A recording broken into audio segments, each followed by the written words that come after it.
Yo, so it's been a rather rainy day, and I believe there might be some storm activity going on outside, so I'm starting the recording here, and I'm going to turn off.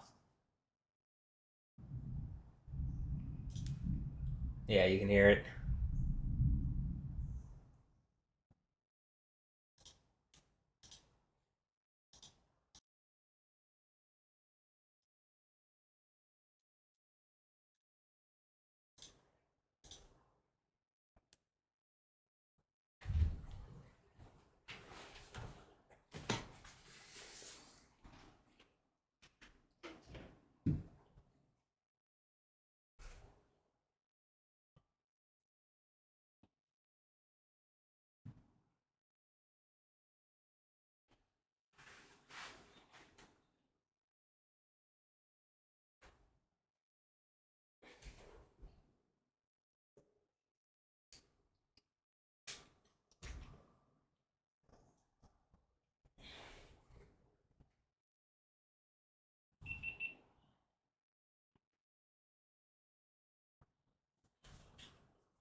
hear my right leg pop when that happened.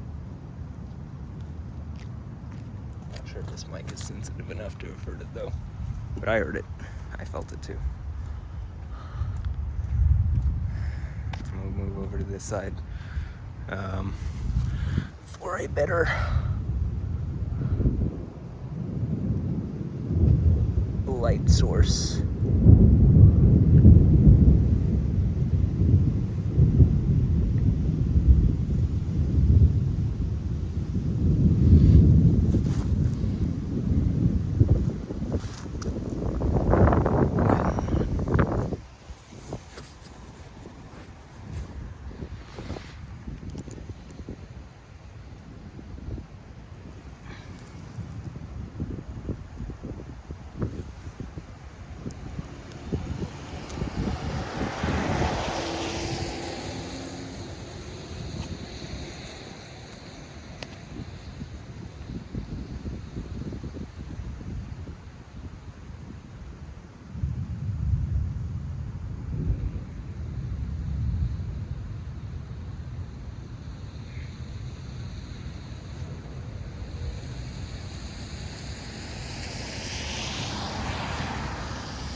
Alright, I'm gonna put the camera where it normally goes, or where I put it recently. It's gonna be a little difficult because there's been stuff there and there, and this is not a super wide angle.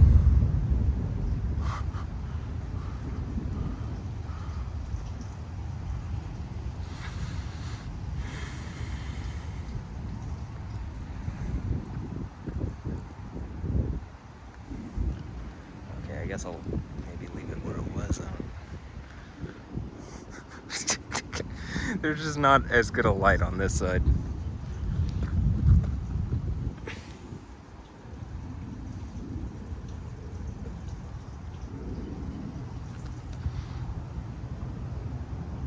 But I think you can see.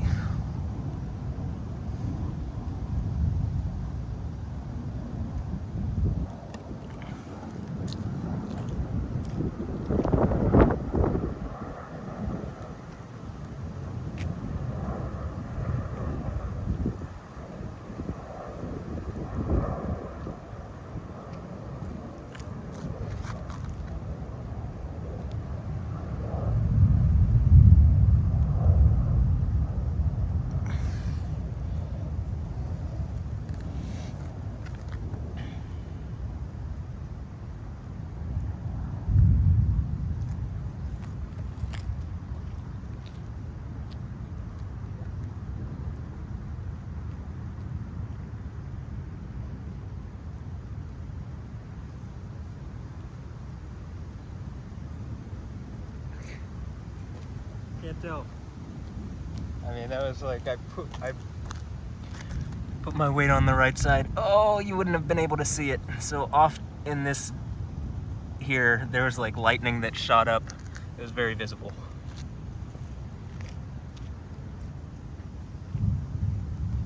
I do have the GoPro going.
just gonna back off a bit so that you can see, because it's doing more than just right over the middle here. It's like lightning is streaking pretty consistently from this side to this side.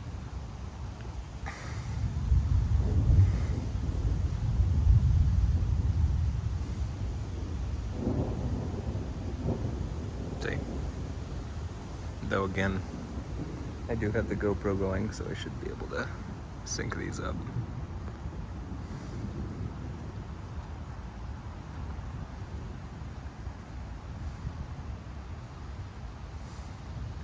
Once it really gets intense as far as the rain is concerned, I'll start heading inside.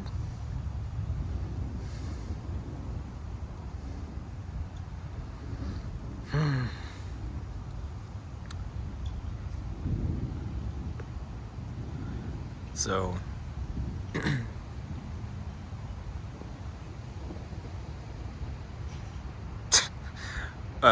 today has been just a bit stressed. I have been just a bit stressed, and I don't think we were supposed to have, like, there was clearly activity in the area, but there was not a forecast for this kind of weather that I'm aware of. As far as, like, I think the more intense storm was supposed to come around 6 a.m. tomorrow. It's Thursday today, the 6th, I believe. And I don't believe we were supposed to have, at least as far as the forecast is concerned, this kind of activity.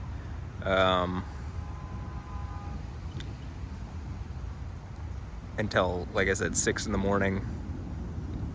You know, if it is 10 right now, which it is 10 right now,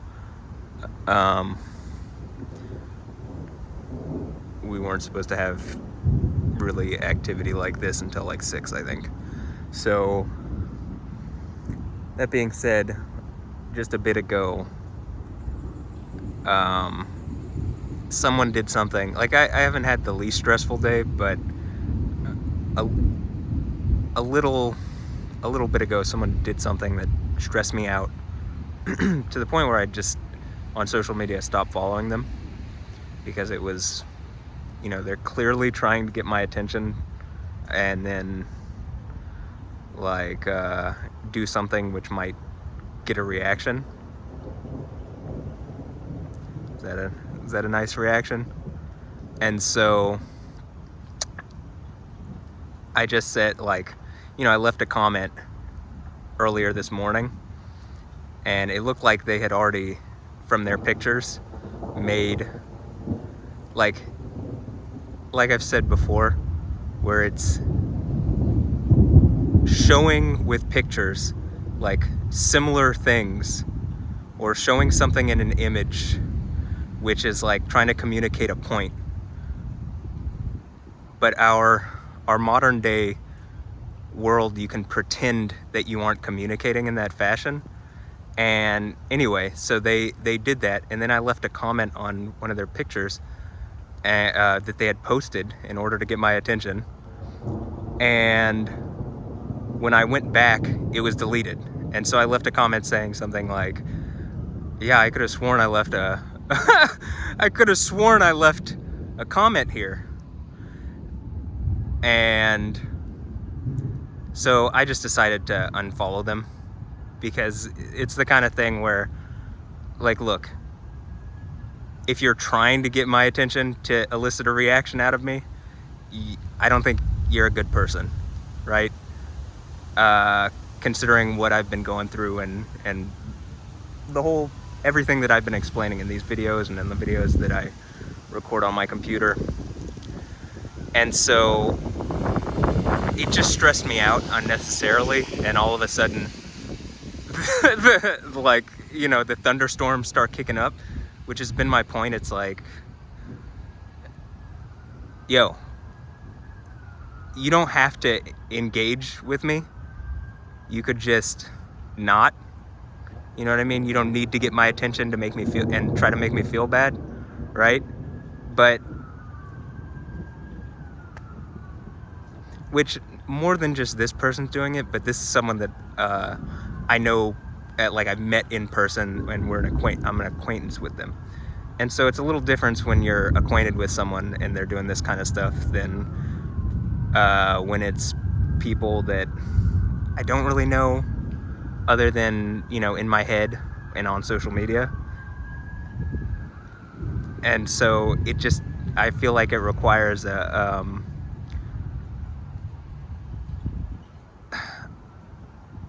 someone who's pretty mean to be doing that kind of thing in person. You know what I mean? Or to be doing that kind of thing and you've actually met me and like you've seen me in my humanity, you know what I mean? And you're still willing to do this stuff, which is honestly just mean and demeaning and like I think is a violation of me as a person. But okay, so yeah.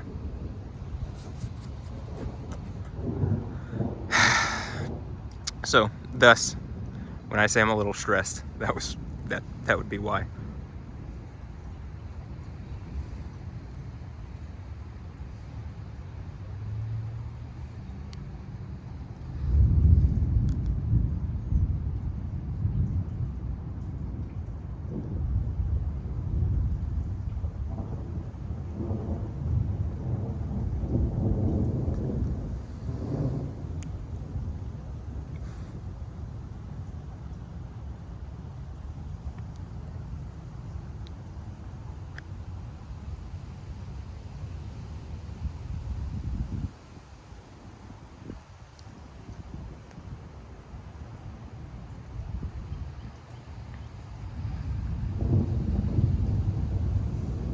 I'll even say this.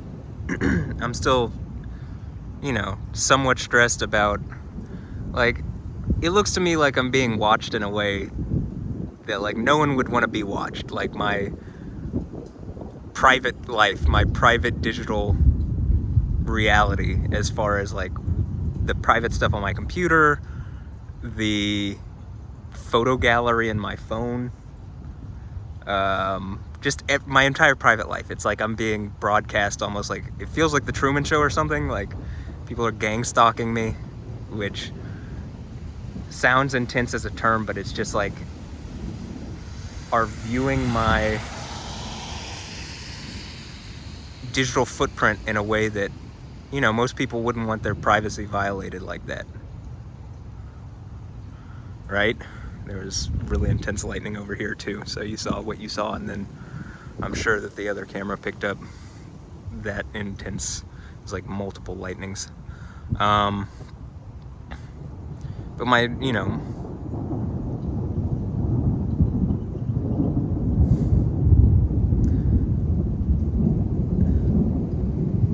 when people are reacting to pictures in my iPhone photo gallery and like they're trying to subtly hint at they can see what's going on in my private, basically I've created a story on my phone, right? When people are trying to hint that they're doing that,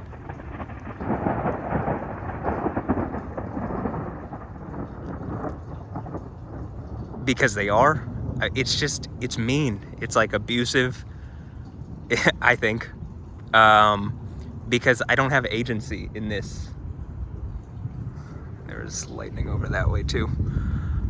It's like my agency has been taken. Like I can interact with people. People are looking at me, right?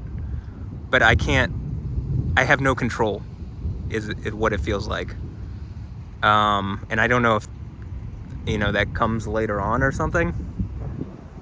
If I can prove that, you know, I could pull lightning down from the sky or something. But, or, you know, something supernatural to the point where it's obvious that,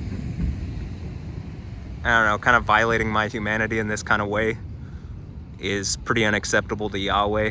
And so he would take personal action when I've directly called on him and invoked him in such a way, right?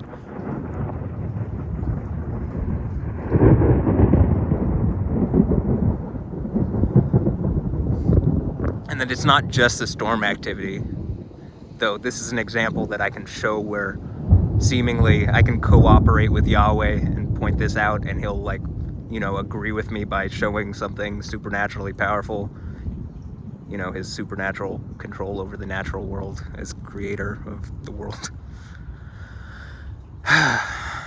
So, yeah, it appears, and, like, you know, a good example is, like, I used some specific emojis in my post, right? And then I can see someone make a story right after my story, or, you know, somewhat a short time later, and they use specific emojis as well that I've just used that aren't, like, commonly used emojis. That's a subtle way where there's plausible deniability that they're not doing it, but the whole point is to, like, get me to recognize, like, yeah, like, you know, I'm trying to communicate with you, right? And it's just like, if you want to talk to me to my face, please, and let's reason this out, right? But this kind of whole thing where it's, like, trying to make me feel defenseless and bad and, like, overwhelmed by, you know, how could I take on everybody? You know what I mean? Well, I mean, Yahweh could do it, but it's just, it doesn't make me, it's like, why? It's dehumanizing. It's like you turn yourself into a hypocrite because everybody says they seem to like kindness, you know what I mean? And it's like a very unkind thing to do. And it seems like, you know, like I was saying, the Truman Show, where, you know, it's like the same thing is going on.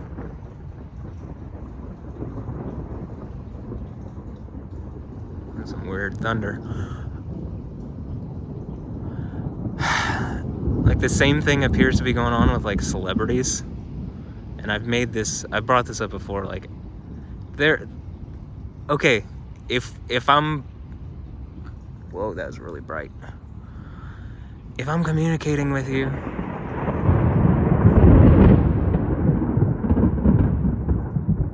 like, you know, if you want to talk to me, talk to me. If something is blocking you from talking to me, use all your resources to fix it, because I think it's better for everybody, because Yahweh can make it everybody's problem. You know what I mean? If this is an example, if the, like, violent tornadoes running across the country aren't an obvious example.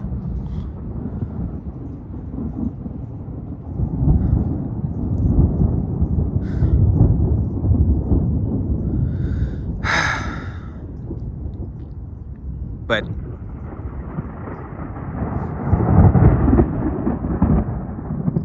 I've brought up this person before, Alessandra Ambrosio. Very beautiful woman. It appears like she's trying to signal to me something, right? As a number of people are, but, like, you know, I think at this point I can prove from my private story to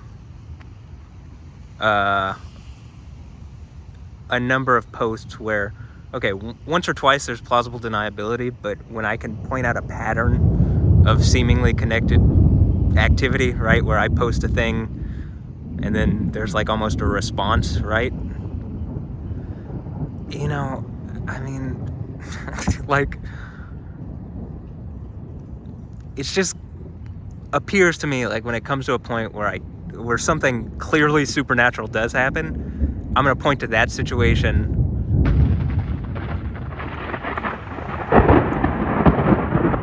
specifically and say that I want it remedied in a manner that I asked for. Not like, hey, people are trying to exert over my life, make me feel, like I said, defenseless, caught out.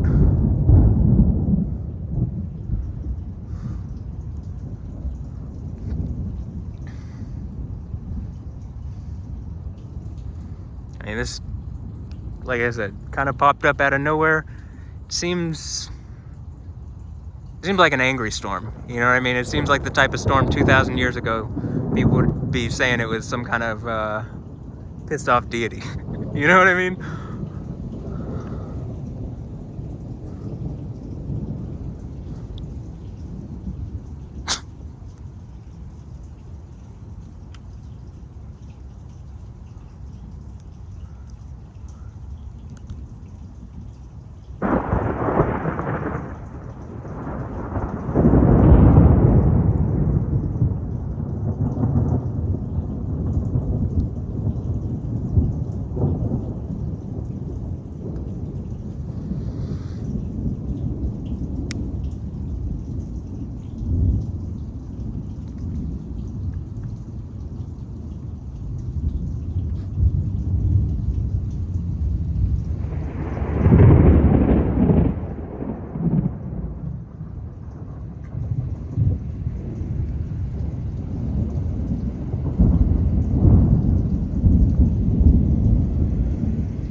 License plate say lost KO2? Is that what it said? The one on that car?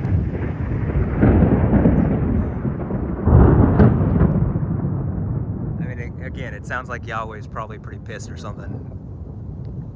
Because at a certain point, I mean, come the fuck on.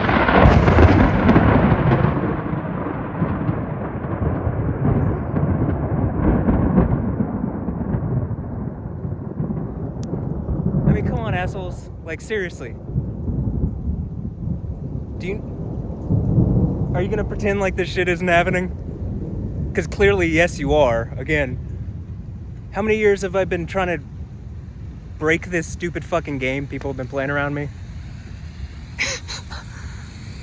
I mean, very clearly, I keep pretty decent records.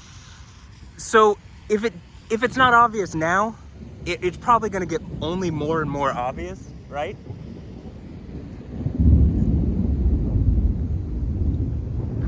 You think any of it goes away?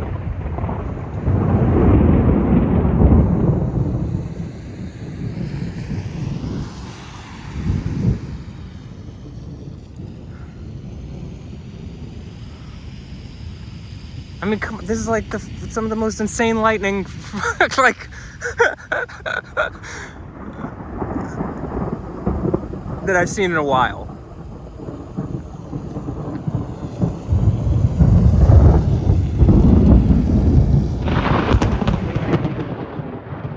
I mean, come on, man. I would be, you know, it seems pretty obvious to me. And look, I'm personally not the one who's afraid here. I feel like the one being justified here. So I'm standing out in the middle of the rainstorm next to stuff that could be struck by lightning because I don't think I'm going to be struck by lightning. I think Yahweh's doing it for my benefit, not to scare me or to cause me problems. So it's pretty awe-inspiring, I'm going to be honest. I mean, that was some of the most insane thunder that I've maybe heard. And I have some crazy thunder on my channel, so that was nuts.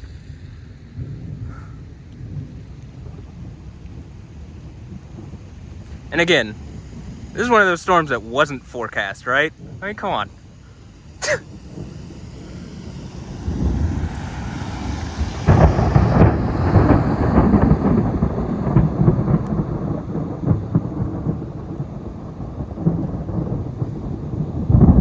So this person who's like agitated me earlier, right? And it looks like, you know, there's an angry deity or something causing this,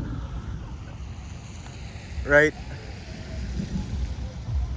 I haven't brought up any specific, I haven't said any name, right? I haven't said any name, but you think it bodes well for that person? Probably not. if this is the response that is almost immediate, right? I mean, I guess within a few hours.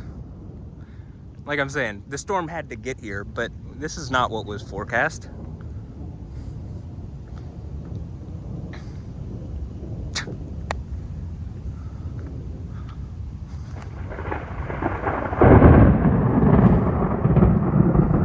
I'm gonna try to sync this up with the GoPro and OBS video so that there's multiple angles, because there's some of this lightning I don't have a 360-degree camera on me.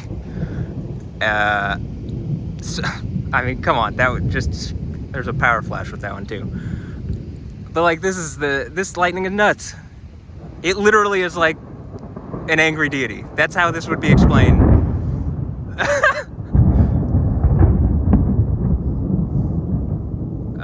I would also say it's probably because it is, right? But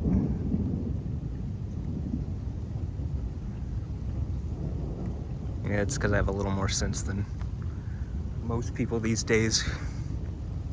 Hopefully, I don't know. Might just be completely wrong about everything, huh? Hope you can pick up on that sarcasm.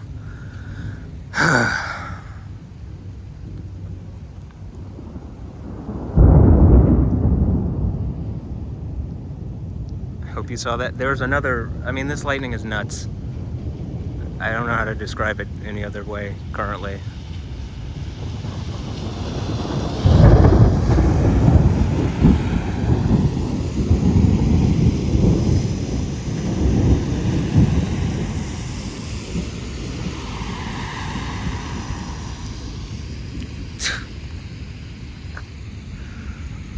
Alright, well, I'm pretty sure the other camera's getting it, like I said, so.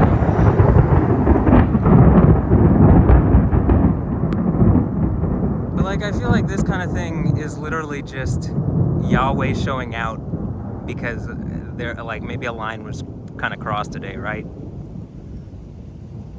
I'll even add this. You know, I made one of my stories is about a hair, like, it's this Arab girl, and she's making I guess a joke about her ex. Like there's a saying that Arab women have where it's like our ex has 0 girlfriends, our new boyfriend has 10 girlfriends. And so I shared that as my story, and my comment on that was like, oh, I need a harem. And when I'm gonna start moving in because it is starting to rain, and I don't particularly mind the lightning, but I don't want to have to take a bath after this. And so I posted that, you know, with the thing about the harem, and then, you know, again, like, I think our society does dating really stupid. And, like, if people are going to be in serial monogamous relationships, might as well be in,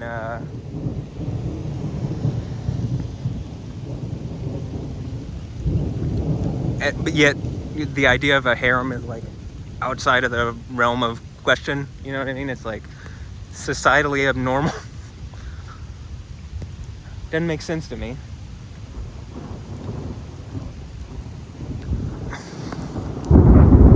Especially when Jesus comes back. It seems like he has a harem of at least 144,000 virgins. I mean, that's what that seems like to me. So, woo!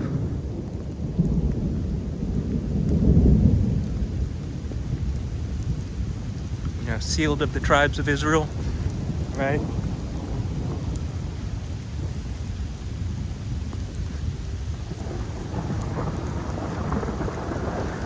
Ooh, it's cold.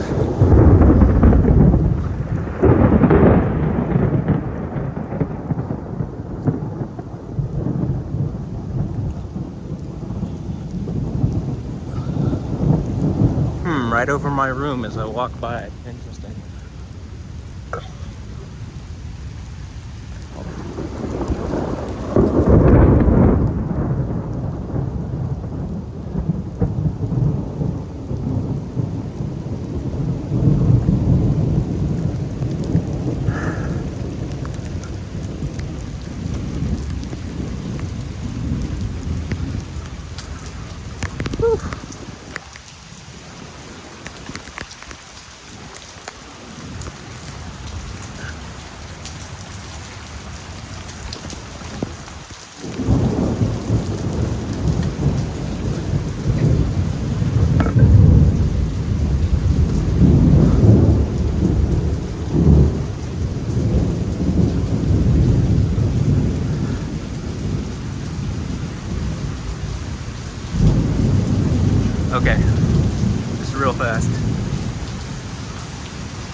It also seems like people kind of acting like frenemies, right?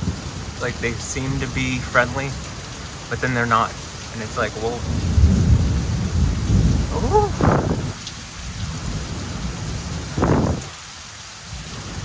You know, that's worse than just not engaging me.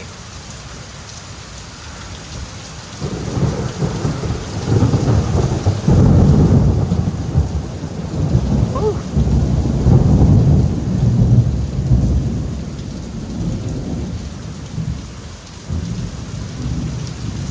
Okay. Hopefully I can sync these up on that. I'm gonna go inside.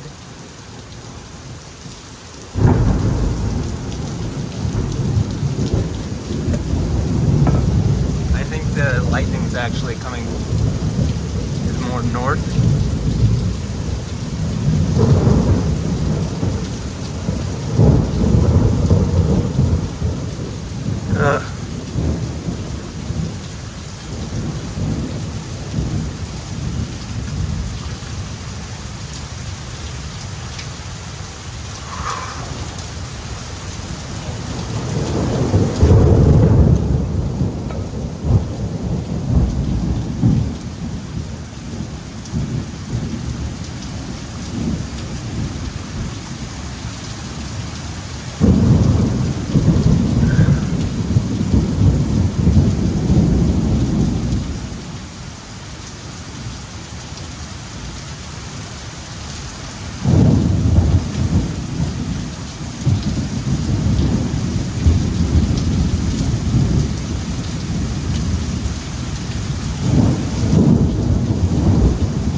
Okay, so I'm gonna continue talking here. To the person who, like, made me feel bad earlier, right? Didn't make me feel good, right? The whole intent seems to me to make me uncomfortable. Do you think this just goes away, right? Like the gravity, this is what I've been saying to everybody. Like, hey, Alessandro Ambrosio. The gravity of this, I'm pretty sure, just increases, right? Like the weight of,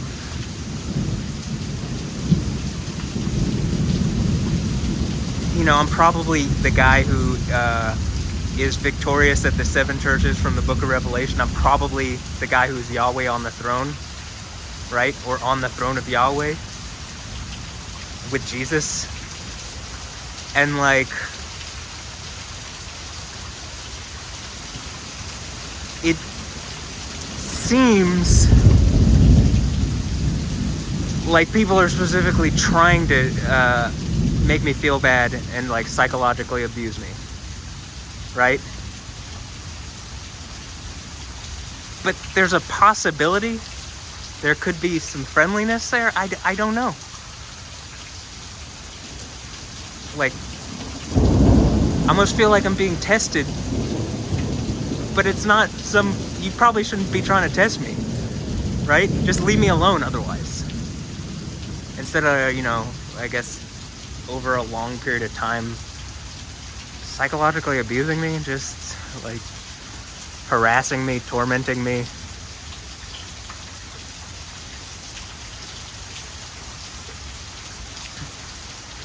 If you're my friend, be my friend. But if you're not, just leave me alone. You know what I mean? Like, don't do this. At this point, it didn't really go away because I still feel like I'm being watched. But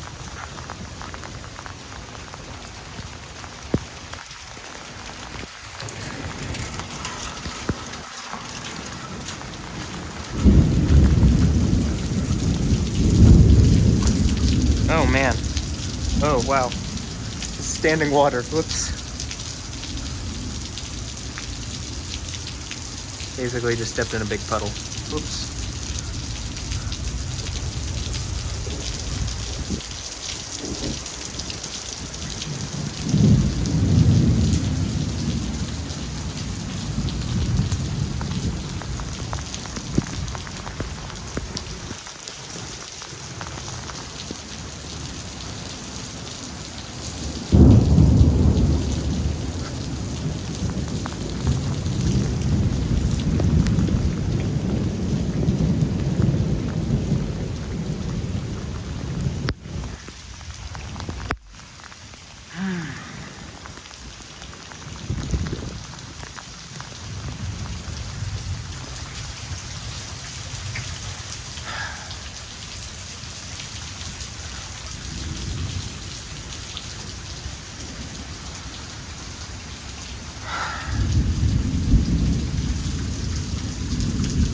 So look.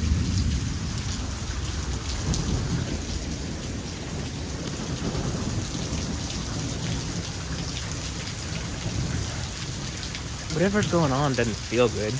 You know what I mean? Like, it makes me feel bad. I think it would make anybody feel bad. Right?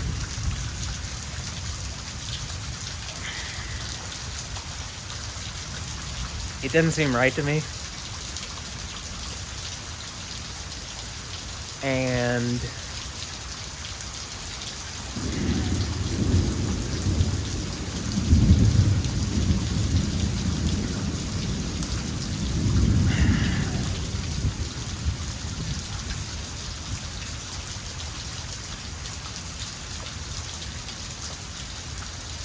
you know, I want to say make it up to me, but it doesn't feel like it can be made up to me. Especially with what I think happened, like worst case scenario, or is happening, versus like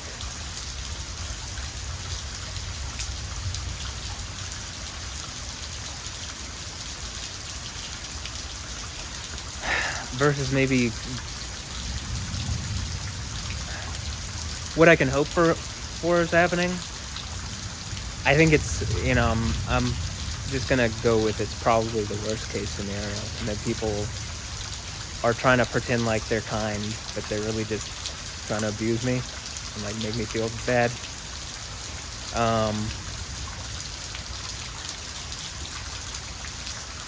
You're just bad people. Like, anybody would look at you and think it's repugnant who's not a terrible person. But it shouldn't matter, like, it shouldn't take that anybody would look at you and think you're repugnant. Because I think most people, even, honestly, I think our society has a lot of stuff wrong, so it doesn't really matter what a lot of people think. I guess that's the idea of having someone on the throne of Yahweh, that probably what he thinks is more in line with the objective reality.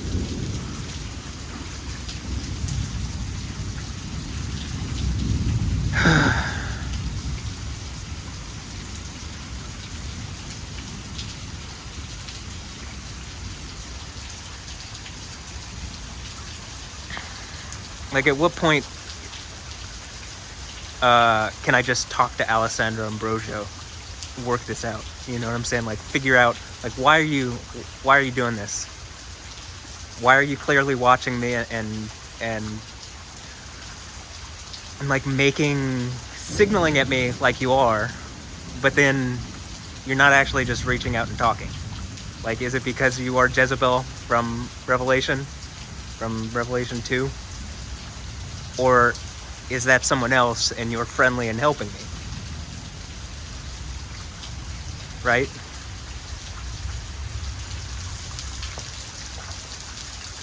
Which one is it?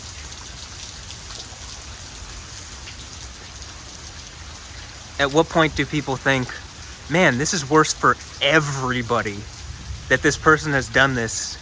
Whoever is Jezebel, whatever they've done, that everybody is suffering more because of it, right? Like, that Yahweh would literally make everybody more uncomfortable because this one lady, and whoever the Nicolaitans are, whatever they're doing, which is it's something that pisses off Yahweh so much, he's literally says he's angry that you forgave that person, or that you're forgiving of that person, that you have to suffer that person, or he rebukes that. And then he personally says he will kill that person, right? And their children, to make an example, right? He'll like throw her on a sick bed. And, it's just, whatever it is, it's got to be terrible. And it's got to be something that's being done in public to try to hurt me and make me feel bad, right? So I think Alessandro Ambrosio can answer this, or at least give me some idea as to who it is, if it's not her, because at this point it's within her interest. Say something, right? I mean, I'm just a guy right here, standing here crazy, though it seems like the world reacts, that Yahweh reacts, and I'm guessing it's because people are watching me in a capacity that they shouldn't be, and trying to make some kind of terrible public example out of me, and it's backfiring heavily in your face. I'm guessing that's what's going on, right?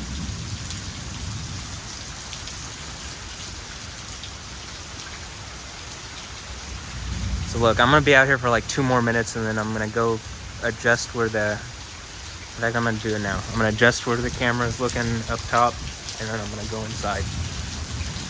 I've been out here for an hour. I was not planning on doing this.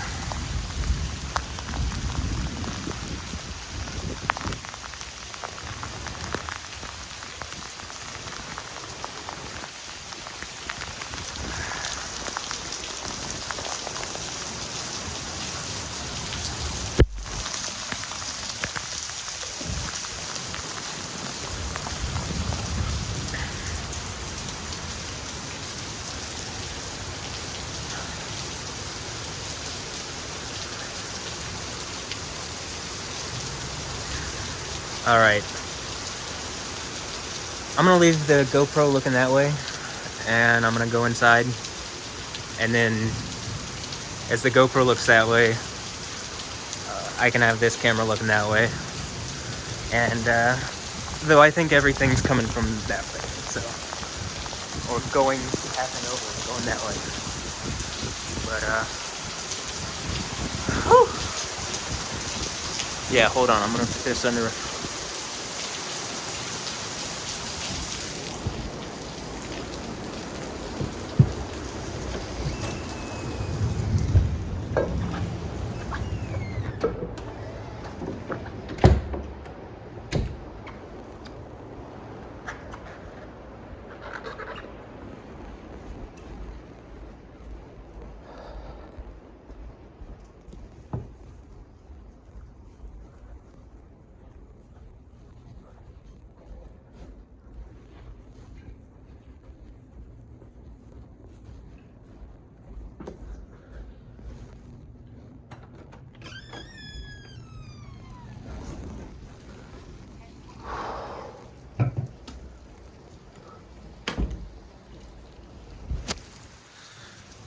Oh, hey.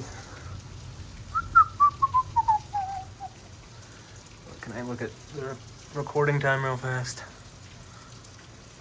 Okay. So now you should know exactly in the video where this is.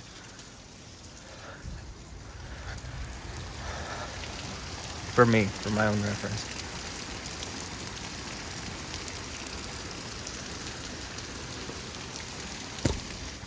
Whew. Almost dropped it.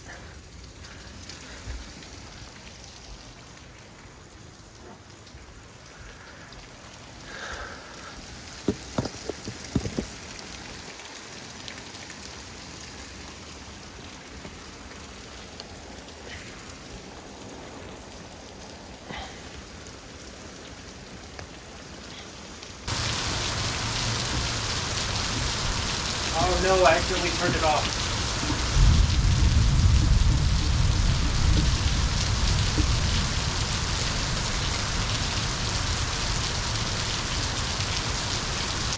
Yo, I accidentally turned this video off, so I'm gonna do this again. I'm gonna go back here and look exactly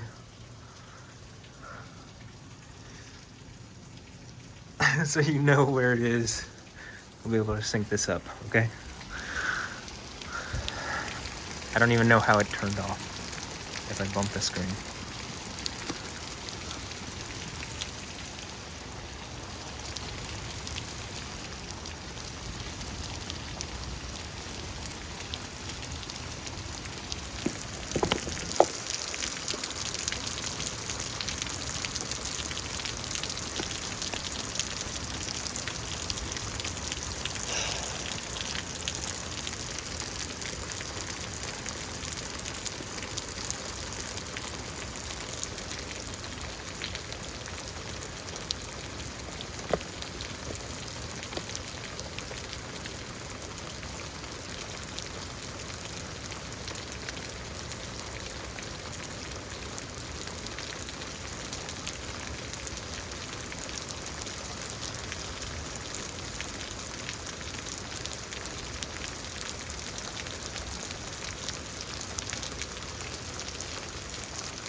Definitely on the channel. Definitely up there.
definitely do so if that happened, because the video ends up being like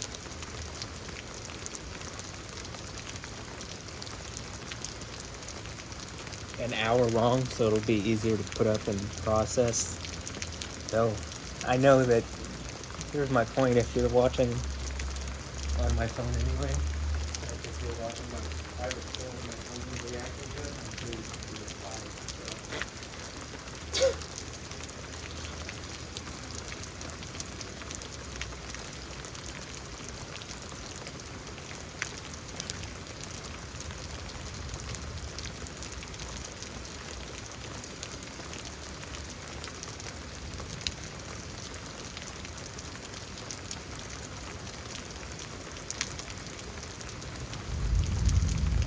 If there's some kind of law that's preventing what I'm asking for from happening, at what point do you just say, like, hey, this law is hurting people, and it seems to be pissing off Yahweh? I mean, when I was thrown in jail over stupid stuff, and I can see that, I was held there for 4 months, right? I can see that they let out murderers here in Houston on bond more often than they should. And so I look at it like, I said some stuff on YouTube. How am I a bigger threat to society and more focused on by this system than someone who's literally up on murder charges, right?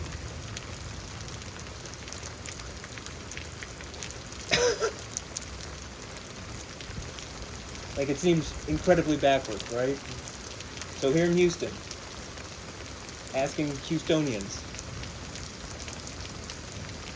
how is that?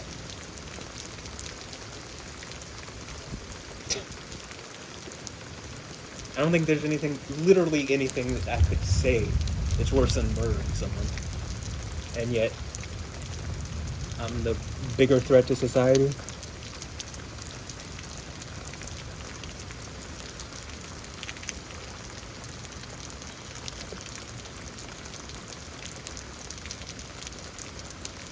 Or like people who are literally on camera caught, some guy like paralyzed a woman a couple weeks ago or something, maybe a month ago.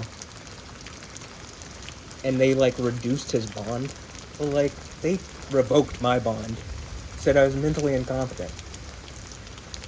Like, it seems like I'm just operating off of a principle that, first of all spirituality and religions talk about these subjects, but I just seem to be dealing with the one that is actually, relevant to our reality. Like, you see the effects of it in our reality, and I seem to be directly associated and connected with it. I think everybody is. I just believe it.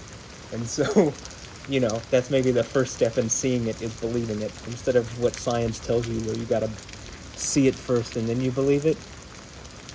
Like the Bible says, you gotta believe it first and then you see it.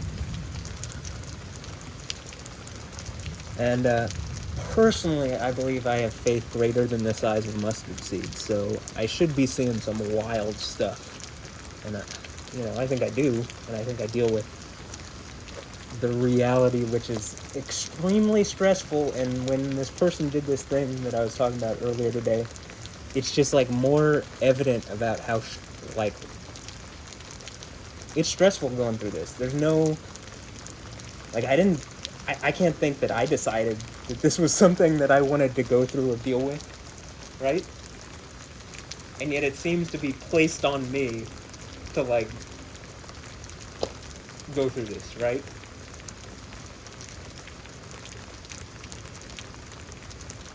Doesn't seem to be something that other people are having to deal with either.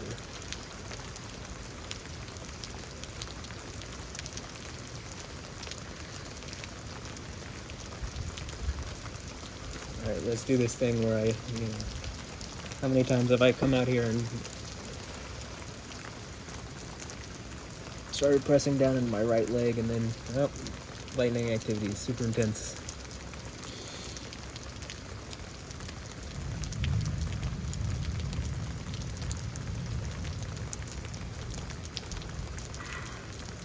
So let's just see, right?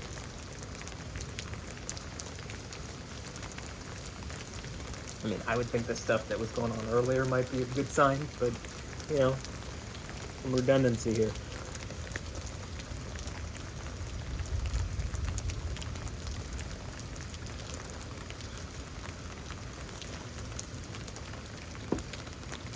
To be honest, I almost feel like I should just stop filming and wait until later, because I mean, if this is what's going on now, well, the forecast for 6 a.m. is like, I can only imagine what that's gonna be like. But,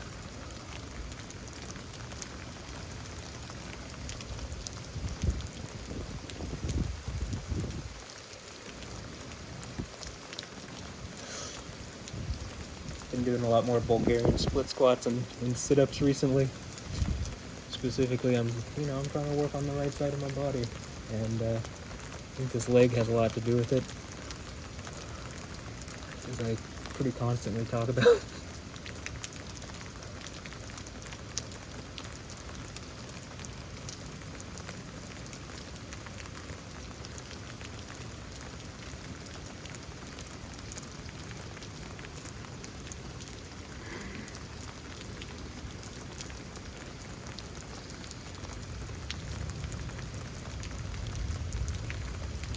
I mean, maybe I'm facing this camera the wrong direction.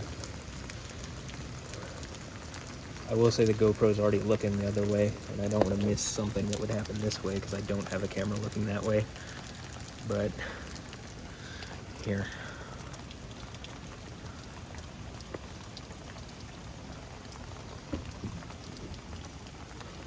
And most of the lightning seems to be coming from that side now again. Kind of went north and then, yeah.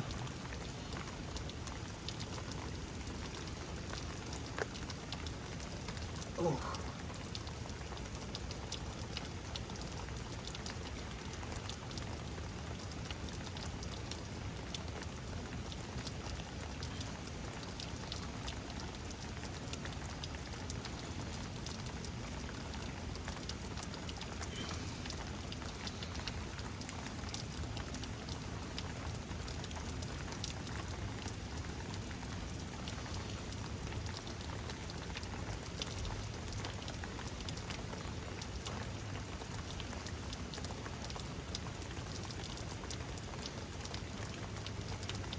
It's like day by day, little by little, my right leg's getting stronger, and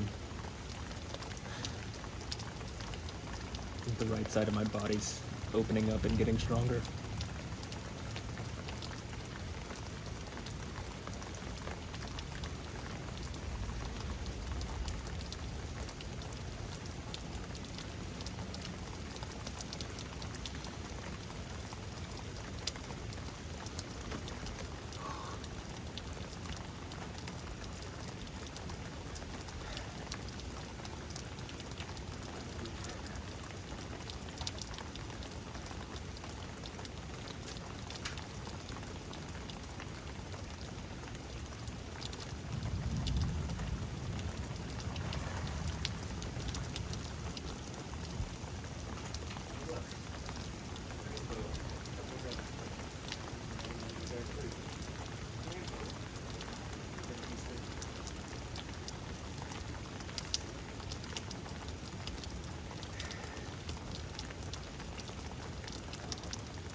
Looking at that, it looks like the lightning was like just over this area specifically.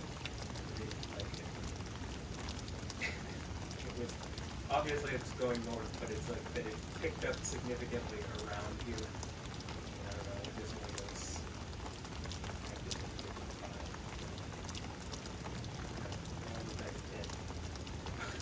But it looks like the lightning kind of chilled out once it passed this area. It's still going on.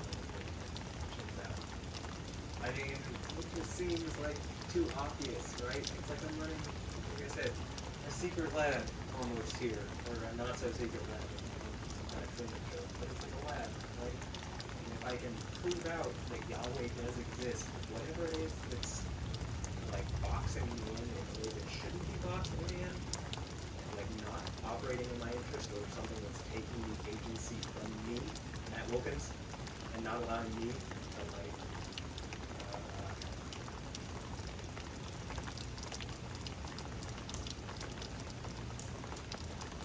reach out and communicate with the people that I'm trying to. Like it seems like someone like banned. Like people's digital footprints are not. Like I get a filtered version of the internet or something. I'm not allowed to see the real version. Supposedly, one of the things is, I mean, people can pretend like they're trying to protect me. The problem is, it seems like Yahweh is pretty angry, and to me, that's an indication. Well, then, or you're probably not trying to, like, it's a good excuse that you have, but it's like causing discomfort and problems for everybody. And it doesn't seem like it's accurate to me, so.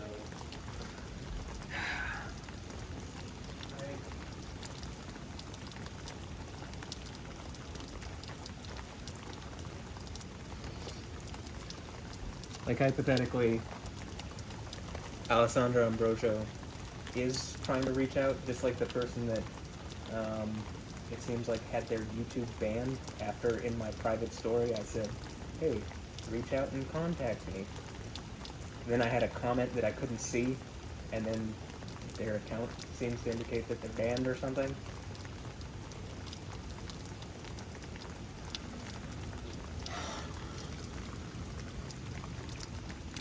If that's because someone's preventing me from dealing with people, again, my point is like, Yahweh will make it everyone's problem. Because I don't think it is to protect me. I think it's to take my agency away from me.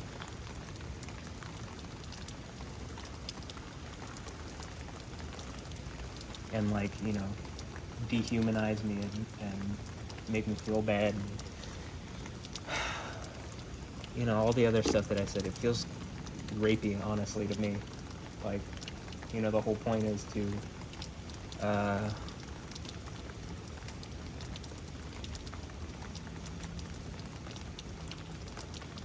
like, take away my manhood. Something like that. In the sense, like,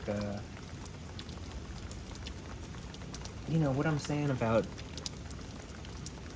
sexuality and like,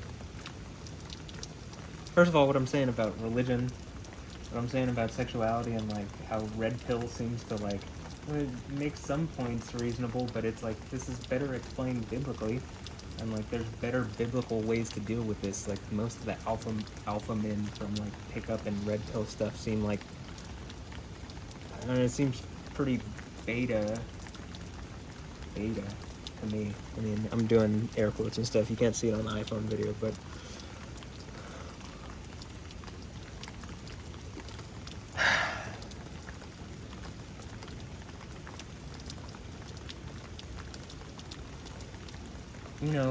like there's the Proverbs was written by a guy who had 1,000 wives, or 1,000 women in his life, however, 300 wives and 800 concubines and however many virgins or whatever. I mean,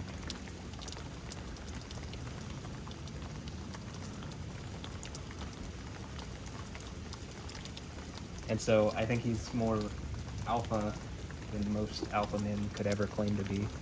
If the idea is like, your sexual prowess or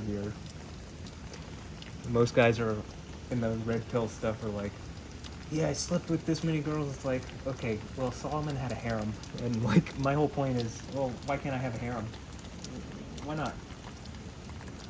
Even if I'm just asking this to challenge the way that we deal with sexuality now as a society anyway, because it seems broken beyond belief that people are just in serial monogamous relationships.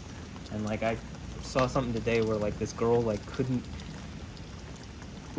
literally even comprehend or calculate the fact that this guy was like, had any thought about her body count as far as sexuality is concerned. and she's like so in fantasy land where your actions aren't connected to your reality that, like, he's like, I just look past that, and it's like, well, I mean, he's like saying, well, like, you know, I just judge people as they are as a person, and it's like, that is how you are as a person. That, like, tells a lot about your personality and, like, your value system and your ability to judge people and your ability to judge what is right and wrong and helpful for yourself and, like, all this other stuff. And, like, you know, this guy isn't even, he's like, I'm fine if there's a body count, if the person has a body count of, like, you know, I wouldn't want my wife to have, like, a body count of more than, like, 5 to 7, and the girls are literally laughing, and it's just because they stopped caring so long ago. Like, it's, like, naive to them. And my whole point has been, yeah, like, once our society doesn't, I think a lot of men would like a virgin wife, you know what I mean? Or something, I don't know, they want something where at least this reality is explained well.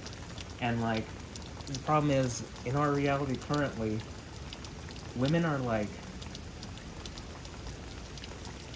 I think the older women that have gone through this stuff, who've, like, already lowered it, in a real world what their market value would be if sexuality was engaged properly, they just get, like, they are incentivized, literally, to, like, not teach younger women what reality actually is. They're incentivized to, like, get younger women to make bad choices sexually and devalue themselves faster than, like, you know, as soon as possible, because it lowers, in a real world, like, most guys are just like, no, that makes me feel uncomfortable. It, like, affects me emotionally, it affects my feelings. Any guy who it doesn't affect is, like, reasonably a sociopath, or, like, you know, going through some stuff. I don't know, he doesn't actually care. And, like, you don't want someone disconnected from the reality of the situation that much. Like, I'm so connected to the reality of the situation. You see what goes on around me with everything. I mean, obviously, again, if I feel like I'm on some weird kind of Truman Show type thing, like Truman Show 2.0 or something, that, like, you can see that it's not a normal thing going on around me. And yet people want to, like, they try as hard as they can to, like, make it that way, because I guess because I make too much sense out of reality. And like I'm saying with the women thing, well, there's a bunch of women who are invested in, like, getting younger women to degrade themselves and lower their market value as quickly as possible, so that their value isn't, like, a light isn't shined on how vapid and pointless their lifestyles are. And how, honestly, like, you know, I don't want to make this just about women. Men are, like, you know, a lot of the stuff that I see in the red pill stuff, I'm just like, God, this is stupid. Like, it's exactly what I was saying earlier. It's like beta, even though it's supposedly alpha, because all this shit is made up. But, you know, there's a reason Jesus says, I am the Alpha and the Omega.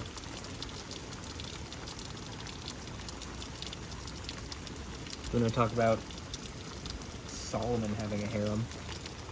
And I think, again, the point that I was making is Jesus comes back to 144,000 virgins, first fruit. Like, what are we going to pretend? Like, yes, people just pretend like that doesn't actually have to do with 144,000 virgin women.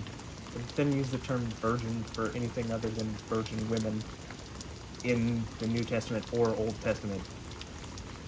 So, I mean, I'm pretty sure he's coming back to 144,000 virgins on Mount Zion. And that it's not, like, I mean, it could be somewhat symbolic, but I think it's just, read it on its face value.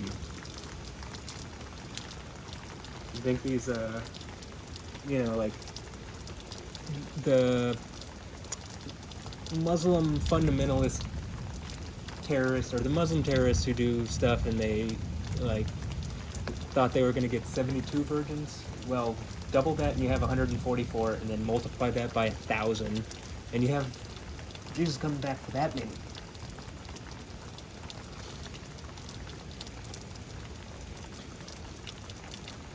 That was his martyrdom. That's what him being a shaheed, though he's not a shaheed for his own fake Allah, he's a shaheed for Yahweh, the real Elohim. But anyway, I'm starting to come off as ranty, but I was already like, again, just stressed before this all happened, and like,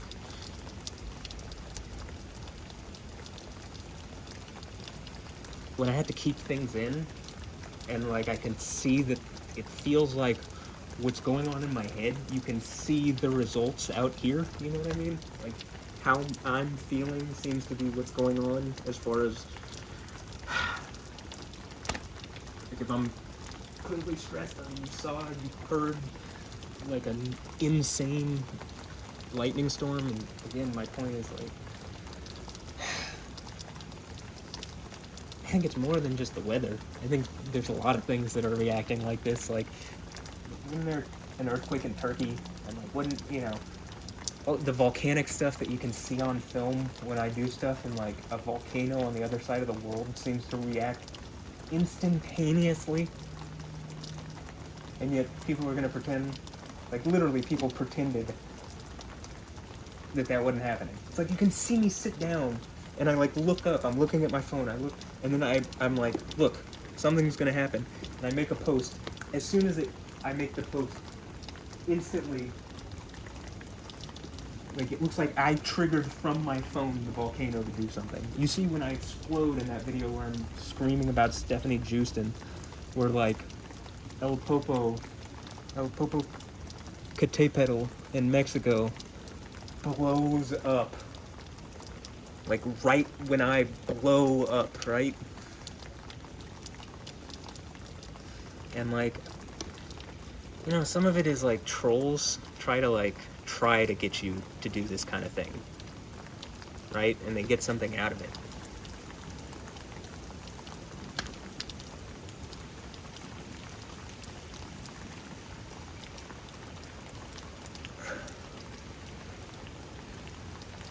So generally,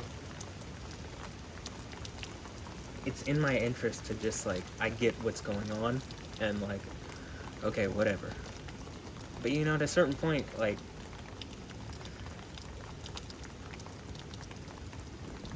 I'm human, right? It's like, people want to be denying my humanity. Well, am I human or am I some kind of deity? Okay, well, like, neither of those things are seemingly being respected if I'm either of them, right? Again, I think I'm the guy who conquers at the seven churches of Revelation and is granted the prizes or gifts of the seven churches, including the one that grants the person to sit down on the throne of Yahweh. But, you know, people want to, like, even people pretend that isn't what it's talking about. It's like, it doesn't make any sense any other way. This makes so much sense. It's hard to believe no one else brought it up in 2,000 years, you know?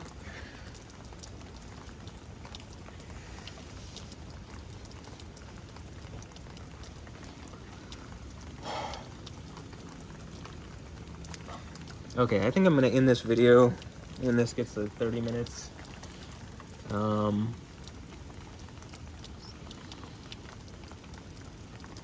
And I'll have plenty of footage. I mean, it'll be like at least an hour and a half, and then you know,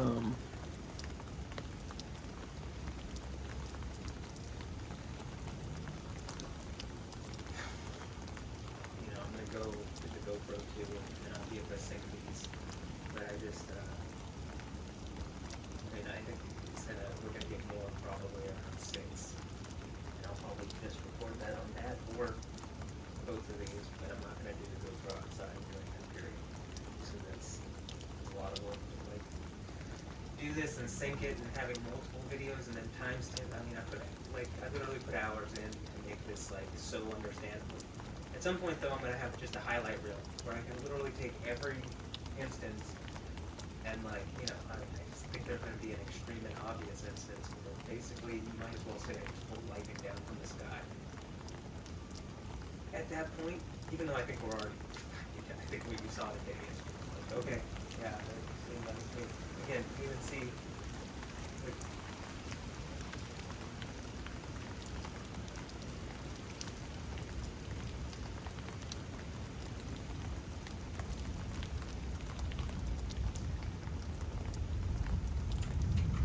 like the lightning on the thing, which again we weren't, I don't think we were supposed to have particularly that much storm stuff. It looks like it happened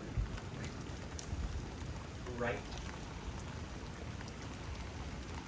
like this. It was like right over us is where it got really intense, and now it's kind of dissipating. At least it's not at the same level it was. And you know, as much as I'm saying this, it looks like we're about to have something come in from west. So maybe I can just leave this on.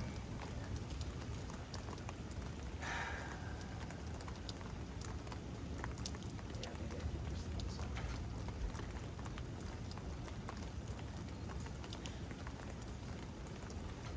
And you know, I have a 1 hour, the initial video from the iPhone is just going to go up instantly, and then the other stuff will I can put together later. Alright, well I guess I'll leave this on.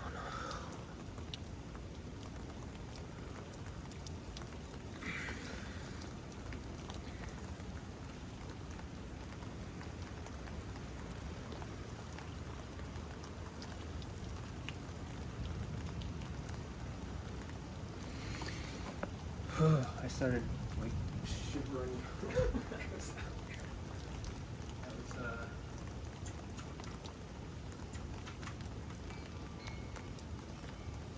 it's 59 degrees and the rain just made it like that much colder. So the camera got a little shaky. As I was standing up on the balcony over there.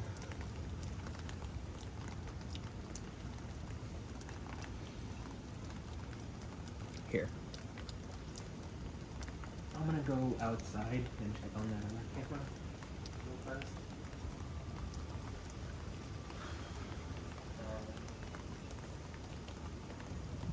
And just make sure that the screen is not messed up or that it's all good and focused on the right.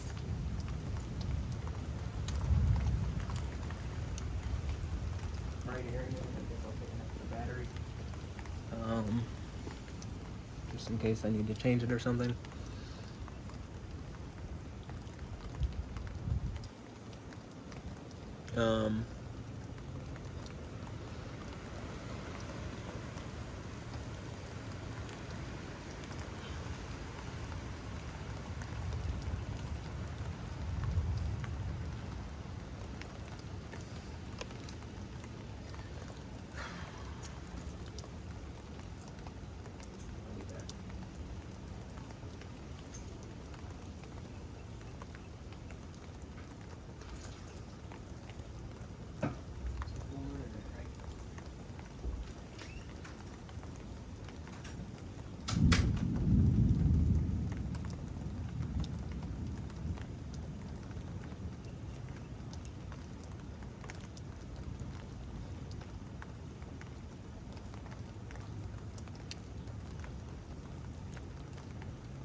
see what happens.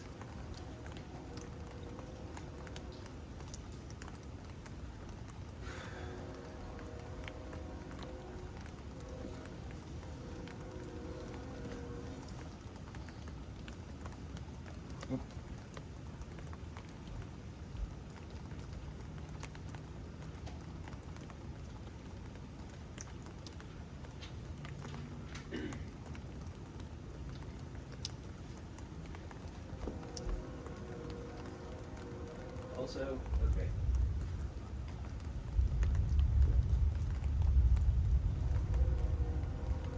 By the way, I'll lift this up so that you can see better what's going on over here. But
all right, rain's picking up a bit.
I had just pushed in on the right side.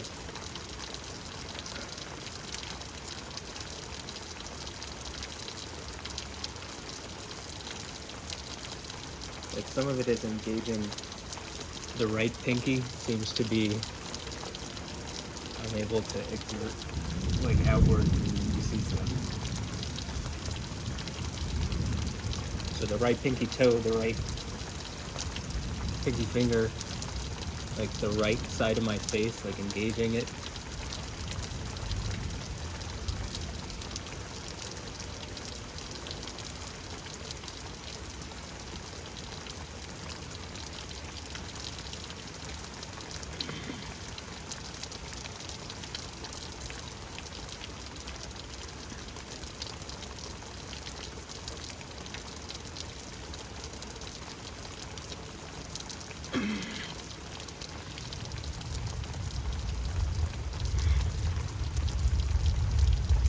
Last time it felt like it took a while, but like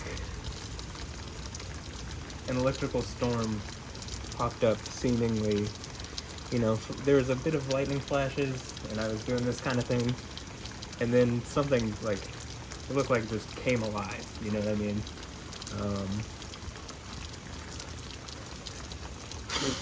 Like like it looked like I had to build something up, and then you saw it after being patient and taking some time, and it was like, and the conditions were like right for it, and so it was something that was able to manifest.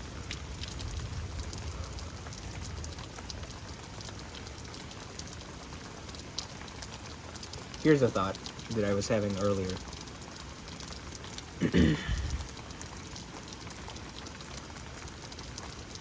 A little bit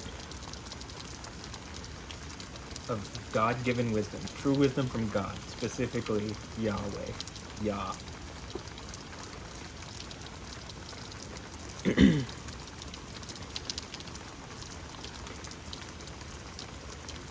With that wisdom, with that true wisdom, a little bit, just a little bit, I think you could subvert and defeat a near infinite amount of intellectual capacity and capability.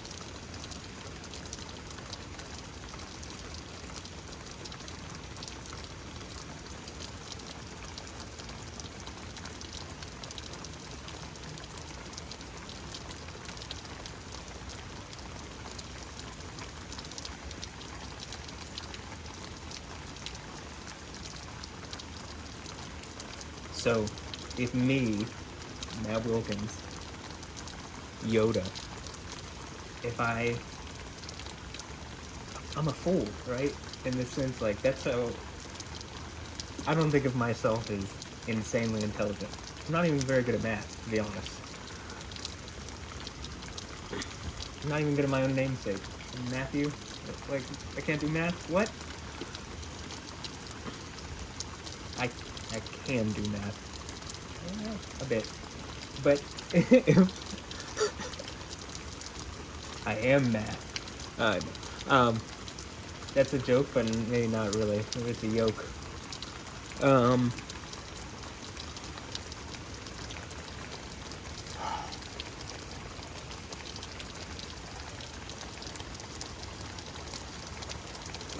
If I, being as unintelligent as I am, as, like, average as I am, I mean, I think, because I don't think I'm completely stupid, but I don't think I mean, there's clearly superior intelligences, in my opinion.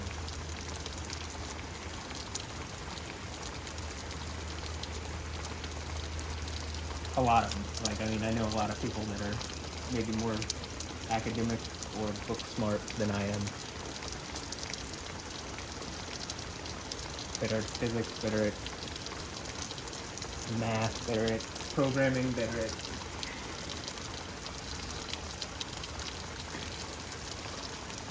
geology, better at geography, better at, you know, I don't want to name everything, but just some fields that I like.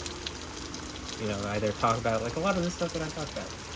Usually I'm pretty middle of the road and everything, right?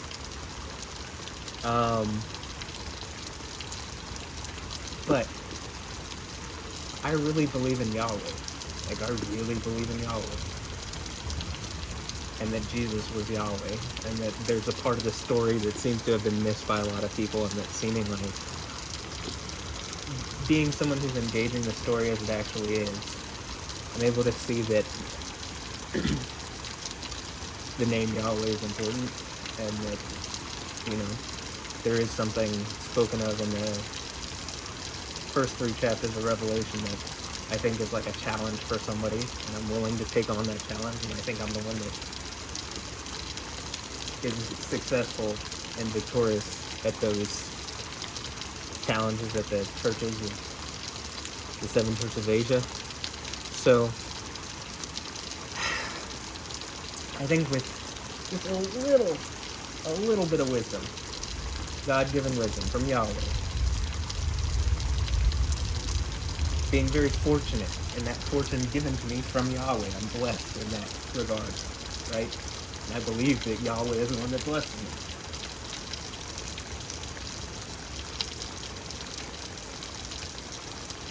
I think with a little bit of the wisdom, like what it talks about in the book of Proverbs,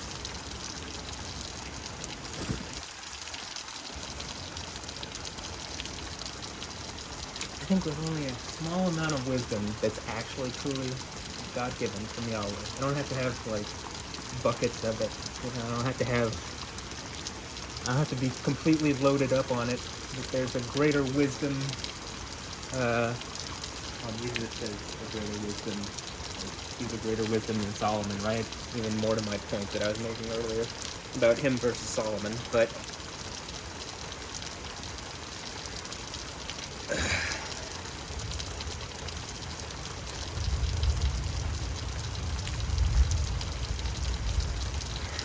that with just like a little bit of the wisdom that Jesus had, I don't even have to have all of it, right? I think he had a lot of it. I don't have to have nearly as much of him, I don't think. I just have to believe in him and Yahweh, and that he was Yahweh, and that I can be on the throne with him, and that I am the one who is successful at the 7 churches, and maybe other people are too, but I'm the only one saying it, so, and it does seem to be for one person, so.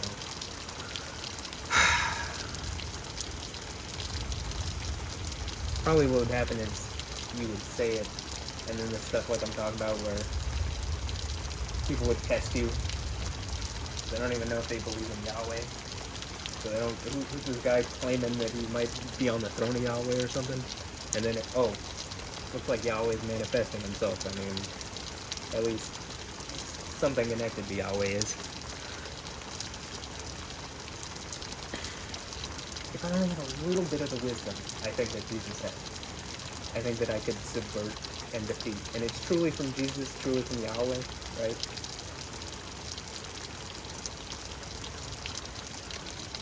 The wisdom of Yah. If I truly have that, no amount of intellect could defeat that. Like, it would always be able to subvert and defeat. Probably an infinite amount of intellect, right? Hypothetically, there was like a very, very, very intelligent computer with like stupid amounts of resources. 100%. Yahweh has all sorts of options, but he could just give me, like, part of it would just be giving me a little bit of wisdom, right? Just a little bit. And maybe a lot of belief, right? And can subvert what appears to be like infinite intellect and magical prowess and whatever.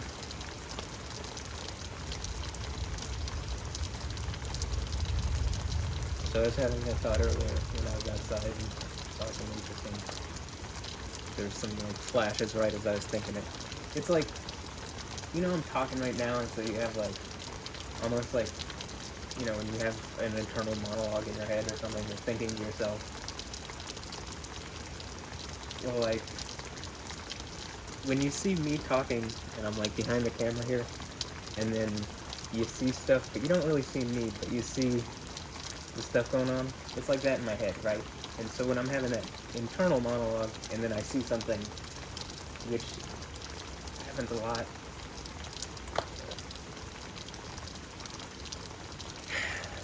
it makes me think that what's going on up here, especially when I start talking and then it really picks up outside, is like clearly, you know, I should believe it and that it's probably objectively correct.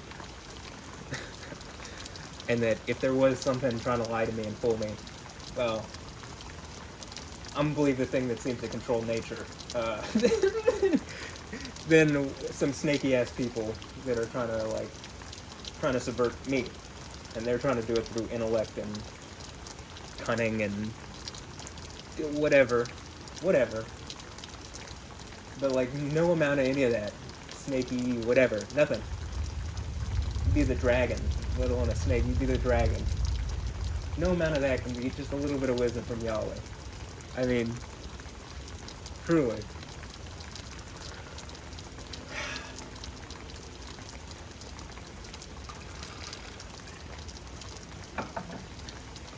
That me, little old me, could subvert a giant machine that maybe was even pretending to be some kind of deity.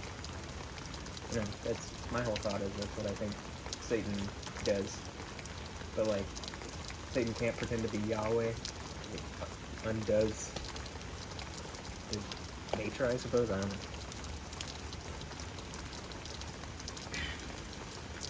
know. Or if he was, it would be, you know, very problematic.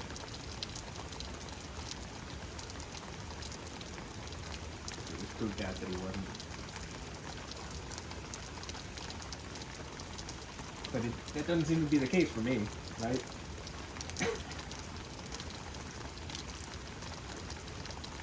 It's like exactly the opposite. It looks like it's manifesting exactly like I'm saying. It's just going, it's not going 100 miles per hour. It seems like it's going uncomfortably slow.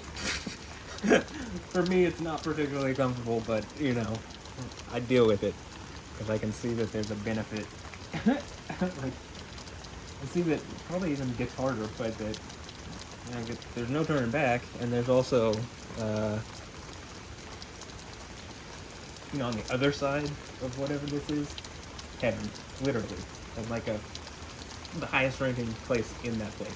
You know, highest ranking position in that place. You know? I can deal with some amount of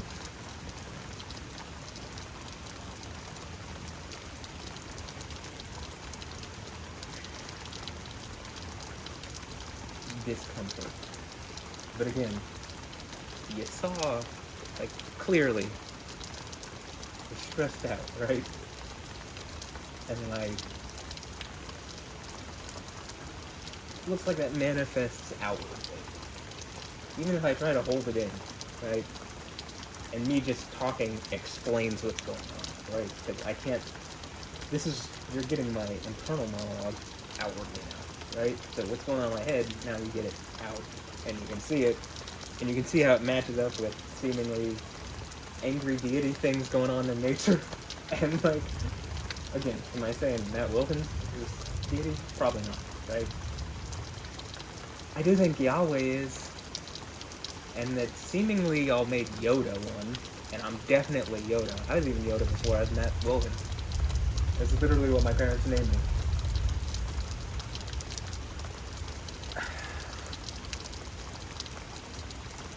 And in Star Wars number 8, they did give Yoda lightning power, so I mean, come on. But,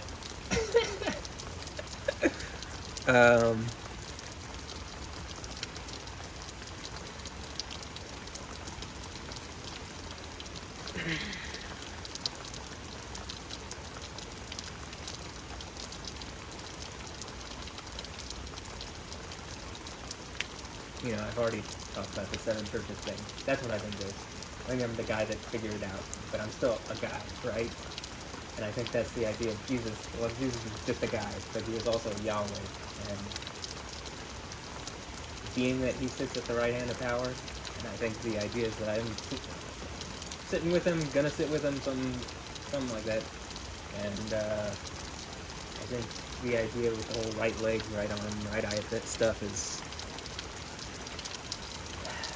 probably the unlocking of the scrolls is unlocking the right side of my body or something.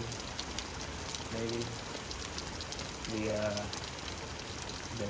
conquering at the 7 churches is like the conquering that Jesus does at the 7 seals, and so that's the whole sharing the throne with Jesus thing.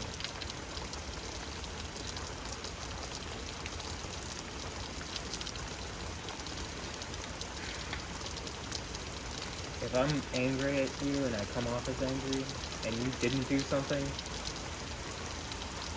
and you can prove it out and like you point me to who did, and so I can know, right? Then I'm the one who say, okay, my bad, right? Who's in? Who's the person? The person who happens to, I think, sit on the throne with a little bit of wisdom, but not very intelligent. But one of the things that wisdom comes with is like understanding that the counsel of others is valuable, but also that ultimately you don't want your own opinion subverted. You don't want your own opinions, but your own perspective.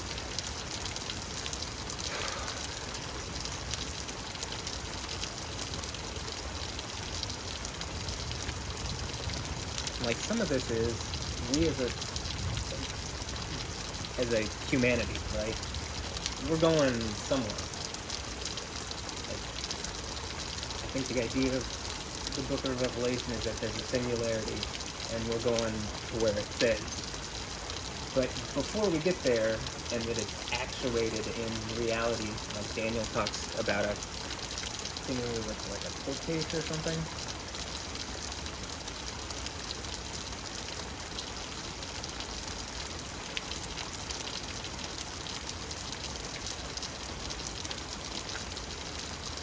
And like opinion is decided in the favor of the Ancient of Days and the one like a Son of Man and the saints. And whoever was the dragon or whatever is going on,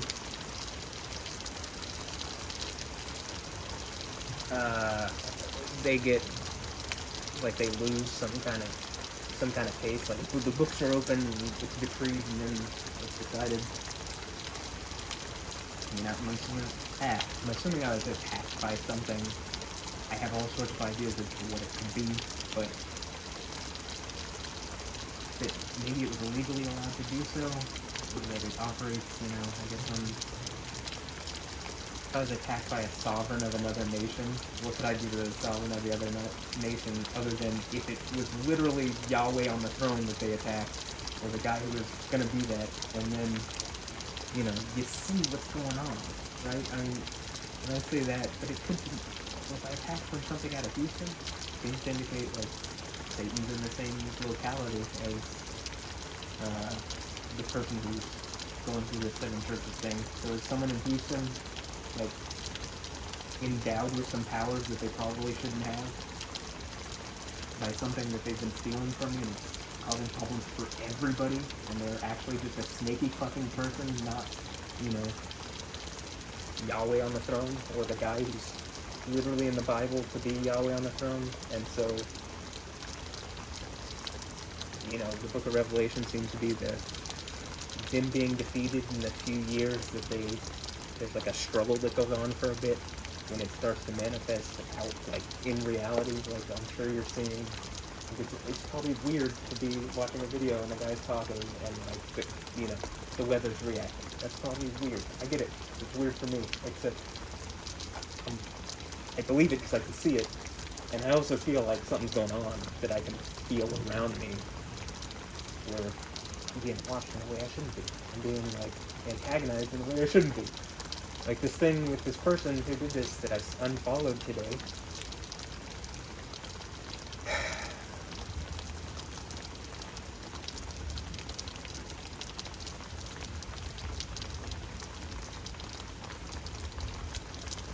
You know, it seems like the whole point of it was to make me feel uncomfortable, like, yes, they are clearly watching my private stuff and everything, and that they're trying to antagonize me and make me feel uncomfortable. I don't know exactly for what reason, again, because I don't think I've done anything to them, because, like, in fact, I don't think I've been anything but nice to them, so I don't quite understand why, but I know a lot of people are broken by this world, and, like, and I also know that I'm pretty sure part of the idea of, you know, Revelation seems to be, like, something evil, like, something terrible is trying to, like, take control of the human machine, our world, and, like, it operates through people. And it's willing to subvert everybody and hurt everybody to get what it wants, and it doesn't care. And it's already stole it away illegally. You know, that's, again, what I'm thinking is going on. And that probably me bringing it up in here is, like, pointing out, like, hey, this happened, and it shouldn't have, and it's wrong. And, like, whatever they're doing is hurting everybody, right? The whole point of Revelation is that it ends with the kingdom of heaven. The revelation of the manifest reality of Yahweh and Jesus, and no academically serious scholar doesn't believe Jesus wasn't real. It's whether he resurrected or not. And the whole part of that is the resurrection is the thing that gave Yahweh, or like the thing that's in charge of the saints, it gave that entity, that person, that being, I think it's a spirit and then it operates through people, but it gave that power over life. So you could have infinite ability to kill people, but the thing that has the ability to raise people back to life, because it's life, has both the power of life and death. And the second one. But that, you know, that thing that wants to hurt people, not the thing that is life, but the thing that's operating that seems to be death and associated with that. And, like, you know, some people are like, yeah, death, man. It's like, okay, the second death is way more hardcore than the first death. It also kills the first death. Like, you know, this character of death. I mean, it also seems like one like a son of man sitting with the sickle and like the white robes. It seems like, you know, death kind of stole like that IP and like inverted it in like color scheme or something, and then put on a skeleton form and, oh no, I'm spooky. But, you know, it definitely sounds like Jesus. Or the one like a son of man. So anyway, the point with that is, like, I was sitting here and thinking, like, this is a real thing. Like, I'm sure that, you know, sometimes it's very, like, the hyper-reality of it, where it's like, oh, this is real. Like, as much as I feel protected and, like, okay, I believe I'm in the right. I think I can logic out how I'm in the right, and I think that you see Yahweh manifestly react to me, proving it out, and, like, supporting my statements. But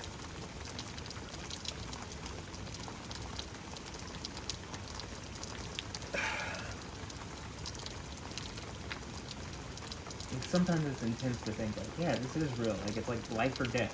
You know, you think about, that's something you really think people shouldn't think about in, like, what should be a very protected place and whatever. But you still do, because it's just the reality of it.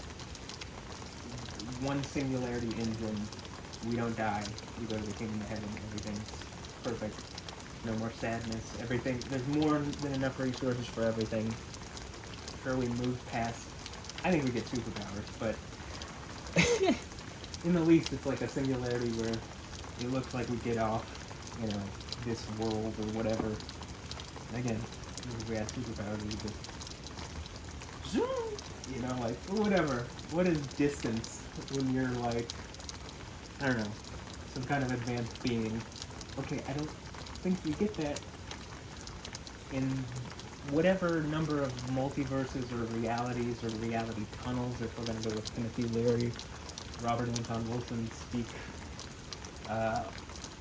or whatever we're seeing, whatever model of reality we're drawing that's not Yahweh, right?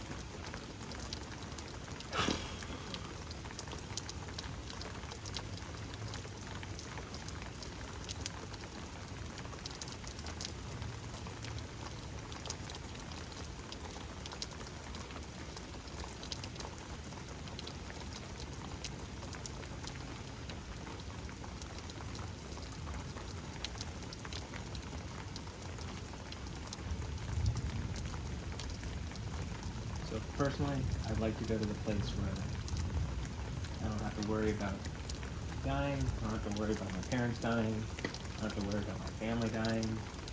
Death is defeated. Everything is peachy from that from that time on.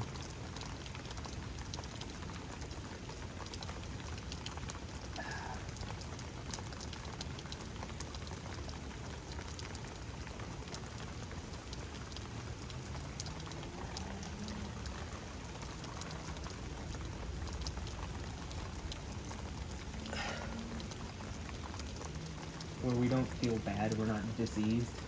We're not diseased, right? But we're not diseased. We don't get sick.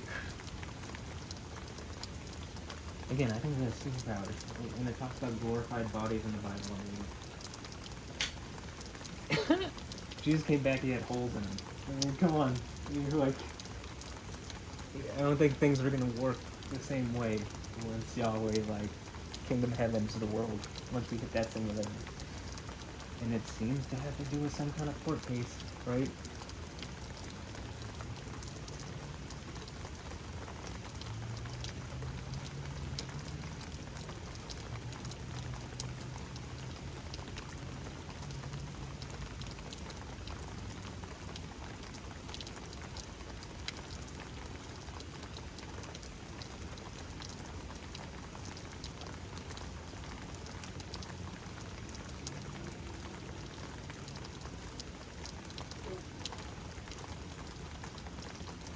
I think I might end this here very shortly. Let me see how much time is left. I mean, not how much time is left, how much time has elapsed.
Okay, it's 12:06.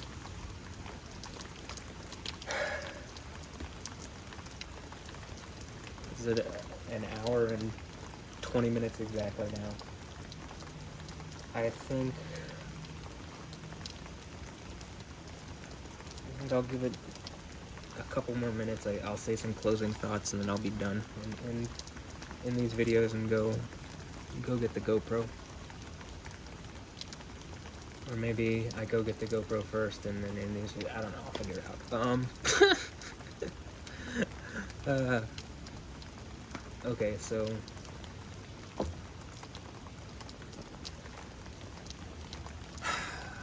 I guess closing thoughts, like,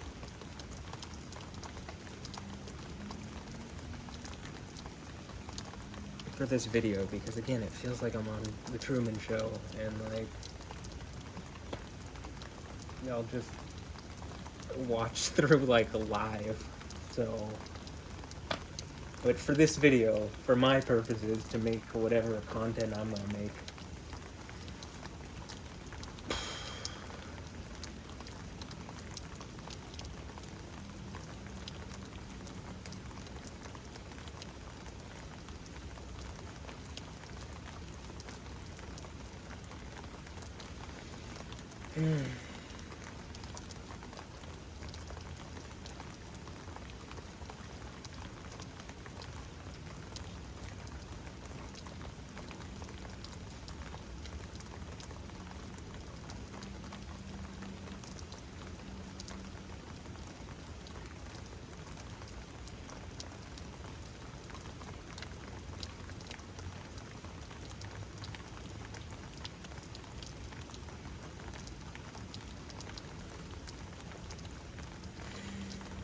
trying to gather my thoughts.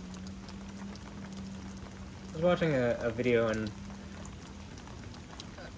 I noticed this with, these are two obviously wealthy individuals, right? I mean, in whatever reality that I'm watching, they are considered wealthy individuals, but Elon Musk and Mark Zuckerberg. And like, I noticed in Elon Musk's interview with Joe Rogan that he was very like measured in his speaking. And I also recently saw an interview with Mark Zuckerberg and I guess Lex Friedman. Though I had seen it before and I think it's an older interview, obviously the Elon one is, but these guys, like, when they took time to consider what they were gonna say, like, first of all, it's noticeable, and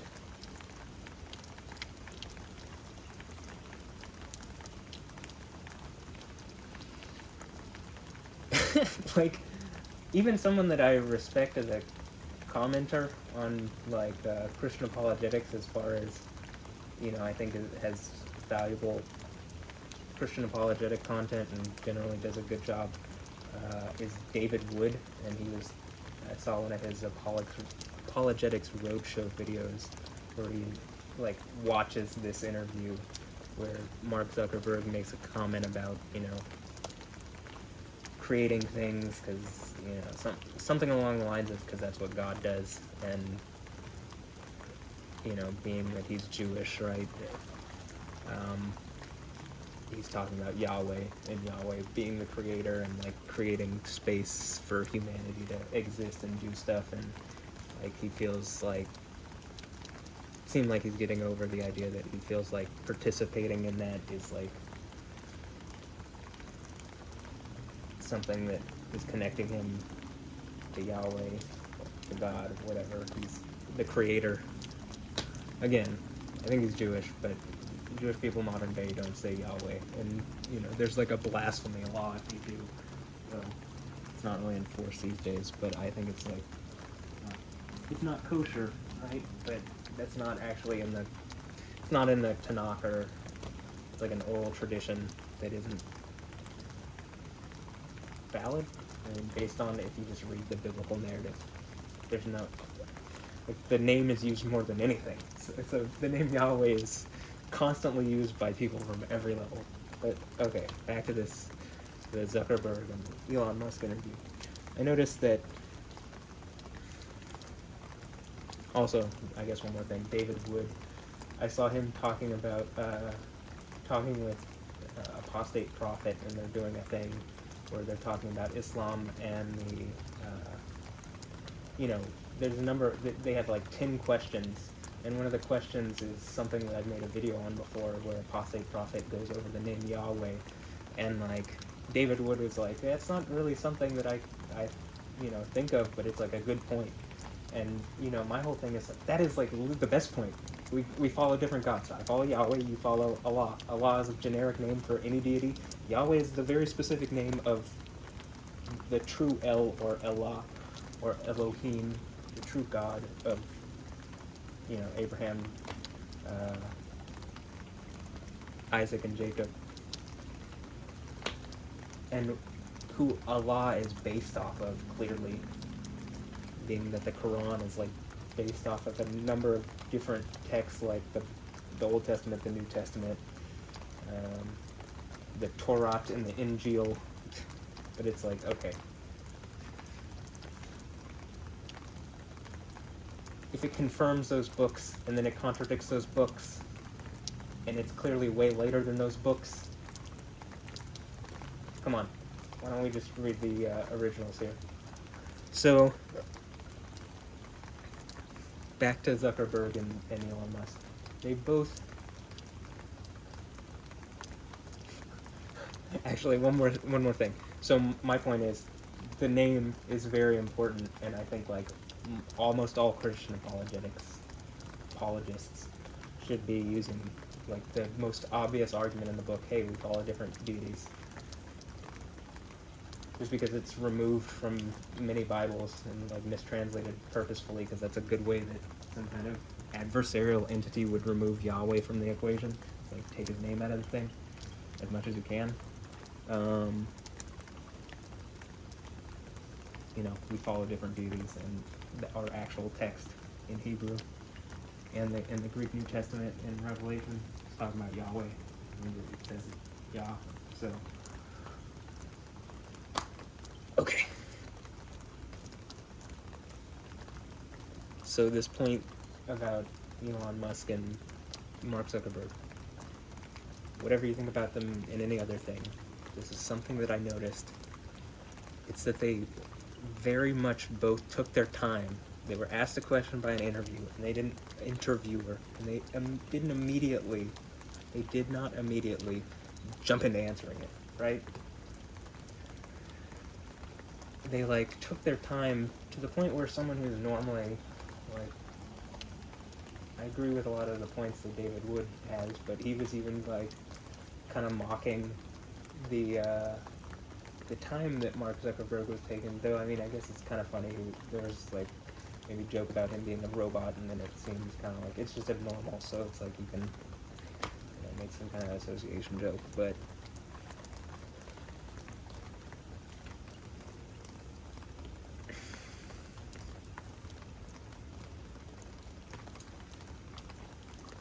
I think it's better. I think that a lot of people, I think this is like biblical wisdom actually, to consider what you're saying. Which is why when I say stuff, like I generally don't say it lightly, though I think everybody gets caught in that trap.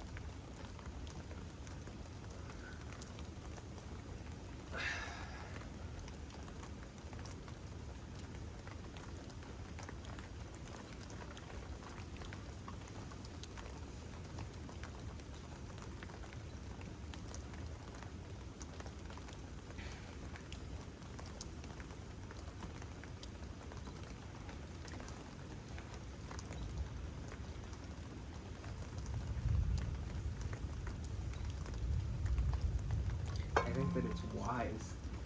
I think it's you want to talk about intelligence. I think this is more wisdom actually, and to execute this wisdom or to, operate in this, you have to have some understanding.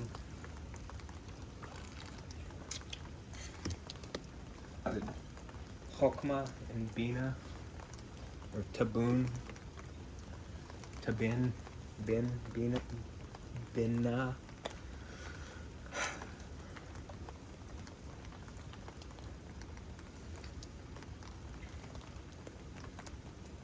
these are the ideas of wisdom, understanding, knowledge, da'at.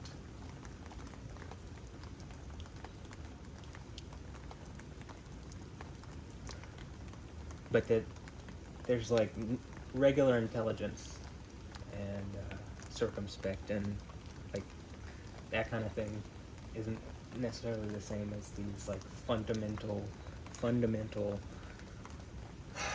like concepts of wisdom, understanding, and knowledge, which maybe are more associated, well, they are associated with the world, like universe and stuff, the cosmos. They're more like the reality we experience. They're like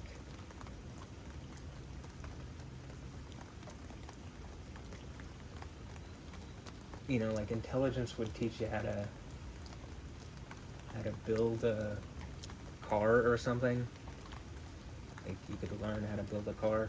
But like wisdom would be like how you should apply the use of that car. You know what I mean?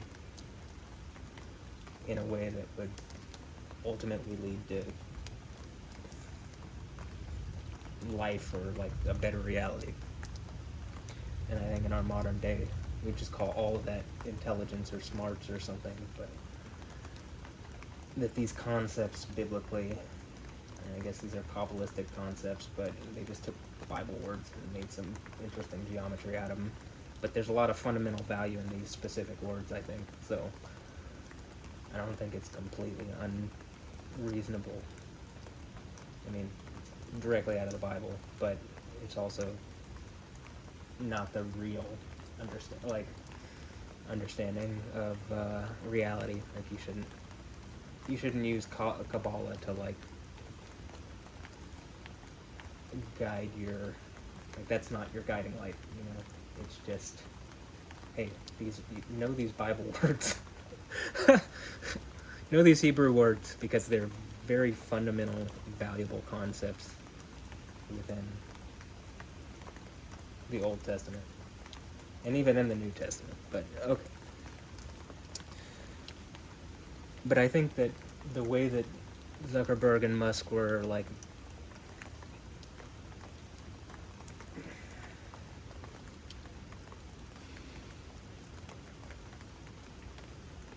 measuring how they speak, like clearly taking thought in what they're saying. They know, like, part of it is I think they know that they're the guest on the show and that the interviewer wants their opinion or thoughts on whatever, and so like they don't want to give just off the cuff. They want to kind of think about it for a second, which is, but that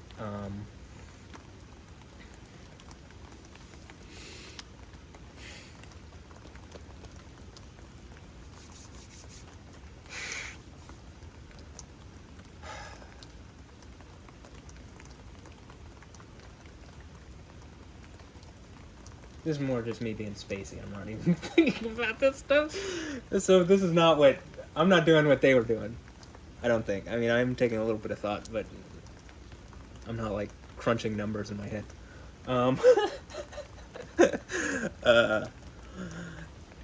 But like, it shows some wisdom to like actually think about what you're saying before you say it. And I just thought it was weird that they were like mocked for it. And even by someone that I generally like respect their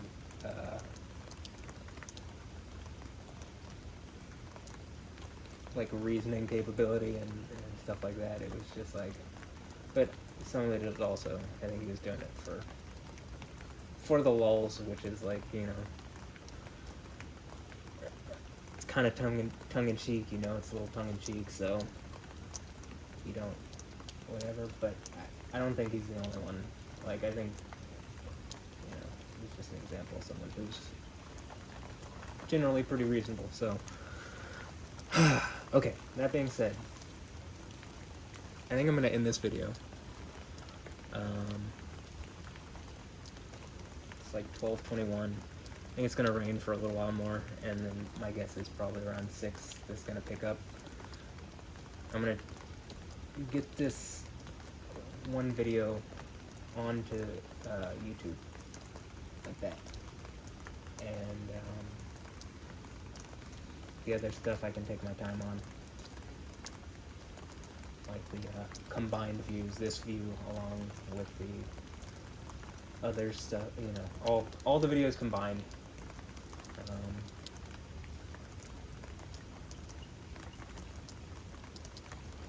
Here, I think I have good fortune for this.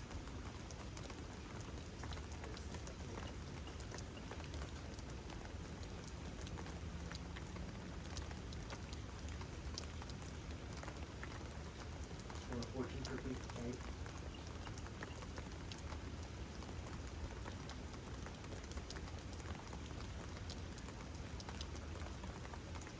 So like, I think you know, just learning skills that might not be super in videos and stuff, but it says the skills you have gathered will one day come in handy.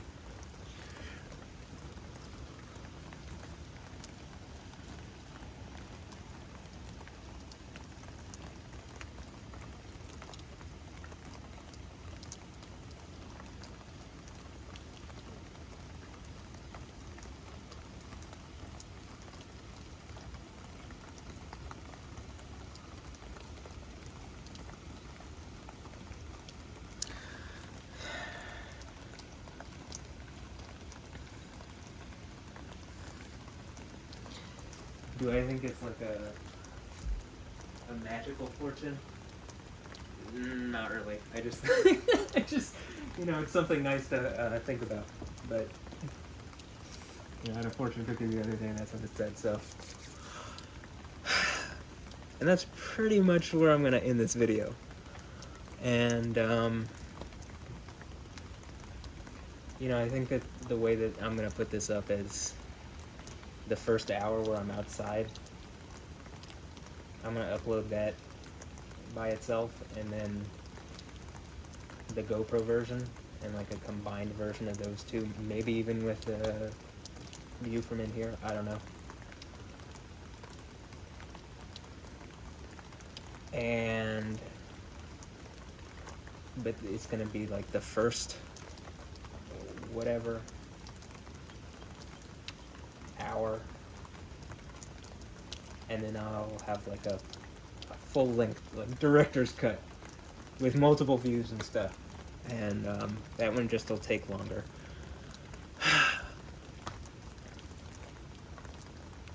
So, okay, well, I hope you enjoyed, and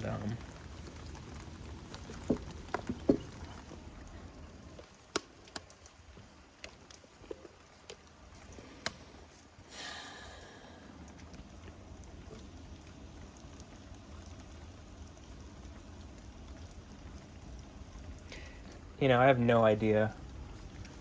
I look at, if I'm on some kind of Truman Show thing, you know, I could be talking about Elon Musk and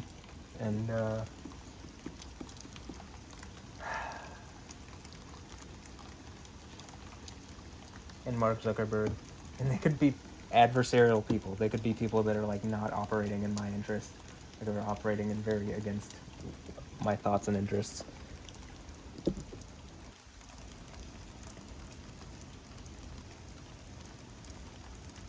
But part of me is just like, I'm just tired of this all, that I feel like you know, there's just something that's like, well, you can't trust anybody. It's like, well, I don't really trust anybody, but, you know, you can't, no man is an island unto himself. I mean, I guess if you're on the throne of Yahweh, maybe you are, but at a certain point, it's like, you know, it does seem to indicate something's come along with you. Like, there are saints, the Most High. So, just like, you know, same reason why when I'm like talking about Alessandro Ambrosio, like, okay, you're a good example of someone that it clearly looks like, you know, just like the Stephanie Houston thing, at least as far as In fact, I'd say it's more obvious than that. Like, or maybe not more obvious, but I've made, like, I think I can connect enough dots along with, you can clearly see what's going on around here. I mean, I can literally connect enough dots on like I can put together content, which makes it so obvious that it's like, at some point, you know, pulling down lightning from the sky, like, if I did that, like, society would be like, okay, Alessandro Ambrosio, you're gonna have to go talk to this guy. Like, you're gonna, like, in the least, like, engage, stop lying that you're not doing that, and, like, you know, either stop it or give him what he wants. I mean, hey, but part of my point is, it feels like that's what's, like, the hope, that the idea is to get my hopes up, right? And then, like, the way that something of this works is, like, to tear people's egos down. But I'm not coming at this from, like, you know, and I'm using ego in this way that is, like, representative of, I guess, like, who I think I am as a person or something. But, like, I'm not coming from a like a prideful, like an egotistical or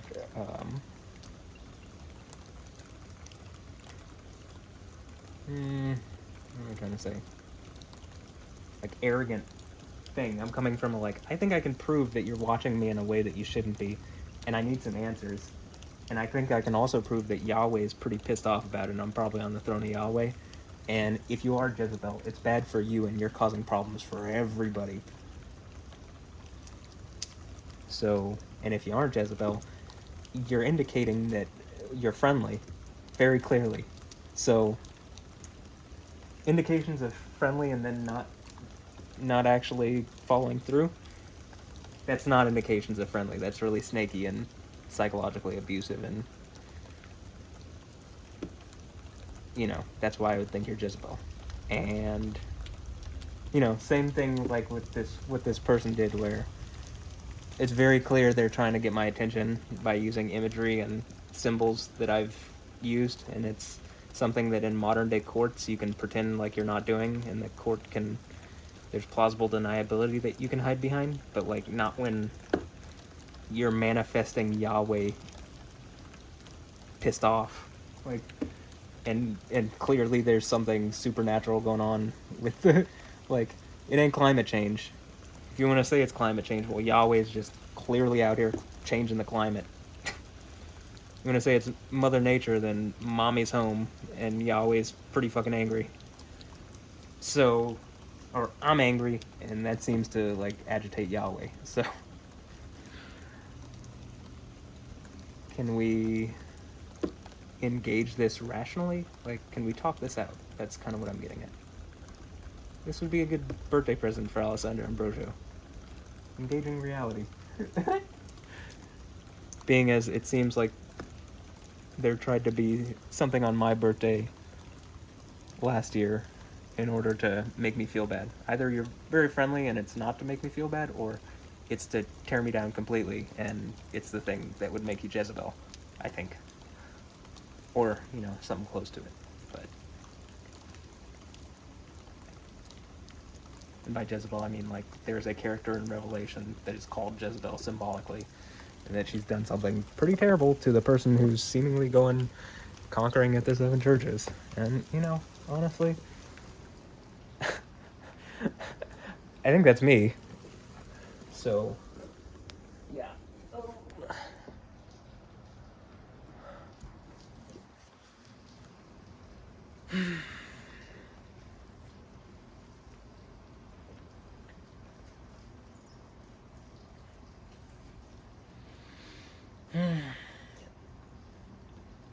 And if it seems delusional, I mean, I can literally make the content. This is the problem.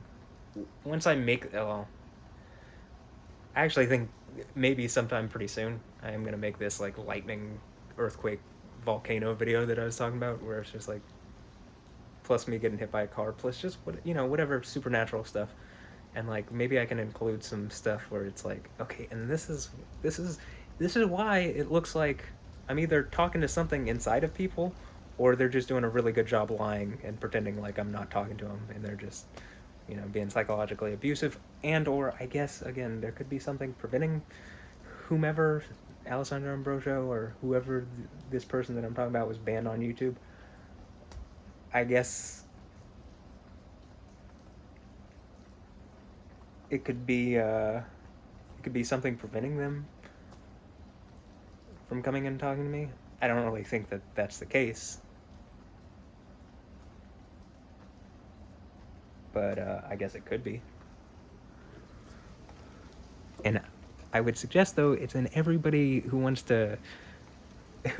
I mean, this seems pretty uncomfortable, like where we're at with this, and it seems like at some point it breaks, right? And I would assume that this storm, and you know, it's only gonna continue to get more obvious, I think.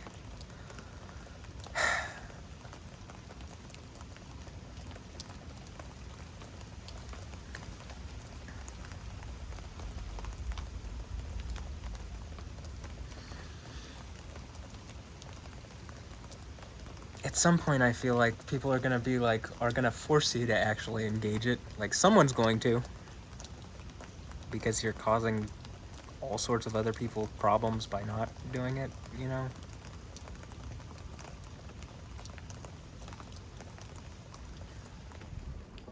It ain't just one person, but, you know, I can give some specific examples that would break this whole shit pretty wide open, so that's why I'm saying these specific people. And again, or this specific person, Alessandro Ambrosio, and, you know, I do think I could bring up a number of other people where just having them engage me in any way that's reasonable or rational would, like, fix a lot of people's realities and, you know, lead to a better world and whatever. I think, I mean, it just seems reasonable if we actually could do some fixing a society here. But, like, pretending that this isn't happening, not only is it not helping anybody, it's just, it looks to me like it's pissing Yahweh off more, and he's causing more problems for more people, because at a certain point, when we're being led down the wrong path or something, it's like, I think there comes a time when Yahweh is just like, all right, this can't stand anymore. And I guess that's what would probably be the 1260 days from Revelation. Like, there comes a point where it's like people have to choose. But anyway, I'm not really going to get into that. I think I've already gotten into that in other videos. And yeah, so,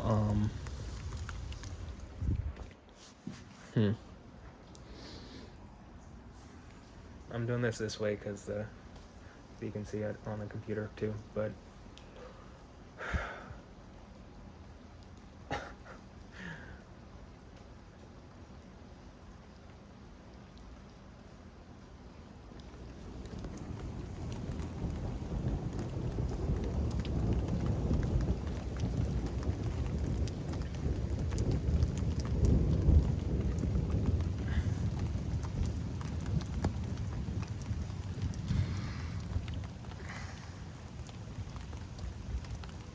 well, I guess the GoPro's facing this way too, so.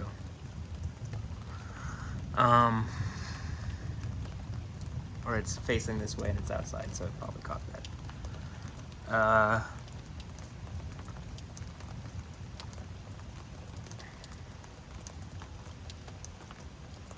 And here's the other part. I mean, I get that if I couldn't prove what I'm talking about, like, I think I know for sure I have circumstantial evidence and plausible things that are plausible, and I think at a certain point a pattern of it to such a degree, and like a strong enough narrative is like compelling enough to say, okay, there's something going on here. And then that on top of all the other stuff and me pulling lightning from the sky, and you know, just like things that I know are like more than normal. At a certain point, something, you know, the weight of just getting everything together, it just becomes like something's gonna break, right? Whatever this silence is over this situation in my reality, whatever this mysterion is.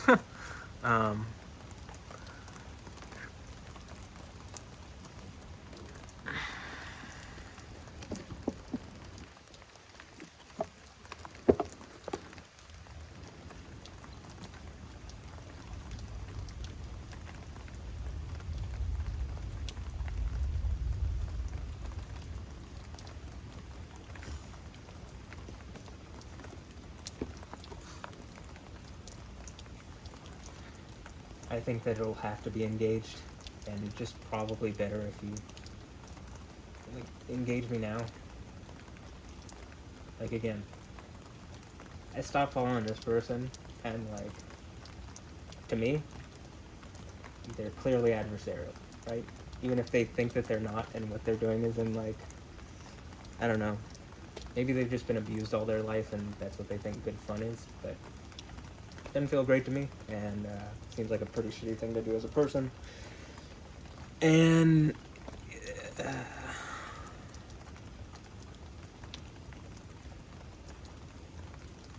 I just feel like that's probably more where a lot of people stand. Alessandro Ambrosio. Where, like, you know, creating a fake reality to try to manipulate me and harass me and hurt me and psychologically abuse me and tear me down and all this stuff.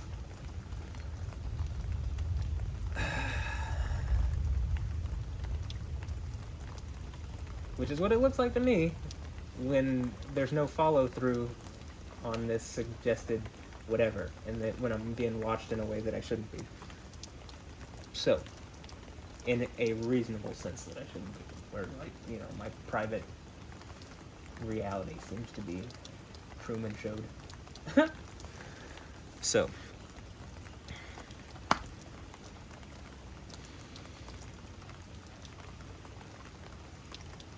and like, okay, another thing, I'm looking at all these celebrities. I was thinking about this because I saw that Kylie Jenner was trending, and I tapped it on Twitter, and it's apparently like her and Timothy Chalamet are dating or something, and then I saw like right under it Kendall Jenner was trending, which I don't like. I don't search up specifically Kendall or Kylie Jenner, but I don't really like. I don't know why it's trending for me.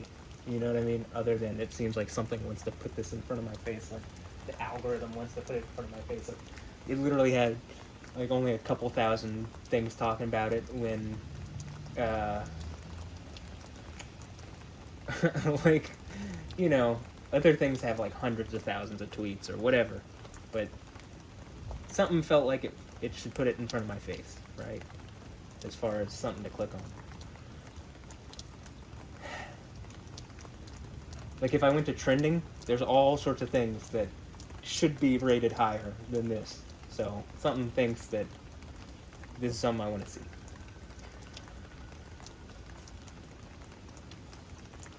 But it seems weird to me, like, the way celebrities, like, are empowering this broken reality that I'm talking about, where it's just, like, they just get in relationships that are meaningless and vapid, and they do it to, like, boost their...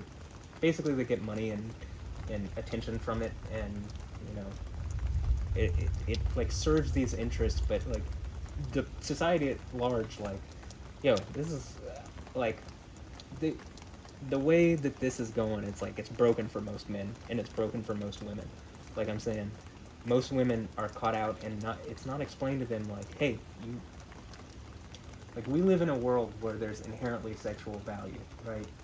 And like, you know, certain people pay for it just outright, and that's what prostitution is, or to rent, like, sexual function for a short amount of time. But, you know, it used to be that marriage was, like, and was literally, like, a long-term purchase instead of a short-term, like, one-night lease of someone's sexuality. And, like,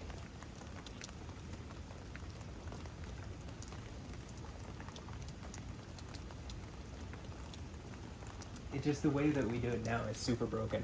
And like, I think it's important to consider love, but like, then love doesn't have anything to do with the social contract of marriage. It does have to do with marriage. Marriage, you don't want like two people who don't love each other to get married, or, you know, whatever, like each other but love each other.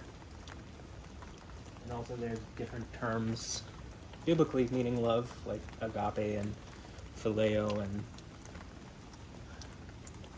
eros, romantic love and friendship love and self-sacrificial, like, love. But like the way we do it now, it's like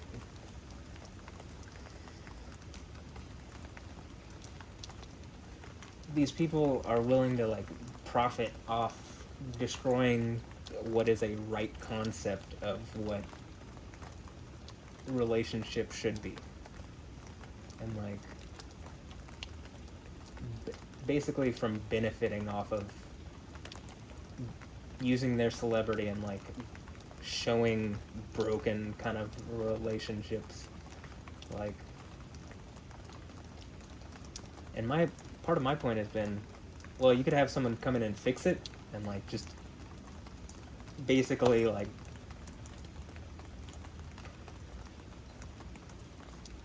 you're causing problems for everybody. This is like, we're gonna go this way. You don't, I mean, I guess like you live in a society where like you're breaking down certain like concepts in order for you to benefit financially or monetarily or whatever, socially or something, but like ultimately it's hurting everybody by tearing this society down. And like, so, you know, again, I watched that video and it's like, you know, I think generally men don't want to marry someone that someone has slept with before. They just accept that it's happened because it's kind of the way reality works. And that women, I think, generally are not taught from a young age that they do have inherently like sexual value. Like you're either gonna like date someone, and the time and money and effort that they put in and how they try to woo you or whatever, you know, is the amount that they're willing to pay, or whether it's just a one-time dowry like the Bible used to have, or whether it's you know, renting sexuality, which is prostitution. Like, they're ultimately both men and women. But the way it usually works in our society is that the men approach the women with the money and stuff. But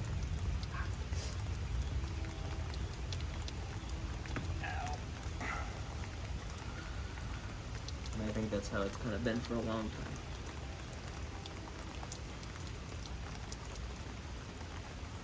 And I think it's in everyone's interest. Like, this is another thing that I'm looking at Christians and saying, like, yo, I'm so tired of hearing about LGBT whatever outrage that you have. I don't believe you're a Christian if you're still outraged at that, because most Christians I know have more trouble, like, you know, as a young man, finding a spouse, like a spouse that doesn't have some kind of body count or some kind of history that is like psychologically difficult to deal with, so it makes you have to disengage with reality in a way that you like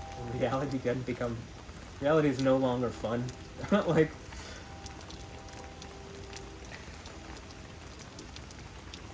and like, so even the most alpha male men in our society, like, this is kind of what I was talking about.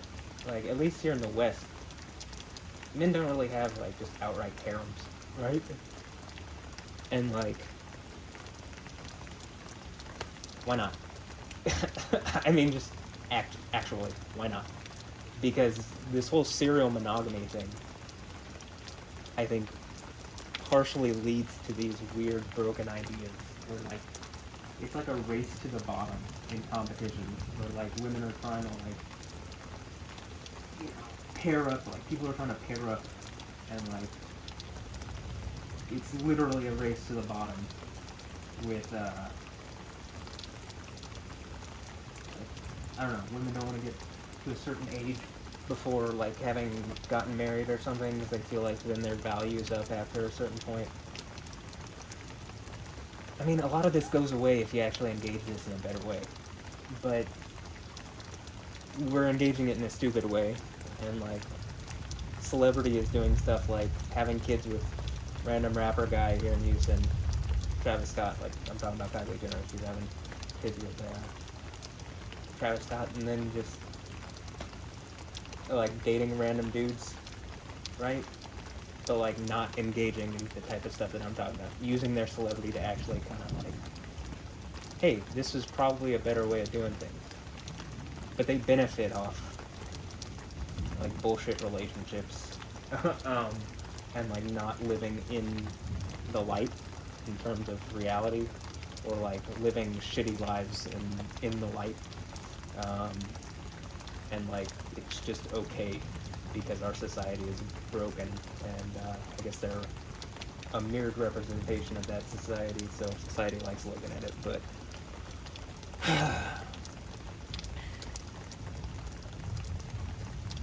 alright, we're starting to get lightning again here. Maybe the stuff I'm talking about is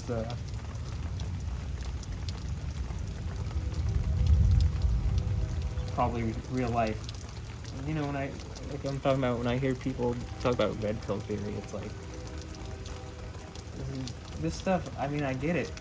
I kind of get it, but you're not doing anything to actually fix the problem, and you're hardly engaging like what men actually want, and I think you're hardly engaging what women actually want. So, like, why would women rather be serial monogamous with men that they? I can't imagine that they would think that like these dudes care anything about them really. Instead of having like, I don't know, forming harems around specific men with their friends and just like outwardly living that out and like trying to mold like what men should be, and then men should also have ability within that to like show what they think men should be. And I think you'll at least get a better example. I mean, you will get some alpha male assholes who, like, stupid women have decided to empower that person, but I think what'll be outshined by that is, like, someone with wisdom actually doing that, and okay, that's what I've been trying to say here. Someone with wisdom doing that and, like, trying to carve out a better reality for everybody with that, with what, you know, this social empowerment that comes with being in relationships with, you know, the most desirable people in the world.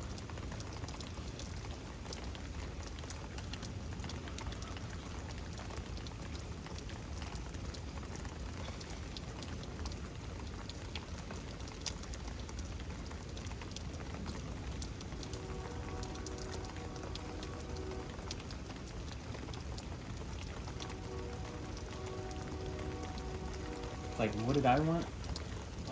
I wanted a wife that wasn't a hoe. You know what I mean? And honestly, when I was a little kid, I wanted a wife. I knew I wanted a wife, and I knew I didn't want her to have kissed somebody before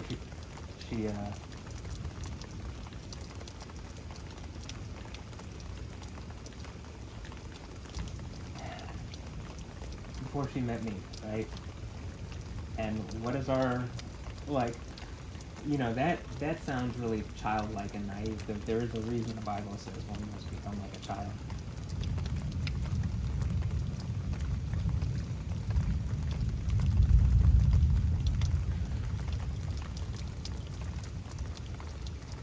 But, you know, I look at this where, like I'm talking about, there seems to be like some kind of, there's a clear sexual marketplace, whether it's like publicly spoken about or not. And again, you take someone on a date on Tinder and you spend $5 on them at the whatever. It's like they've already made the decision, but if you're willing to put in the money to buy them food or something, you get, you know what I mean? You get 30 minutes of their time. I mean, that's basically the modern day form of it, right? Something like that. I don't know. In Taco Bell, you get some Taco Bell.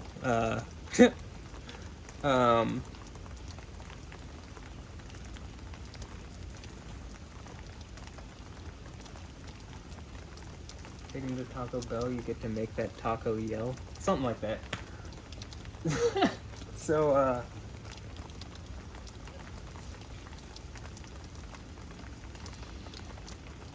you know, I have a lot of thoughts on this, and like, I just see nobody talking about it in any way that makes any logic to me.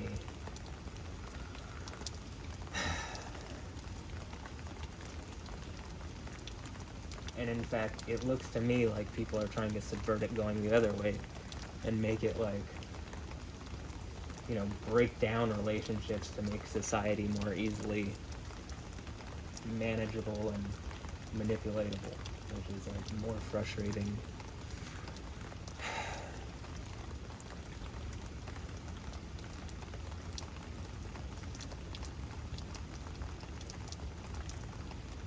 But you know, like, didn't Kylie and Kendall and the Jenners and Kardashians, that's the name. Don't the Kardashians claim to be Christians? I mean, I don't believe it. I don't really believe anybody who's celebrities are Christians, but I don't know. I'm not gonna make a blanket statement completely like that, but it's hard to believe. I mean, you know, I hardly feel like the reality I see is real at all, but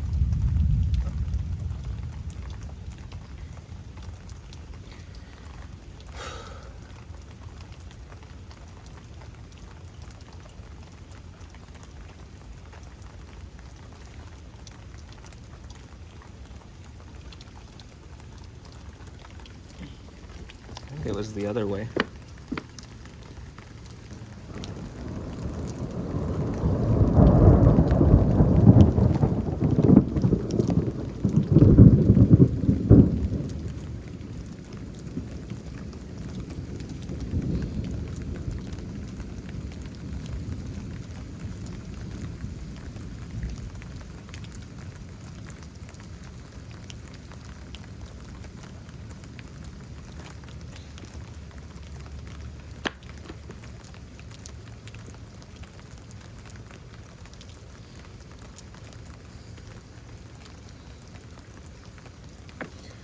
Okay, I think it was that way this time, but I do already have a camera facing that way, so I'll keep it facing out this way, and you know, the GoPro's looking that way, so.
So like here, if you're wondering what my advice is, I think women shouldn't, like, we shouldn't have a society where basically women are like, where virginity isn't valued at all. In fact, it's like, when I was growing up, like, there's like, I think a stigma where certain girls were like, oh, these guys don't, you know, they aren't attracted to virgin girls. And it's like, if a guy didn't like you and you're a virgin, and he didn't like you because you're a virgin, he doesn't care about you, just FYI. And if that's attractive, it shouldn't be, because that's retarded. And it's not prudent. And if you're offended by me using that word,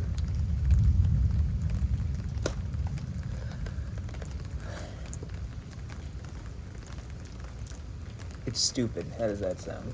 If you're offended by me saying it's stupid, well, you're stupid. Okay. It's a joke, kind of. Not really.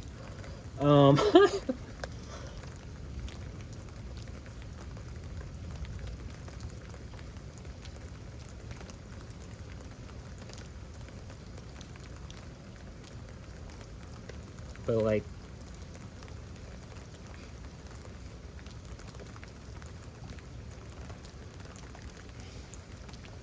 you know, in our society, it's normal to basically, like, you know, women sleep with guys who, like, don't care about them and, like, basically cage them. And so women need to, like, liberate themselves instead of just, don't get caged by these guys. Like, I mean, don't get your egos caged by these guys. Like, it's prudent not to. And, like, instead of teaching, like, liberation comes through being caged and then not caring that you're caged and, like, you know, being free within that cage, how about you just not get yourself caught in a cage that you could avoid, right? Like a mental, spiritual, physical cage, right? How about we just not glorify that kind of stuff, right? And we make it really obvious, because at some point it's going to be really obvious, and we're going to look back at this time as like a backwards, backwater, unintelligent, like, time where we didn't value something that's like inherently in our nature, and like that we did sexuality so brokenly and relationships so brokenly.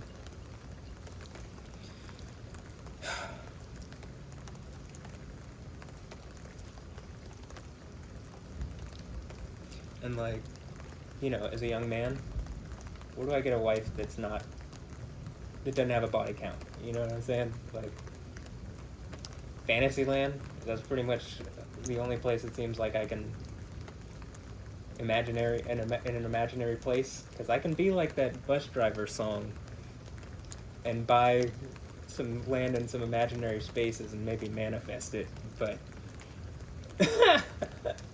I mean, in reality, it seems like something so, you know, I can understand why in that Twitter post that I was talking about that I liked, like, I clicked like, I didn't just like it, isn't something I enjoyed, but where the guy's like, you know, he's like, I'd like a wife who, like, maybe at most has a body count of 7, and it's like, to me, I'm like, I don't even, okay, if I have a harem, and you can provide me with, like, virgin wives to, like, not have to deal with the psychological, like, thoughts of you sleeping with other men because it's physically uncomfortable.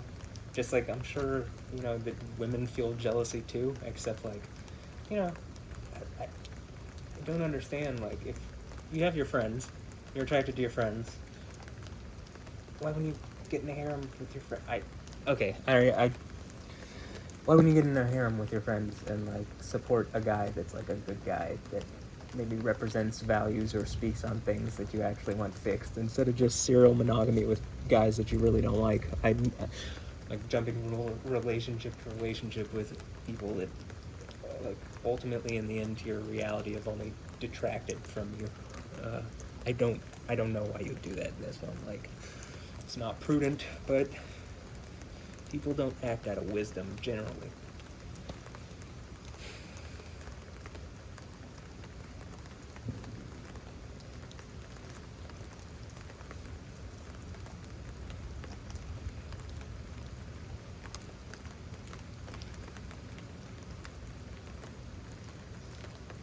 So, like, you know, again, my thought is, like, can I buy a virgin wife? Like, where are all these virgins? You know what I mean? Where would I have found one when I was younger? Because most of them seemed, even when I was a lot younger, seemed to be, like, in a rush to get rid of it in order to participate in a society that, by that process, like, bonding you with people who cage you, like, it's almost like Stockholm Syndrome, but for a society that's, like, wants to get that out of you and doesn't want to provide the thing that I'm talking about for guys like me, because it's not within certain people's interest to do that. It's, like, outside of certain bad actors' interest to, like, manipulate the sexual marketplace that most people don't even want to acknowledge exists.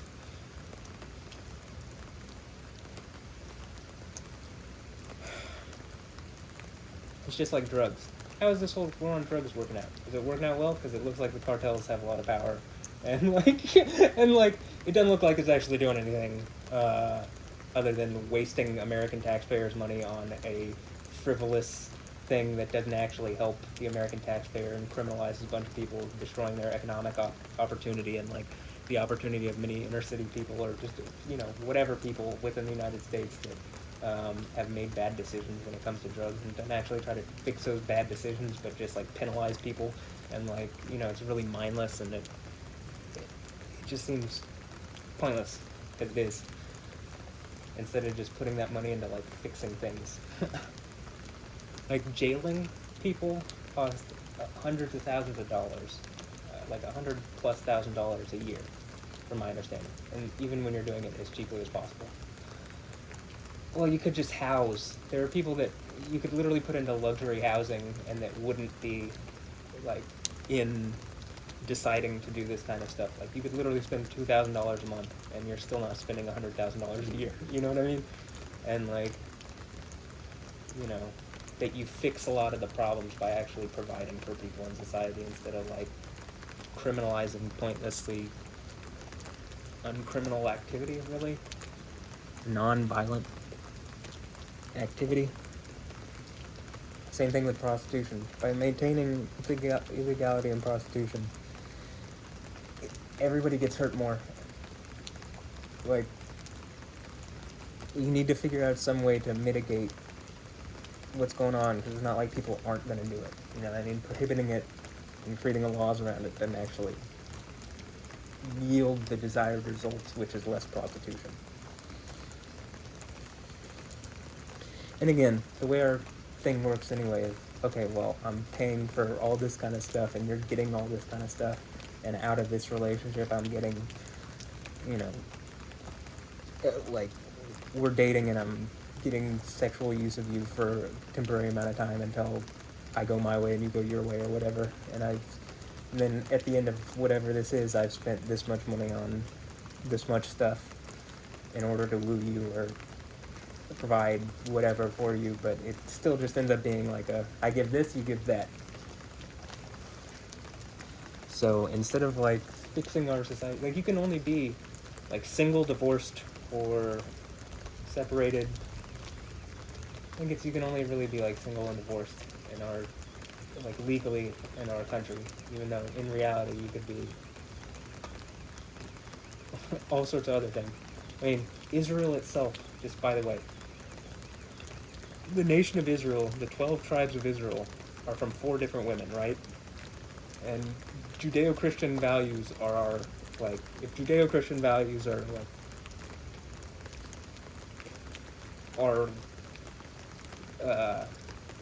some of our founding principles, which they are. We don't live in an Islamic society here in the West, for good reason. But when, that almost sounds like something Islamic. Like, I think Muslim men can have 4 wives and as many, like, girlfriends and, by, according to Quranic law, as many girlfriends and slaves that they can control with their right hand, whoever they can control with their right hand.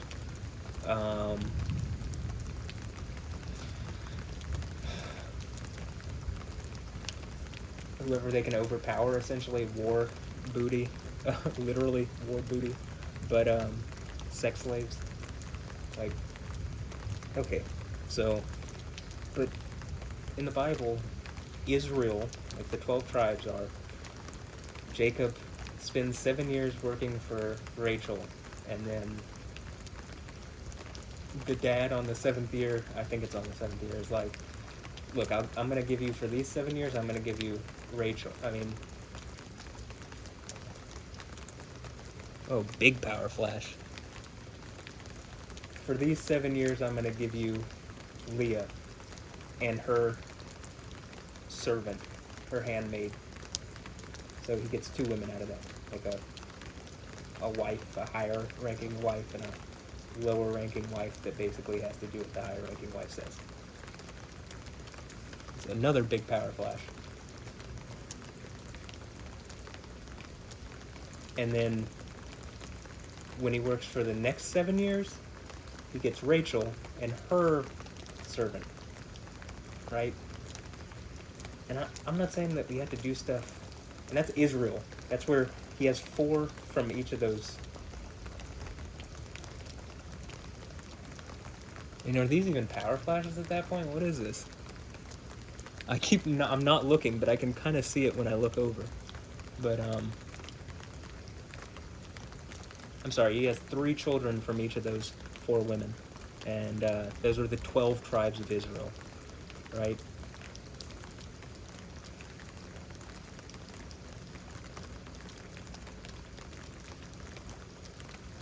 And so, like, hey,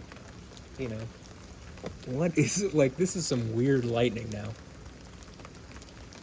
But that's, like, literally how Israel exists. That's, like, the basis of Western Judeo-Christian value set, right? Like, I think Abraham had more than one wife, too.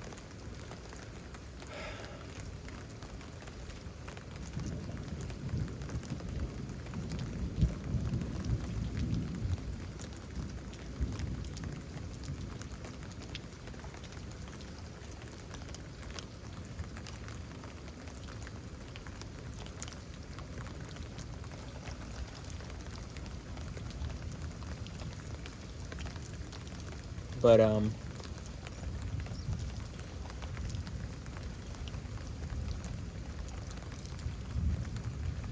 you bring this up with women modern days, or even men, like, people look at you crazy.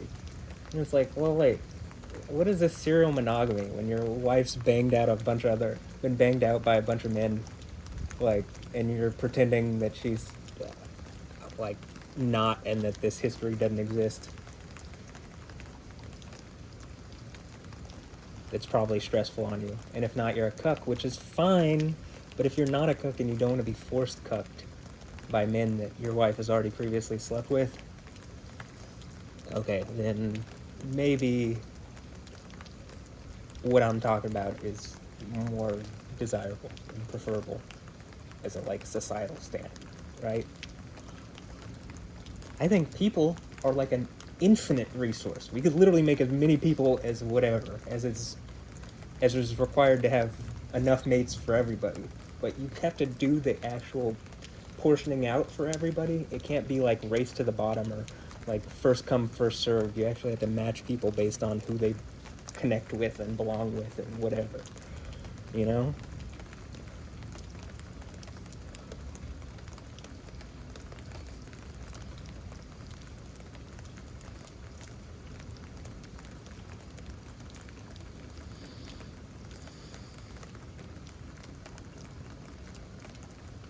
And, like, as I'm saying, I mean, I think part of the prize from Revelation of being on the throne of Yahweh and, like, basically being associated with Jesus in the sense when he's like, I'm going to come in and eat with you. Well, eating seems to be a metaphor or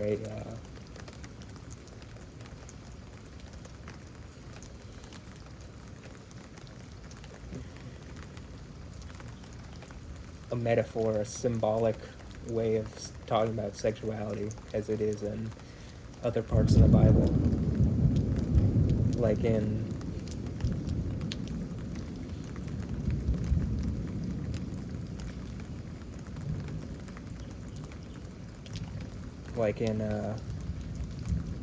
specifically the Song of Solomon is a good one, but also in the Proverbs of Solomon, this guy who had 1,000 wives or 1,000 women in his life plus. But remember, my whole point earlier was Jesus has 144,000 virgins on Mount Zion. And the word there, parthenos, in Greek used for virgins, in the Greek Septuagint, so the Old Testament, and in the New Testament, it's only used of women. Virginity, batula, is only used of women. It's not a thing that's talking about men. And what I hear is like, oh, well, in Revelation it's symbolically talking about 144,000 people that, like, don't bend the knee to other deities or don't worship other deities. And I'm like, well, it could just say that. It looks like it's just saying Jesus has 144,000 virgins when he comes manifest here. Because what, does Jesus not get to have sex? Is that what you're saying? You don't think he would want to? I mean, he created it, so why can't he? Or Yahweh created it, I mean, he's Yahweh. And that's what I think when it's talking about, I grant you to sit with me on my throne, as I sat down with my Father on his throne, and then says,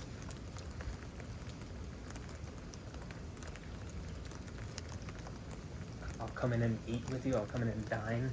And previously in the seven churches thing, eating and dining seemed to be associated with food sacrificed to idols. So again, I think that, you know, the idea is like someone's sacrificing virgins or something. Someone's specifically using sexuality as a trap for someone. Seems like for me, someone set certain traps for me, and they're trying to beat me over the head with certain women's stupid use of their sexuality, which is damaging to everybody, and that at some point it goes overboard with this Jezebel woman character, and that they do something that, you know, is problematic for everyone, and Yahweh makes it known that it's problematic for everyone, and then he kills her and their children through some kind of disease that he, like, casts her on a sickbed with.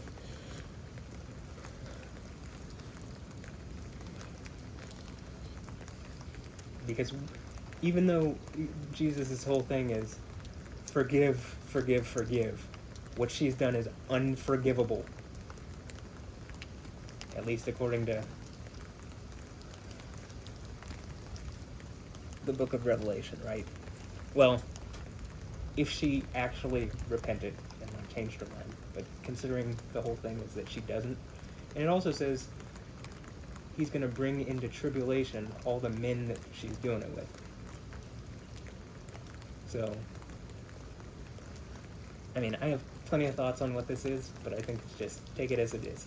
Like, there's some woman using her sexuality as like a trap, right? For me, and beating me over the head with it. Maybe it's multiple women, or maybe this Jezebel woman like leads this group of people, the Nicolaitans, or is like a high-ranking person and has taught them to do something which pisses Yahweh off so much he's going to kill her and like take back over control of the world, using, I suppose, certain authority that he's given based on the shittiness of the thing that she's done.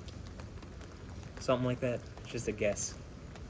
Seems like a pretty reasonable one based on the text, but, you know, whatever. If you can actually logically provide like a better reading, try. You won't, but, you know, try. It's at least better than what I hear now, which is not much.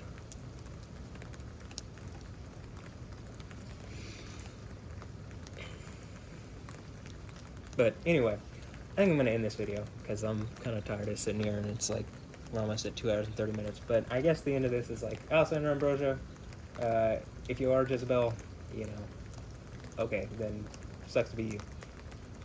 And I'm a little bummed out, but honestly, it's only beneficial to me that there is an actual Jezebel.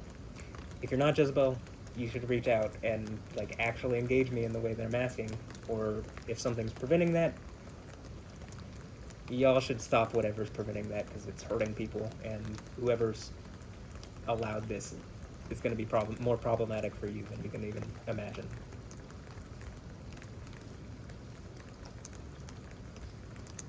So, I guess I'll end this with, if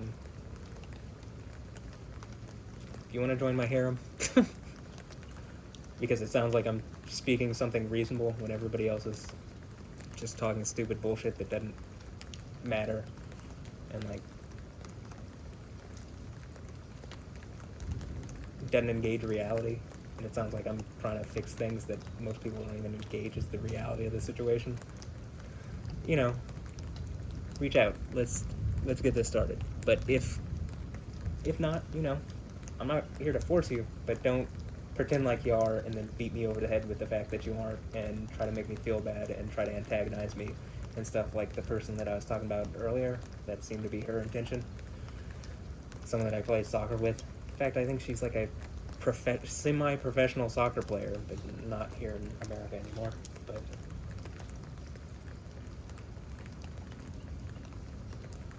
okay.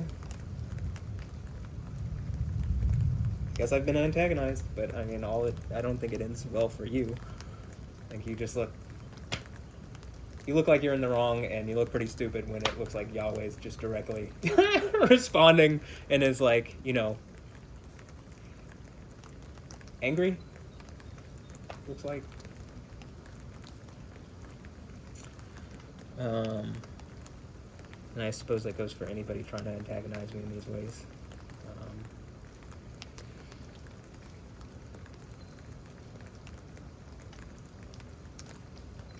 Because it doesn't make me feel good. I don't think you would like it. I don't think anybody would like it. If you would like it, well, you've probably been beaten down by the system, and you don't know what's good for you. So, by a system, by whatever the world system. But, okay.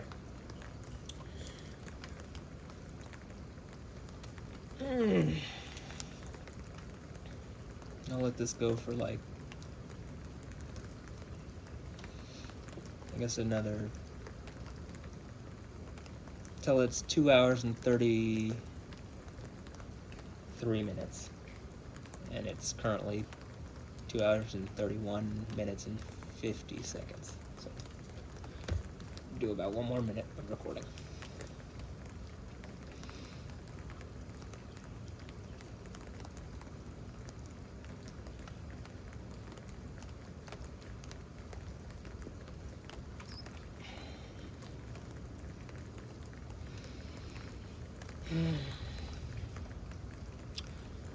So yeah, I guess, you know, if I'm speaking sense and you're a woman and you'd like to join my harem, or you're a man and what I'm saying makes sense, and like, I don't think that there's any supply of people that we can't make more of.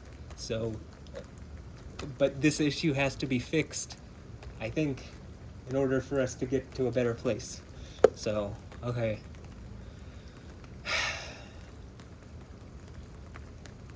Just gonna end with, stop whatever's going on with Alessandra Ambrosia. Get her in front of me.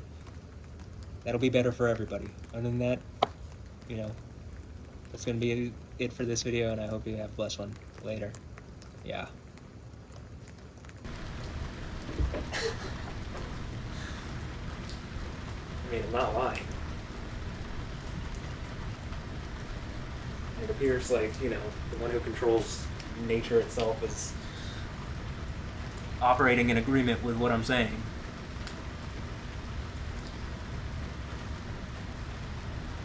Else, you know, do I have magical powers that I can manipulate all this stuff in a way that nobody else seems to have or has ever had before, or something like that?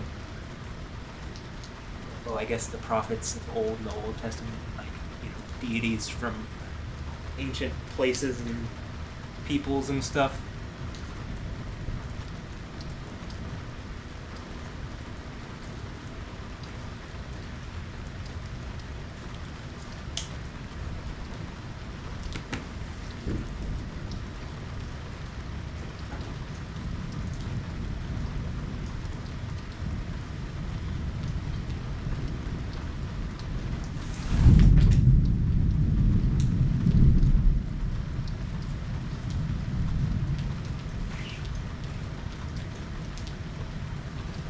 I have a GoPro still recording.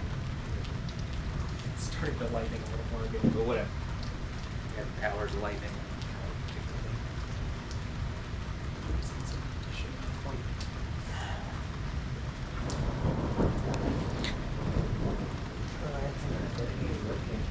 You just always see what I'm doing and what the lightning's doing. Oh, that'd be cool too.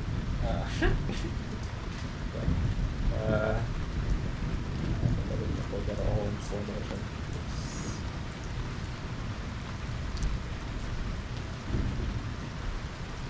No 4K 60.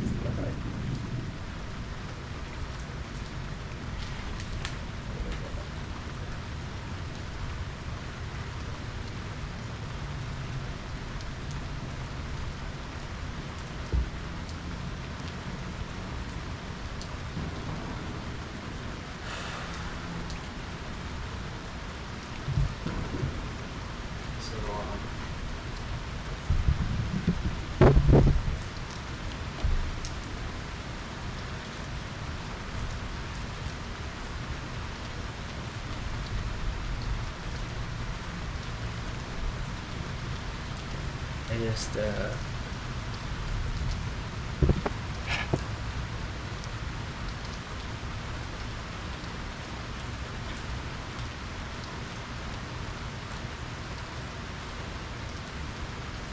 here, I'll even look at it on this computer because it'll make sense as to what I'm looking at.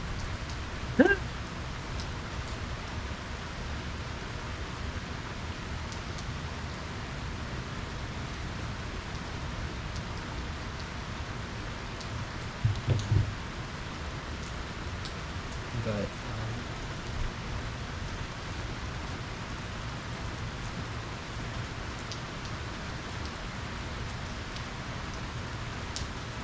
well, OBS has gotten to the point where the streams don't work. Happens. So I can see when change it to the Modern Warfare camera. It's Modern Warfare camera. Let's see. Hey, this is Modern Warfare.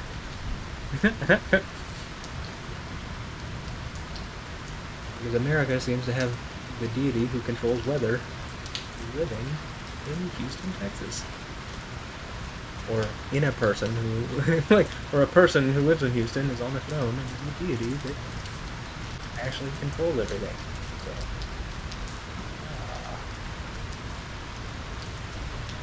and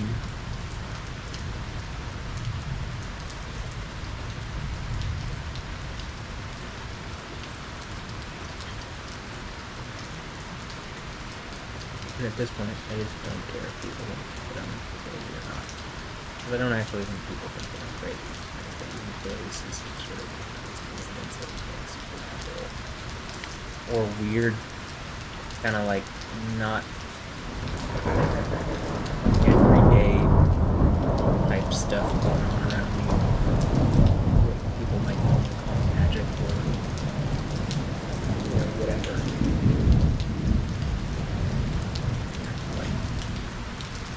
And Aaron going up against Aaron's magicians here.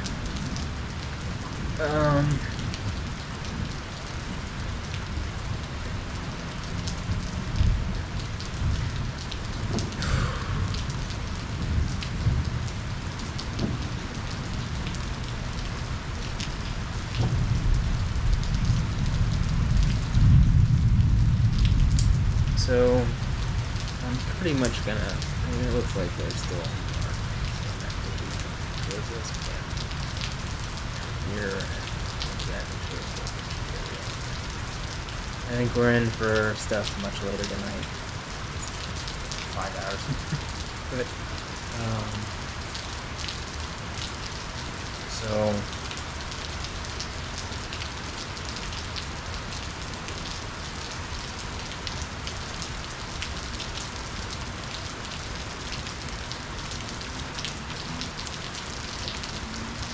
I'm just gonna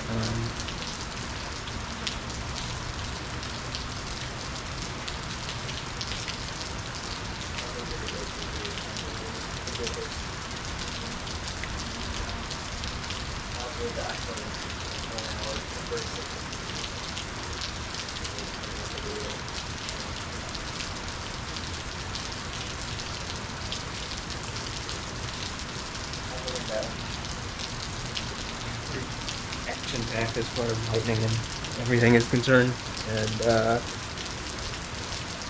would be a good video to, you know, I don't really have to add much to that, but, you know, adding another view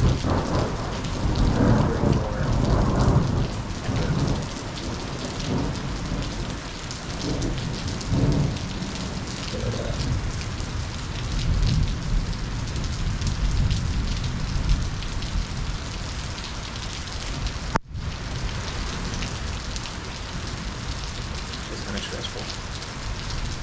I'm gonna go and check on the GoPro camera. I'll be right back.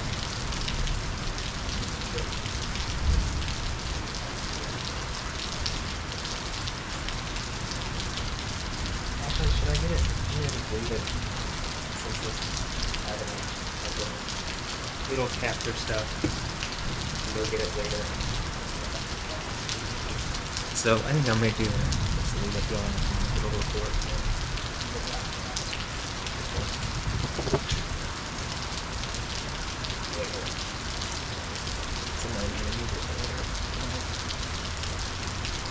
That's good. Right now this is transmitting the first power that laptop and desktop. Upload that to YouTube.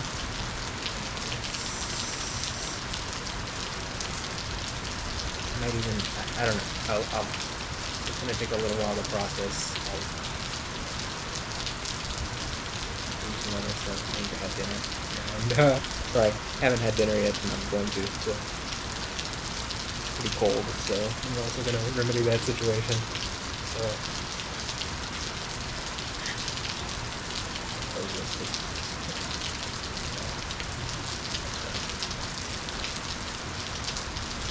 I guess to end this video, this is where and how I'm going to end this, but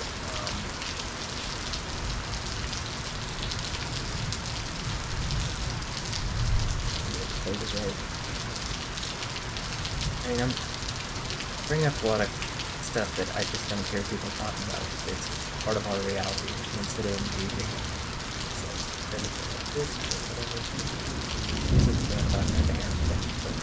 You know, I mean, that's just, and all that's also a term that's kind of used to describe, like, you know, a specific type of relationship that,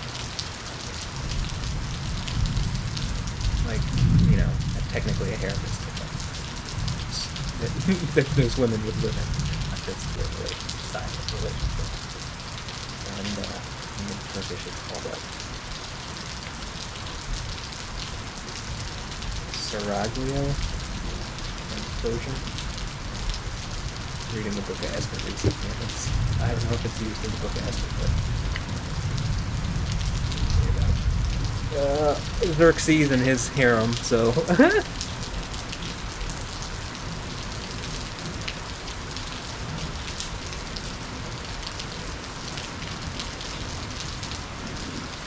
and it's like, you know, again, that does sound like a you know, if you want to make up for whatever this is that people have like overstepped and making me feel bad and seemingly drawing the ire of Yahweh, bring me, you know, a harem of beautiful young virgins and Alessandro Grover, and we might be good. I don't know, but it's a start.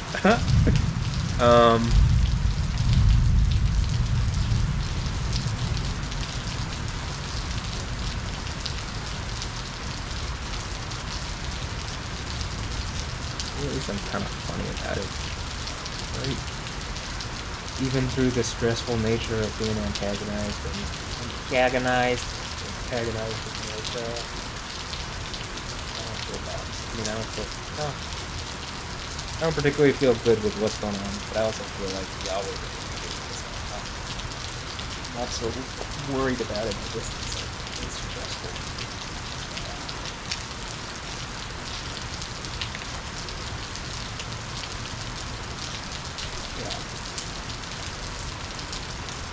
Okay, I'm gonna go start dinner. So, yeah, I hope you enjoyed this. Almost 4 hours long now. So, yeah, I'm gonna end this. Hope you've enjoyed. And,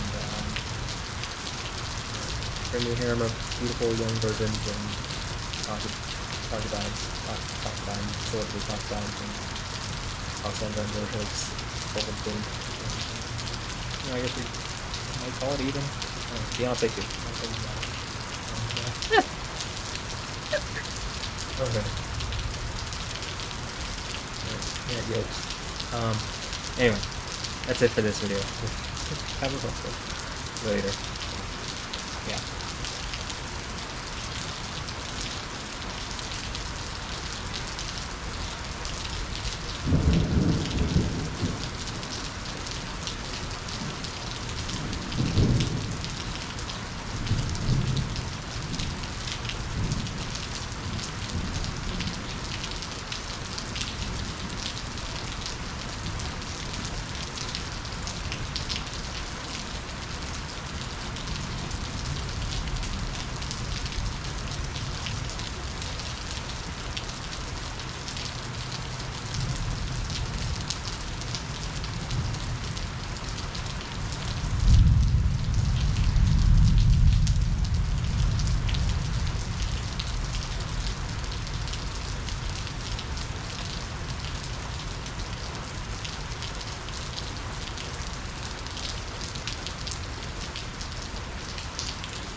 So I pretty much just decided I'm going to leave this camera on until it just runs out of battery. I think it's going to be... I don't plan on using it later tonight, and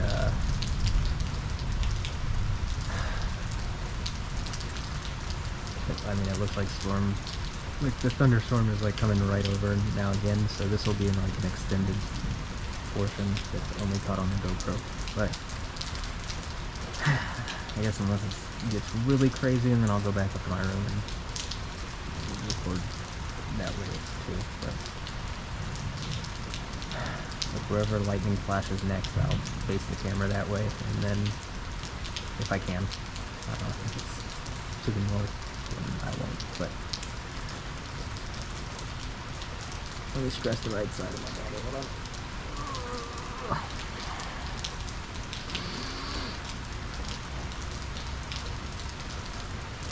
You know, I've asked myself, Yahweh, which way is lightning?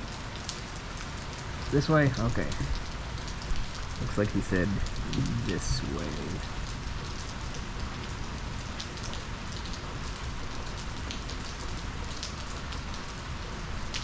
Is this good?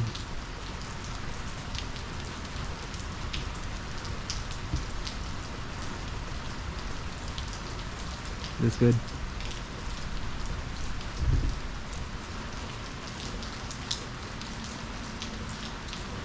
Yeah.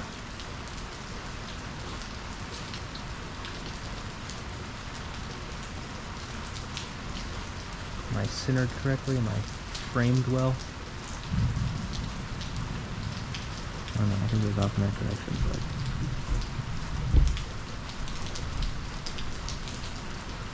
Yep.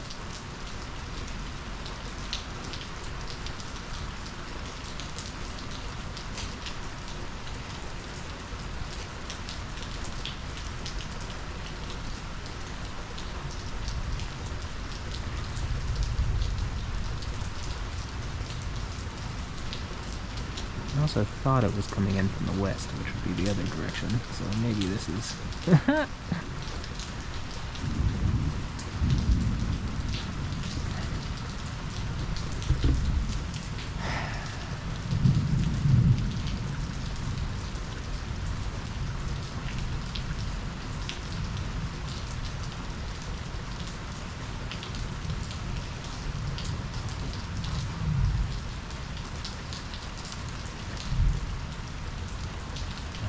Let's see if I framed it correctly. Anything? You got something for me? I just kind of want to go back inside. To be honest.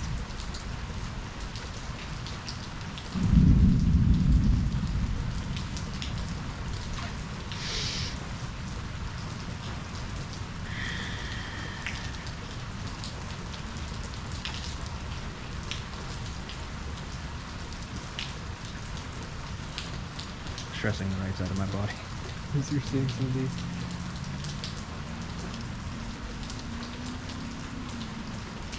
That looks more on the right to me. I don't know, here. I'll kind of give you the normal time-lapse camera angle.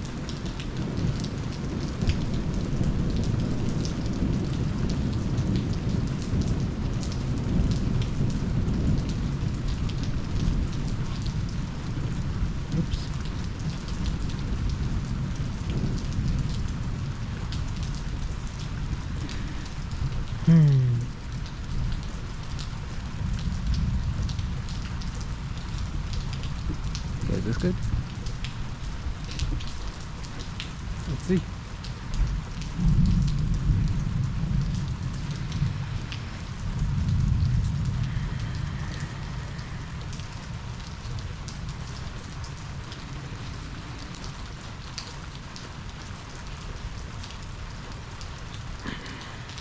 Yeah, that looked kind of well centered. Okay. Let me stretch the right side of my body a little more. See if I can get like a good instance of lightning that I can really judge based on, and then when I'm going in, I'll just leave this camera until it runs out of battery.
That's like, I mean,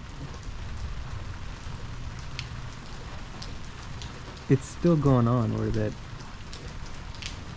like, this was very clearly going on in earlier, and it's like transformers, I think,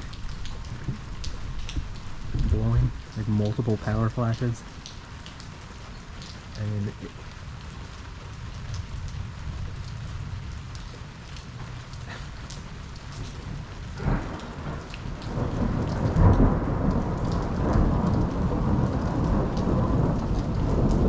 there you go.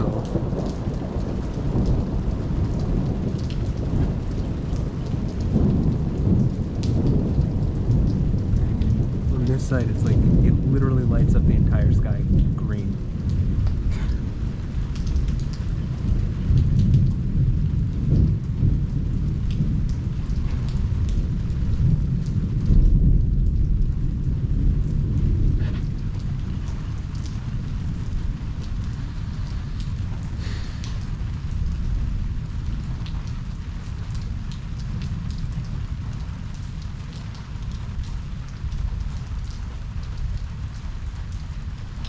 You know, I'll say this because I said this on the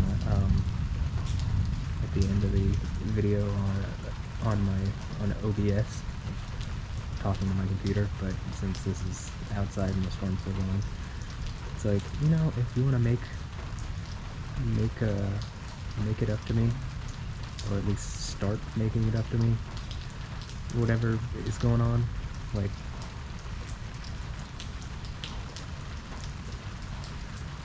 just like the thing that I posted on recently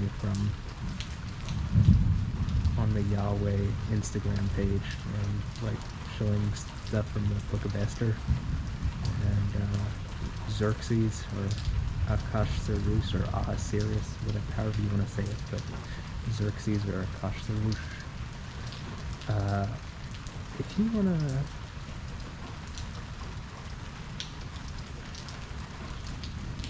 just like the thing where Vashti or Washti pisses off the emperor, right, of Persia, or the king of kings, whatever, the Shah, Xerxes, yes, the character from 300. Just as his wife, like, you know, basically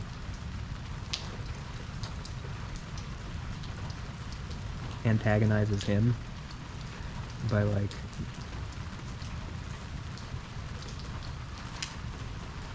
ignoring his request, I guess, since he's the emperor, his command, and so his people basically come up with, like, you know, put on a search for and bring the most beautiful virgin women, young women, girls, maidens, whatever, to Xerxes, and you know, he already has a harem, so you bring that to me, and you bring me you know, a bunch of celebrity concubines, and Alessandra Ambrosio as a queen, and some other queens, Beyonce.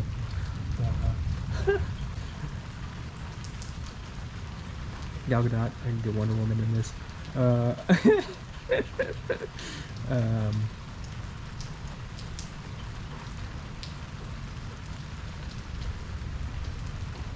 You know, put on a competition to find me the most beautiful virgin women, and you know, bring me the most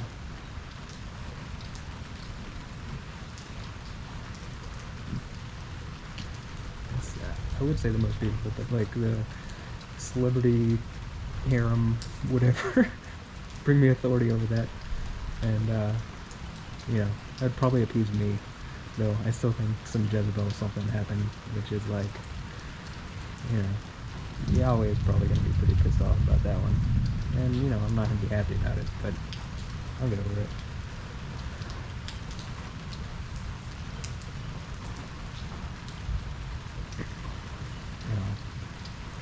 You know, it seems like one of the ways that I get over it is just unlimited amounts of whatever I want whenever as Yahweh on the throne.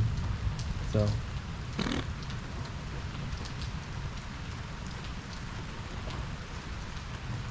best harem and the best unlimited expansion of the harem with the first fruits and best women. And yeah, bring me that, and you know, I'll feel better. And,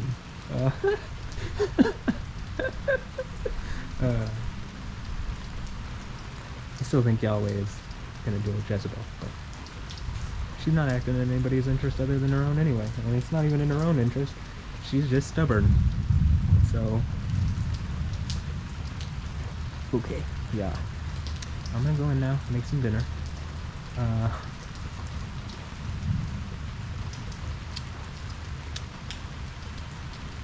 hope this has been a bit eye-opening. You know, I think it only gets more intense and obvious from here that there's clearly something going on.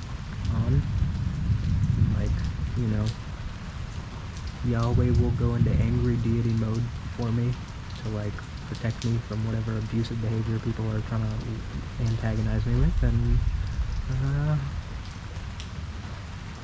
you know, when you do that, you only hurt everybody else, and it becomes really obvious.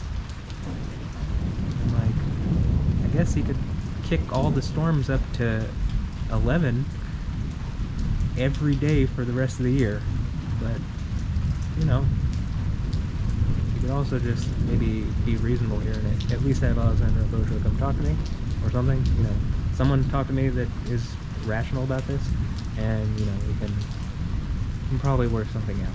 But just pretending to be silent about it, and I know that it seems like everybody's participating, well, it only gets harder from here.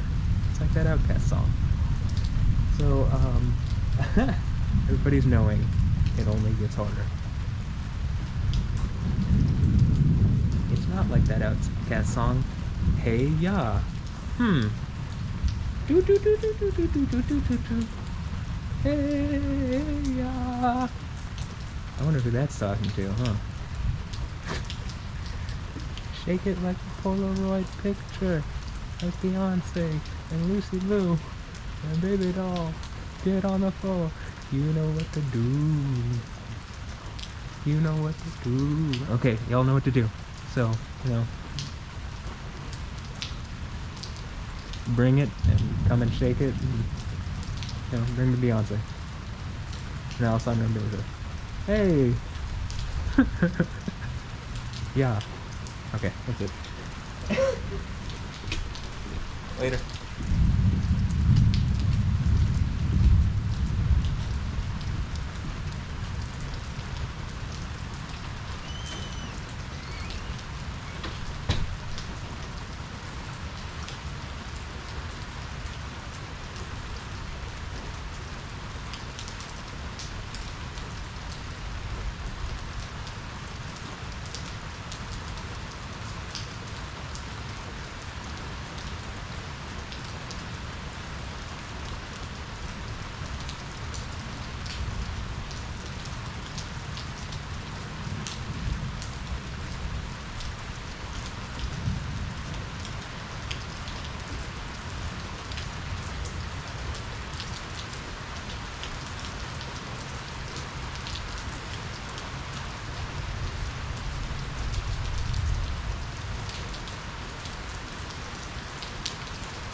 Okay.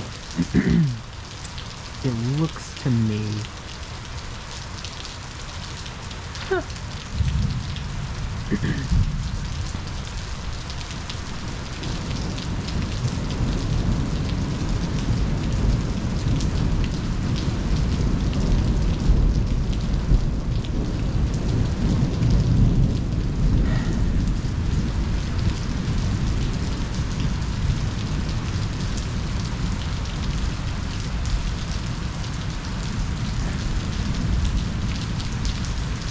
The external battery that I have this hooked up to is completely out. We're at 4 hours and 38 minutes of recording.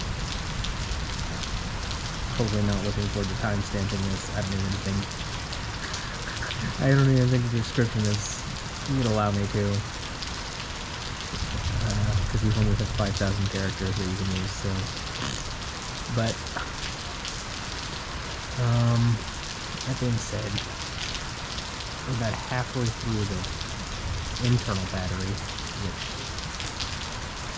you know, doesn't last nearly as long as the big external battery that I have it hooked up to. But I brought 2 additional batteries down.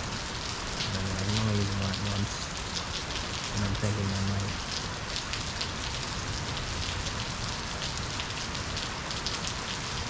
put that battery in. And so there would be a short space of time where the camera's going to be off, but it will, you know, we'll continue that battery, and I'll come down and check on it again as I'm uploading everything, and I might even start recording again up in my room, so.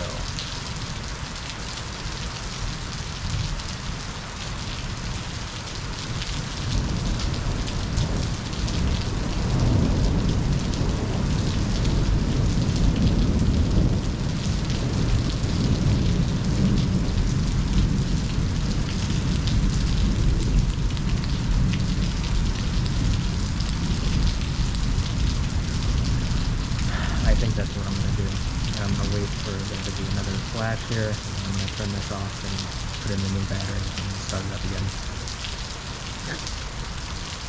So, yeah.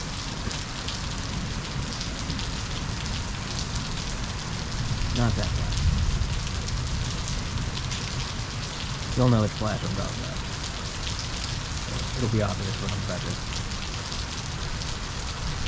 change the battery. Not that one. I like this. More than a few lightnings ago.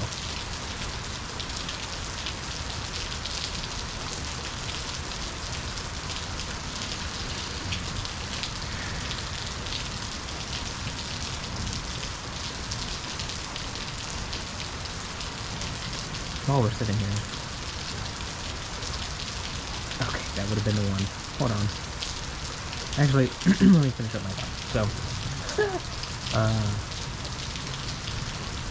you know, I was talking about Hey Ya earlier, and it just shake it like a Polaroid picture.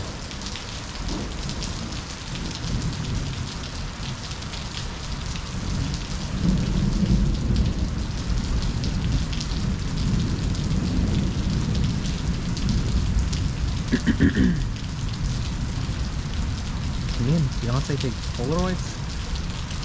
About 16K, 120 FPS, 240 FPS.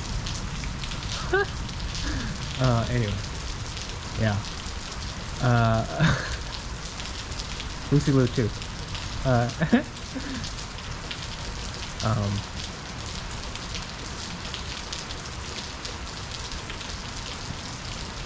First of all, really enjoy that album. Speaker Box and Robo. I guess it's double album. But,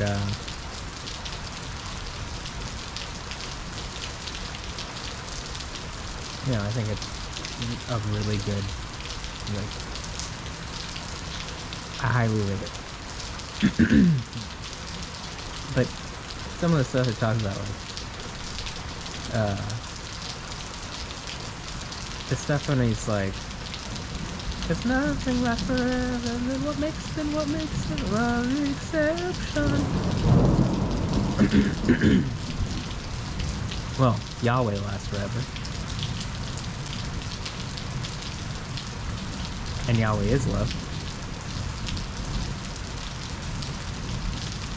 But, like, probably not the kind of love that they're talking about in that. Right? I think that's an affirmation of what I'm talking about.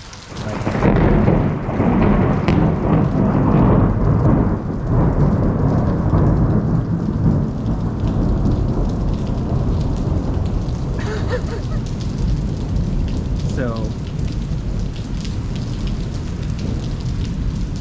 this is what I mean by, like, look, I'm making sense of the stuff that it's talking about. Like, the way we do relationship and love is stupid.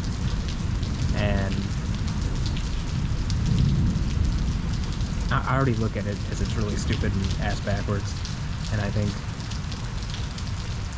people in the future would look at us like, how did they not get it? How are they this ass backwards? Like,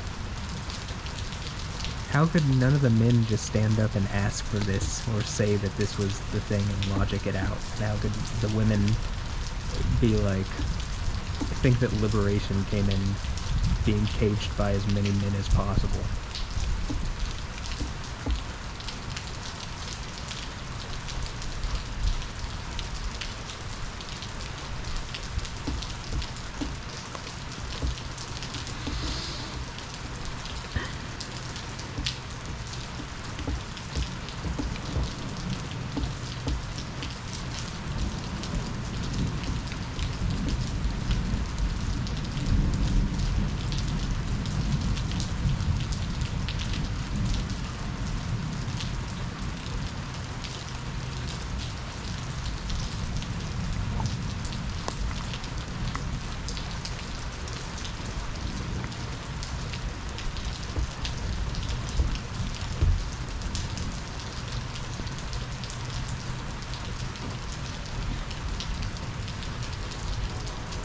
We basically teach women that they should give their virginity away as early as possible and be caged as early as possible by some man or even another woman, but generally not someone who's like actually going to be able to, like, again, one of my points is like, hey, are you bi or a lesbian woman? Like, if I have a harem of hot women, why wouldn't you want to join that? And like, oh, well, I'm the only guy that you'd have to deal with. But I'd also be able to check other guys, and like, you know, there is a certain thing that I bring to the table that seemingly, I don't see any other human bringing that to the table.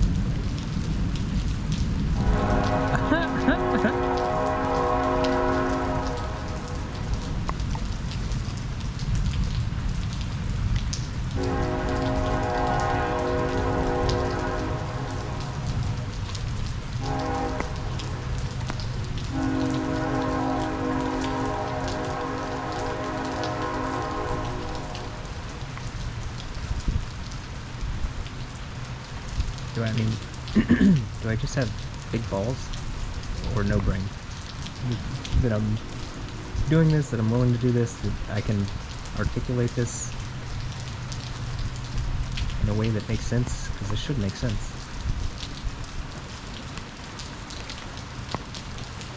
Also, the, you know, Hey Ya and Hey Ya is the Polaroid picture of Beyonce and Lucy Liu. Is that a picture that someone took of them in the nude and like is using over them as blackmail or something? Like, was my thought process with Stephanie Houston, and then like what came out about Harvey Weinstein, and seemingly, you know, there's men who do that and then make you sign NDAs. Apparently, even Justin Bieber, Mr. Christian himself,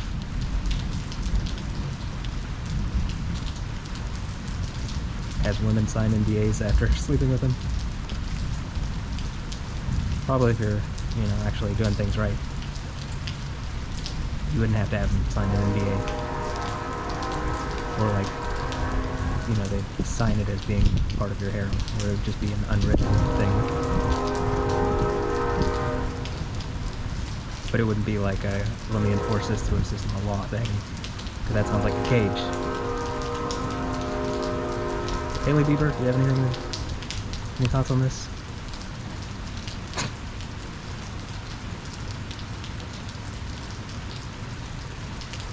Stephen Baldwin, do you have any thoughts on this?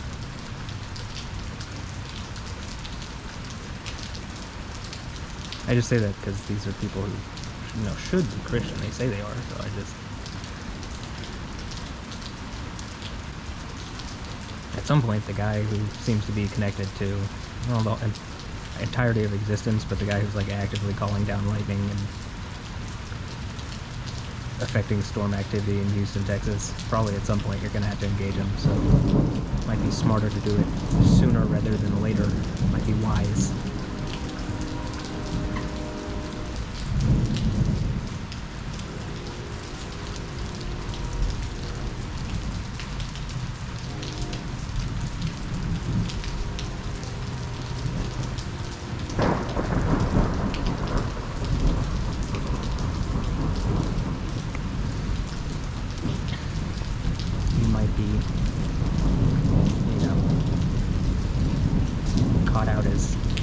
Hypocrites, untrustable, and loathing and detestable if you don't just come out and say something. You know, to me, the person that, really the only person that it matters to, right? Engage me like a human instead of not at all, / antagonize me with pictures, you know, and whatever other types of activity is insinuated to be going on. Because, you know, the weird shit that they get in on Hollywood.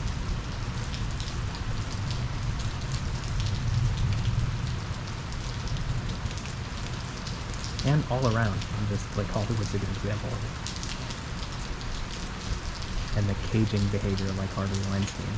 Except, you know, I think the girl loses her virginity to a kid when she's 13 and she has, and he has nude pictures of her for the rest of his life.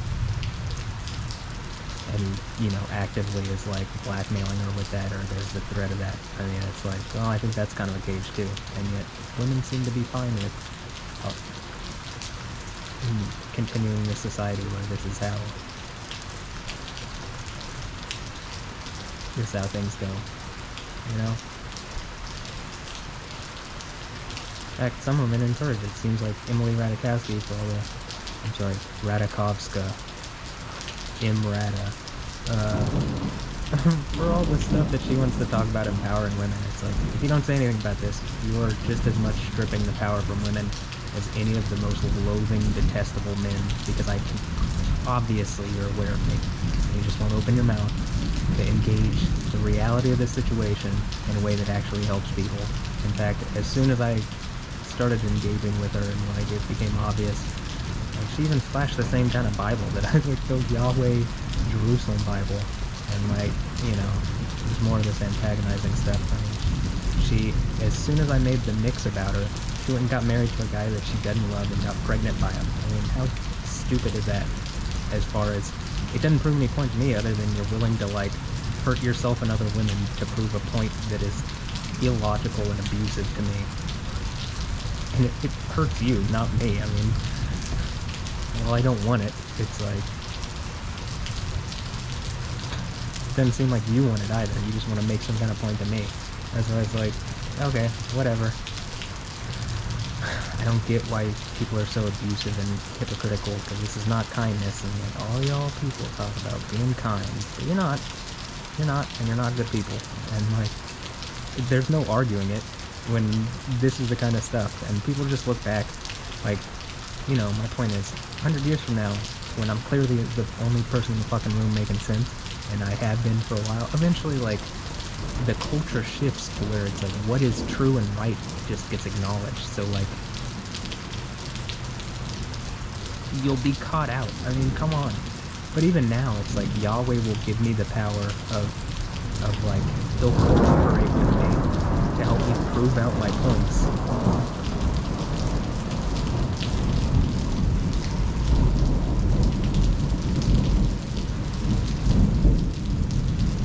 To be honest, I don't want to have to wait 100 years.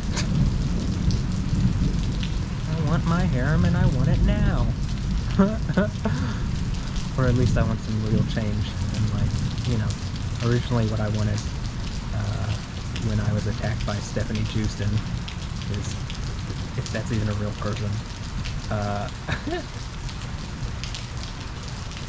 is just a wife whose body count is 0, and who, you know, Stephanie Houston was attractive because she had this image of being chaste and, you know, not a straight up whore, but she's only made even more snaky that the whole image was made up and that she actually is snaky and a straight up whore, and she was used as, I mean, I'm pretty sure the whole point is that she was used as like a sexual trap to try to like beat me over the head with her,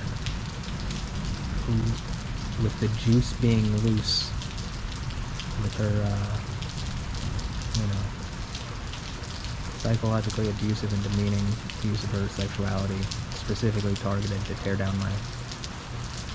me down, tear my mental state down, to like abuse me. She was put into a video game that I like after I made art around it.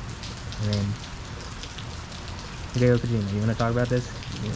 Do you have anything to say? Am I riding? Should Japan look at me as a deity? Because I mean, it looks like I'm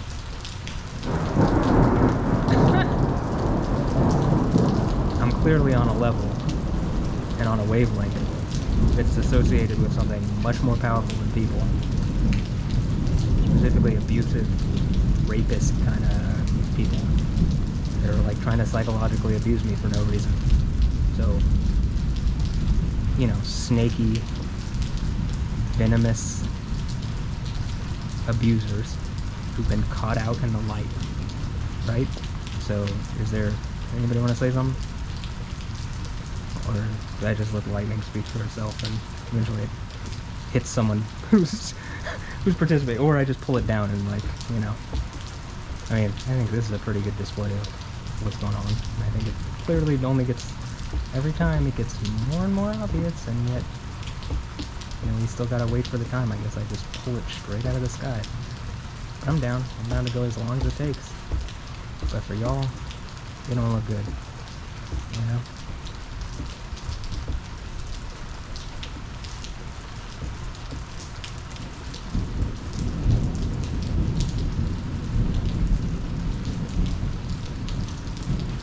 I mean, I even noticed something this week.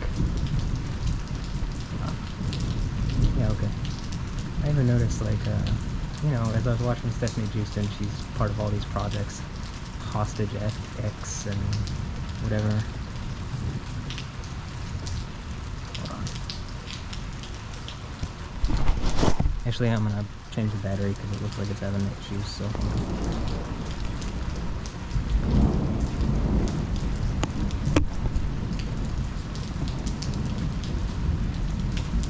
Okay, ending this now.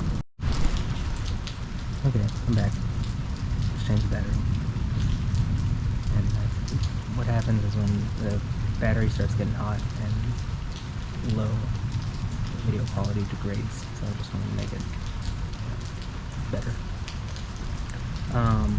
But yeah, I mean, it seems like, you know, Stephanie Houston doing this,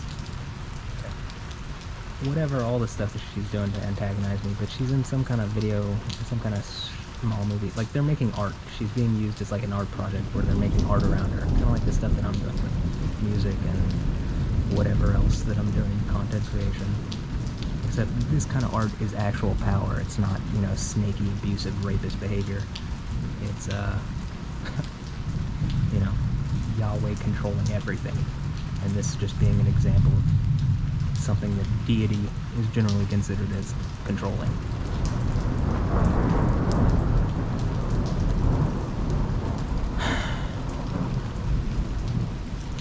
So,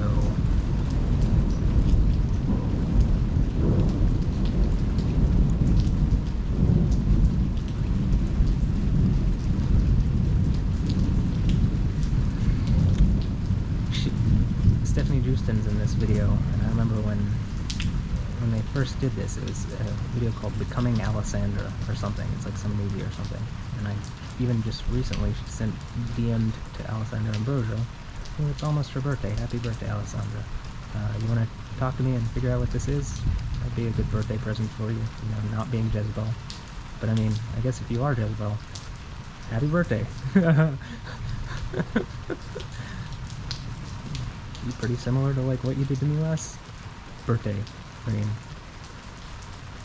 it kind of seemed like you beat me over the head with someone's sexuality last birthday of mine.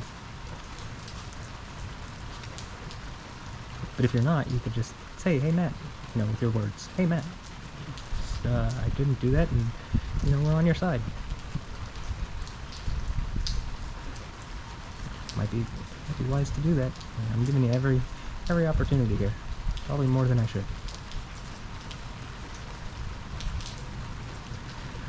But Stephanie Drewston does this Becoming Alessandra thing.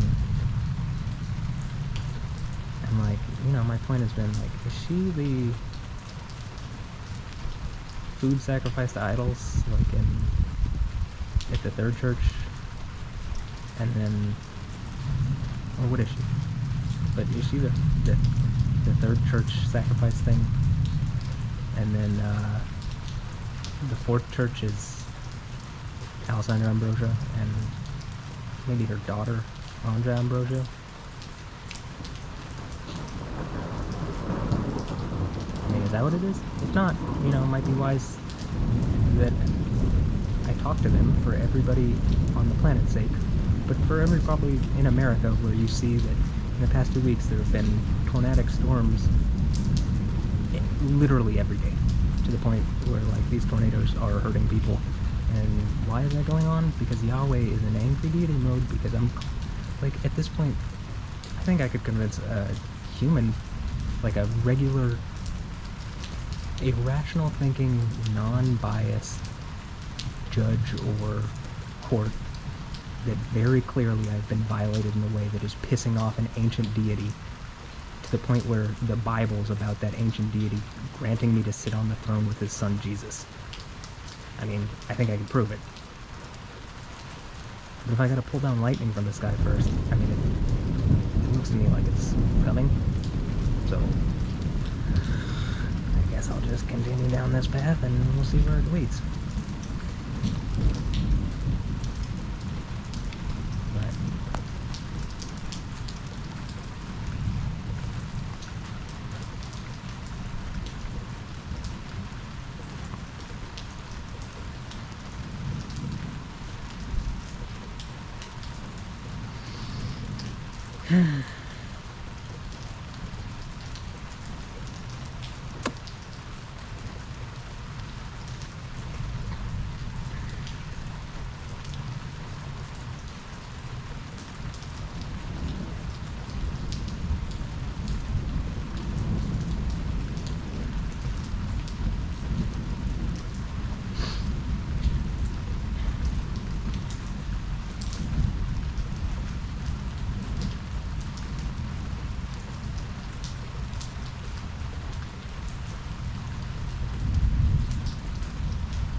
People not feel bad about this? Like, I'm just like, I mean, I don't think all of you are sociopaths.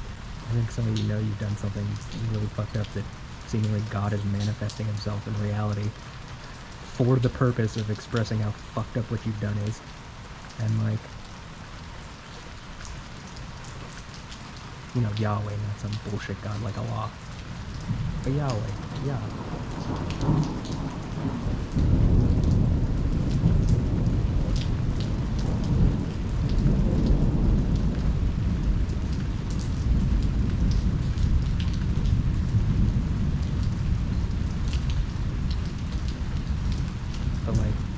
Imagine you aren't eaten up on the inside, and like all it would actually take is like, engage the situation, help me fix it, and you know what, probably I would forgive you and Yahweh would forgive you. But being that that doesn't seem to be what's going on, I can't imagine what is preventing people from like actually engaging this in that manner.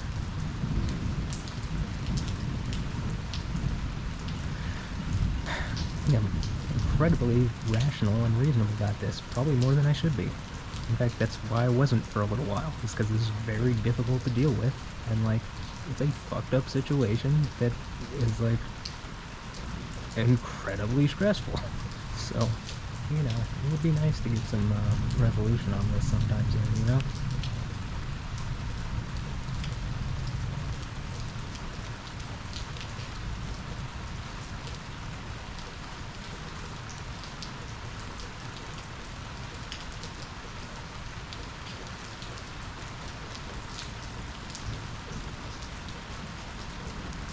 You know, I'm also gonna add this. I think it probably pisses Yahweh off when, like, this subversive tactic of calling things climate change and then not acknowledging God or Yahweh, but yet personifying nature as Mother Nature. I mean, I think that pisses Yahweh off. Because you might as well just call it God or Yahweh at that point, like, that's what's doing it. If you're gonna say Mother Nature, I know it's an expression, but, you know, choose your words carefully, because it's what you're expressing is the reality that you feel. So if you're saying Yahweh is mommy, I guess that's okay too.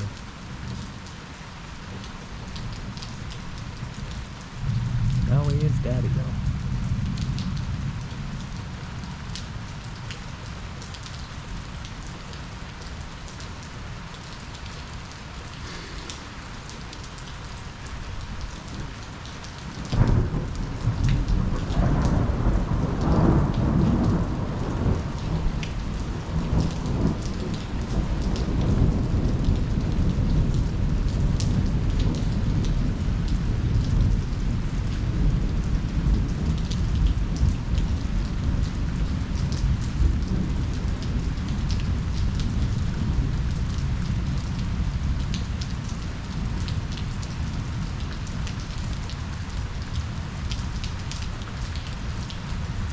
I mean, look, also, if I'm misreading something, if I'm, you know, hypothetically, because nobody's saying anything, and I'm having to, like, you know, observe out my conclusions, like, I'm having to observe and then base my conclusions on observations of what people are telling me, so I can't get the entire picture because people just won't tell me the entire picture. I have to seemingly sit here and, like, reason out what's going on, again, based on, like, something that's inherently going to be lack the information that I need. It's going to be an information asymmetry where, like, you know, there's more information behind some kind of veil that I'm not being allowed to, like, look behind.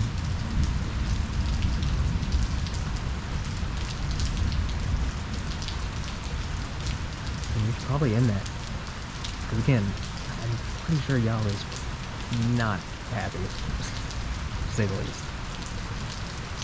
And, like, when I see this stuff like this Stephanie Houston or Alessandra Ambrosio or any of the women that I've talked about, or any of the males or celebrities or whatever that I've talked about or called out or just whatever, it's like, my point isn't to be angry, raging, whatever. It's that clearly something's going on and that people have pretended that it wasn't, and then it got to a point where it's like so manifest, and it's becoming so manifest that it's like, I'm pretty sure this is like, we're getting close to the book of Revelation, if not, you know, already at the beginning stages of it, right? I mean, the events of it, not just the churches of it. The 7 churches of Asia. But, like,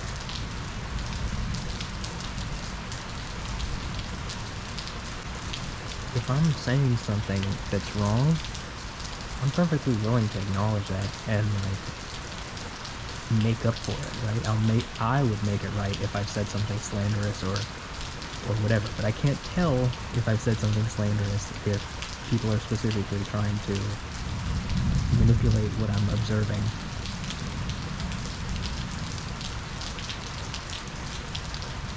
And distort the world that I see.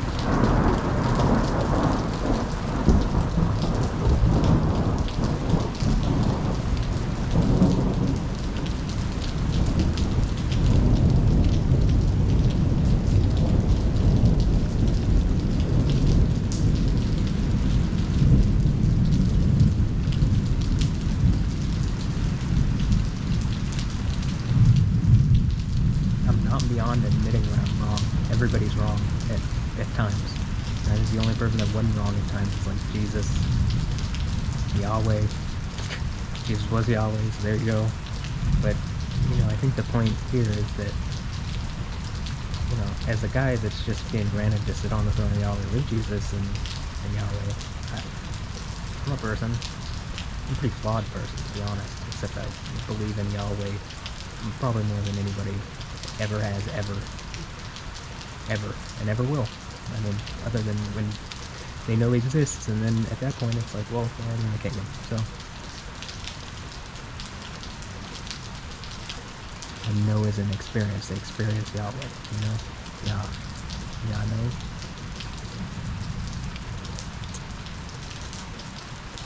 So, I'm perfectly willing to admit, I think it's also, if I am being some kind of a leader, I think it's a good sign of a leader to admit when you're wrong.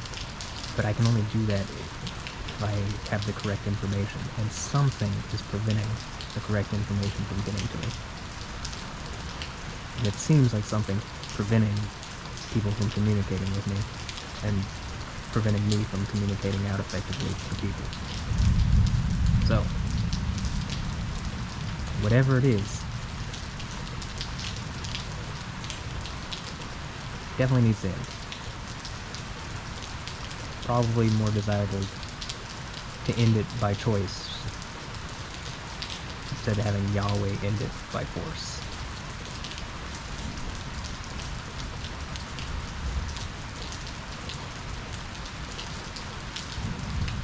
But maybe that's what Revelation's all about, so.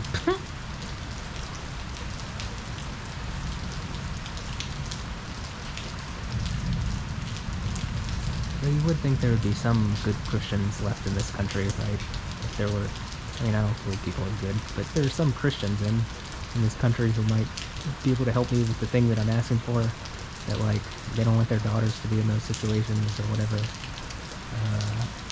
caged by men who are basically abusing them until they die, psychologically and blackmailing them and whatever. I mean, because that's, like, literally, I know a guy who used to secretly film women and I think it's more common than this, but he just tell me about it. The guy that I used to work with. But he used to secretly film women when they were having sex, and then just, you know, he'd have whatever this is as blackmail over them, and like,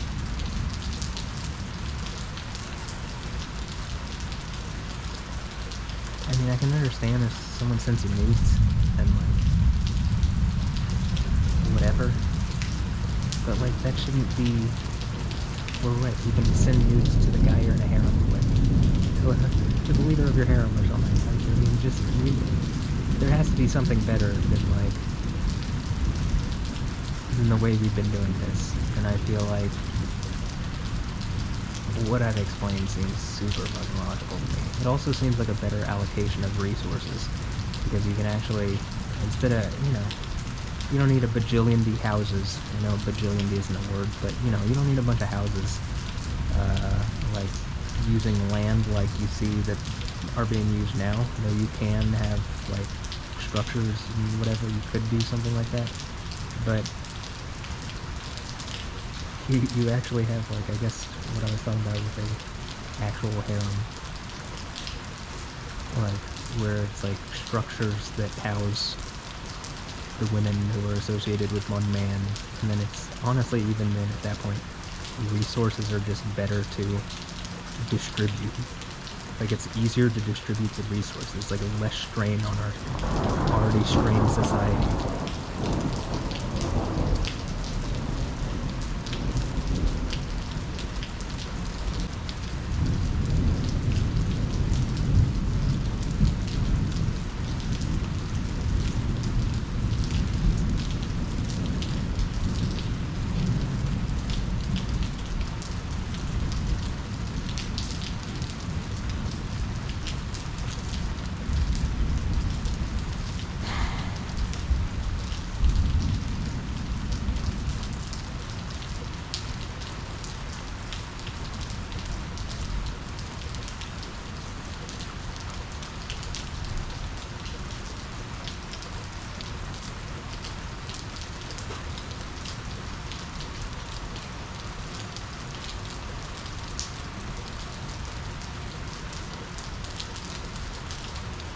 It's like if a guy was like, what are your intentions with my daughter? Well, she could join my harem with other women who are like-minded, and we can all provide for each other and not be caught in cages from people that are psychologically abusing us and tearing us down for the rest of our lives. We can actually, like, you know, live a loving life with each other in a way that we provide for all the needs that we have, and, you know, avoid a lot of the pitfalls of serial monogamy in our broken society where most people are unhappy and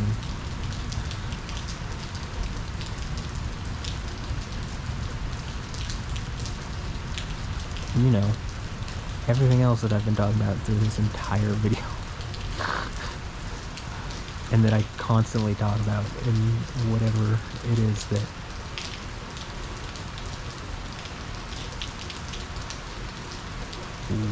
I'm doing, seemingly. That was pretty spectacular too, so. Yeah, those are my intentions. Lightning and, building a harem that's protective and comfortable and provides for everybody, and, you know, part of the joke for me is, okay, if I've convinced some of the, like, most socially powerful and beautiful and intelligent and whatever else, but, like, ultimately, you know, well, like, as far as, not ultimately, but for this point, in wealthy women that, like, what do I need to provide for? You know what I mean? Like, other than being a good person. Like, that seems to be what most men don't do. Or being connected to a deity that controls everything. You know, being on the throne of Yahweh. What do I need to bring more than that? You know what I mean? Seems like I brought the idea. I don't hear anybody else talking about it like this. So, at least not anybody in the West. You know, maybe in the East, but even then, or in the Middle East, but even then, doesn't seem to be with the amount of wisdom, and I'm not even using that much, as I said earlier. In the OBS version of this video, so I'll have to go look on that one. But.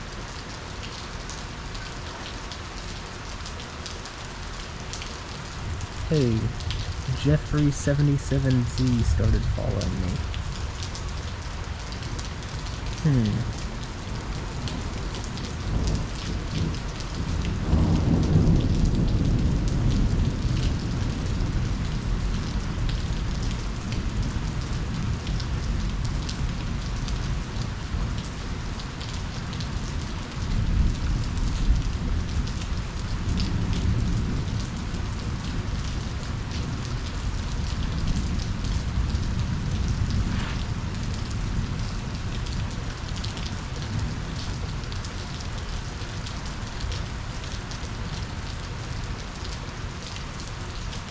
You know, even the Stephanie Houston, if she's a real person, I mean, obviously she's, well, at this point, I don't know, CGI is pretty good.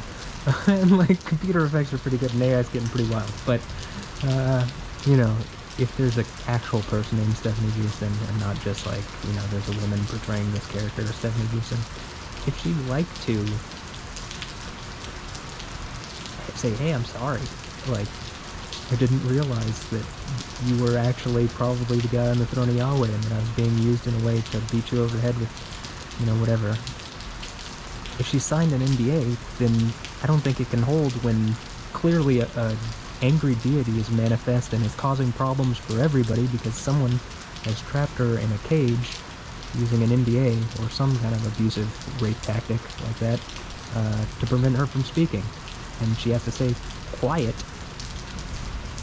I mean, is that the reason her character's named that? And, like, you know, it's like a rape joke out in public or something?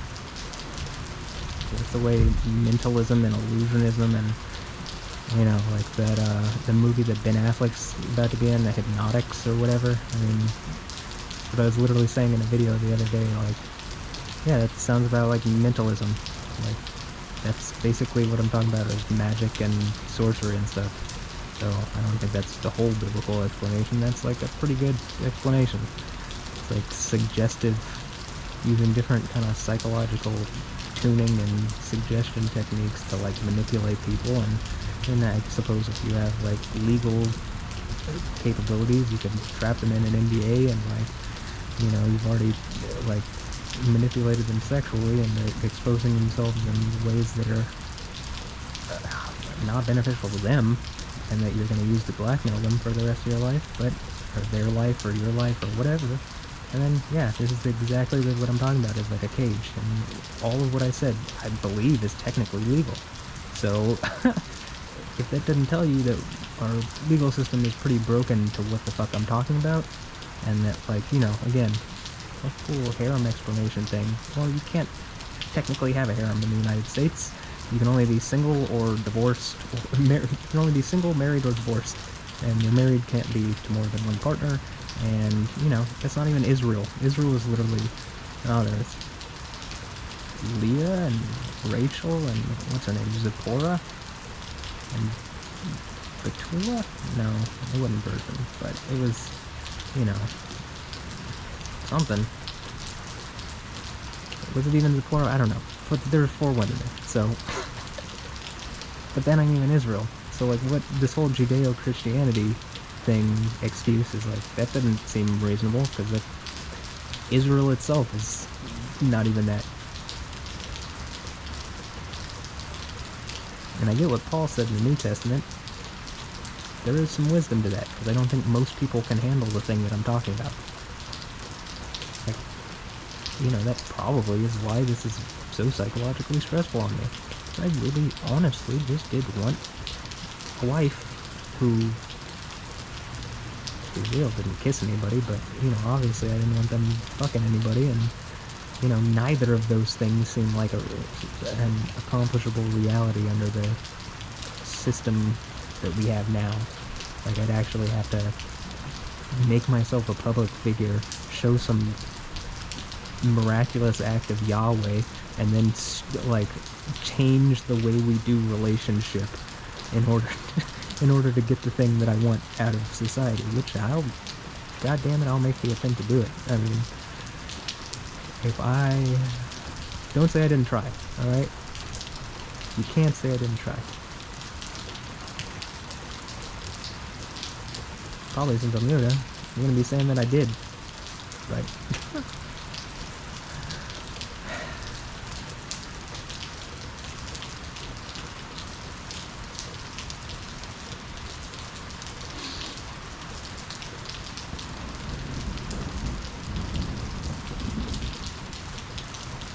But, it does seem like, you know, people are just staying silent on this. They're just liars and hypocrites and bullshit artists, and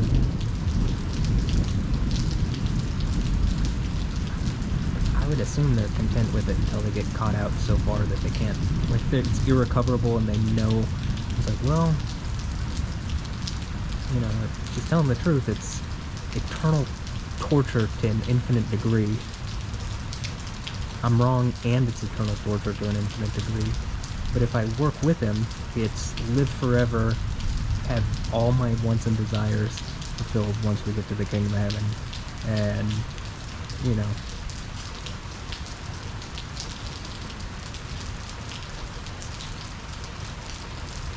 just a better reality. I say all my wants and desires, but, you know, the ones that are, I don't know, people want and desire stuff that's, like, not good for them. So, like, and some of it's just because they don't believe that there's something better. Like, I think Yahweh would literally make super women, like, you know, like Superman, but like super women to, like, make the point. Like a harem of super women. I think that's Yahweh's Zavot on the mountain with 144,000 virgins. So I'm gonna guess those virgins are probably empowered in a certain way. I mean, there's a song that only they know, which I think is kind of indicates something supernatural is going on with them, along with them being on Mount Zion with the one like a son of man. So, but I'm pretty sure, like, you know, again, what are your intentions with my daughter? Turn her into Superwoman, Supergirl, one actual Wonder Woman? I mean, Gal Gadot. You know what when I'm going through, like, the Old Testament, Yahweh Sabaoth seems to have some crazy stuff that isn't normally talked about. Like, I mean, is his chariot literally 4 kissing sisters? Am I just going crazy here? Because that's coyote, akut. Like, these words seem like pretty, it seems, you know.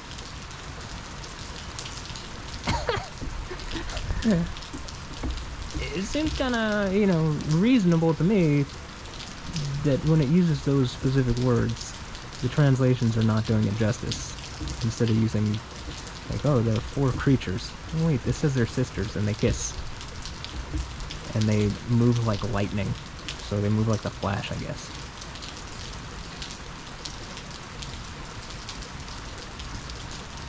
So, if I'm on that throne, I mean...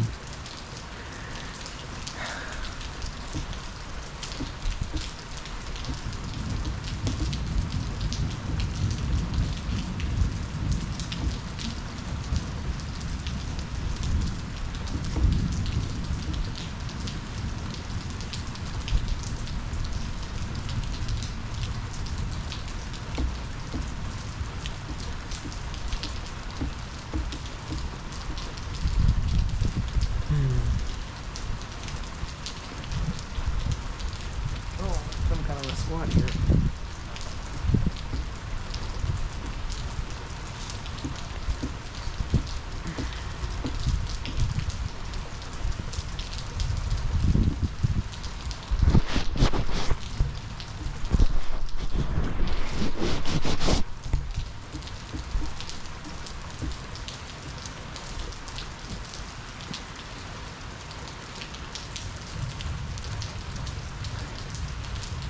Again, the 4 kissing sisters thing I was talking about. It's in Ezekiel. The beginning of Ezekiel. And like, I mean, pretty sure the words coyote, right? And achut, and neshach. So, living, but as a feminine multiple form in the term for sister, and then kissing. I think it's all in there. And again, they move like lightning, like the Flash.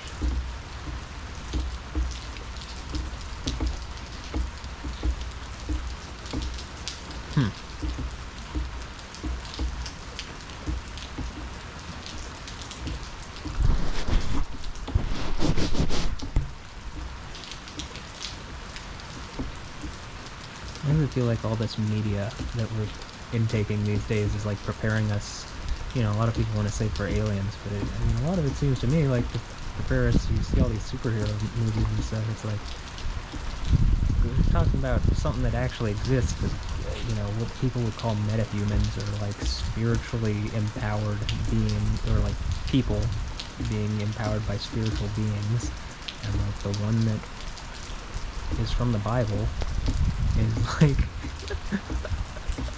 the most powerful, supreme of them all, and yet, you know, all the other ones have figured out ways to manipulate humans into going with him instead of Yahweh. And so, like, you know, Yahweh will act through one person, or, you know, I guess a bunch of people, but I suppose the idea of being, you know, sitting on the throne with Yahweh is like, he'll act through you in the same way, or maybe in a more impressive way than he acted through with Jesus, but he couldn't have done it without Jesus. I think the whole Jesus thing actually manifested Yahweh in real life, and then Jesus is saying, I'll pass that torch to you, or, you know, to me, but to the one who conquers with the 7 churches, and being that I'm the only one who seems to even acknowledge that that's a thing that someone could do. Yeah, I think that's me. Yeah. I think that's yo. Yeah. Yoda.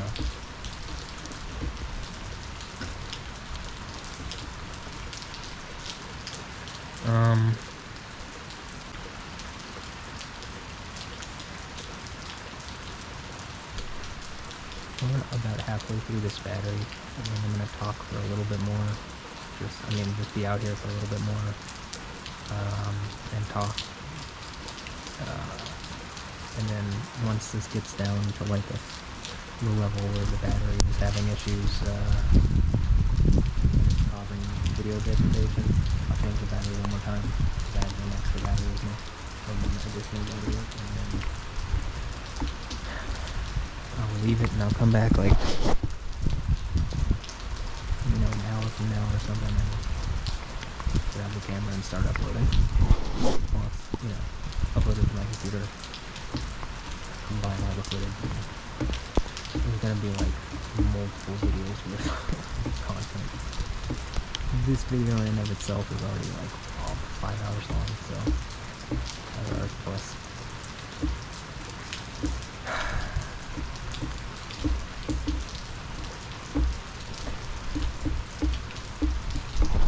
But like again, I want to add, when I talk about this stuff where I'm like, why is to most Christians, like the thing that I'm saying about, first of all, the name Yahweh being important, like of course it's important, it's the name of the God you follow.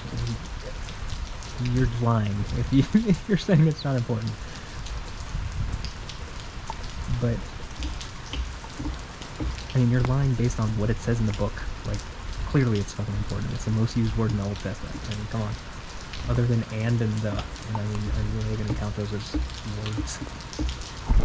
They're words, technically, but...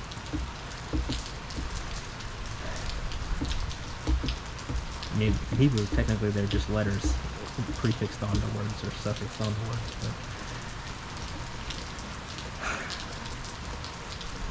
but like, the Christian parents, like,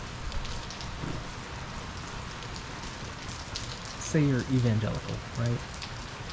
And you identify as conservative and right-blooded, like, whatever blooded, red-blooded American, and same thing on the other side with, like, I guess if you're a super liberal parent,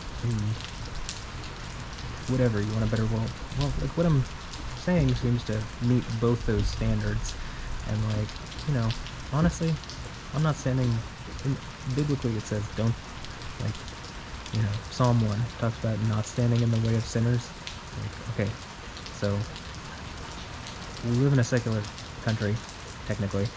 Like, honestly, a lot of this stuff where people are, like, so worked up about LGBTQ and trans and stuff, why don't you focus on actually providing, like, a working system of sexuality for straight people instead of tearing gay people down and creating, like, a struggle that people have to fight against on that side.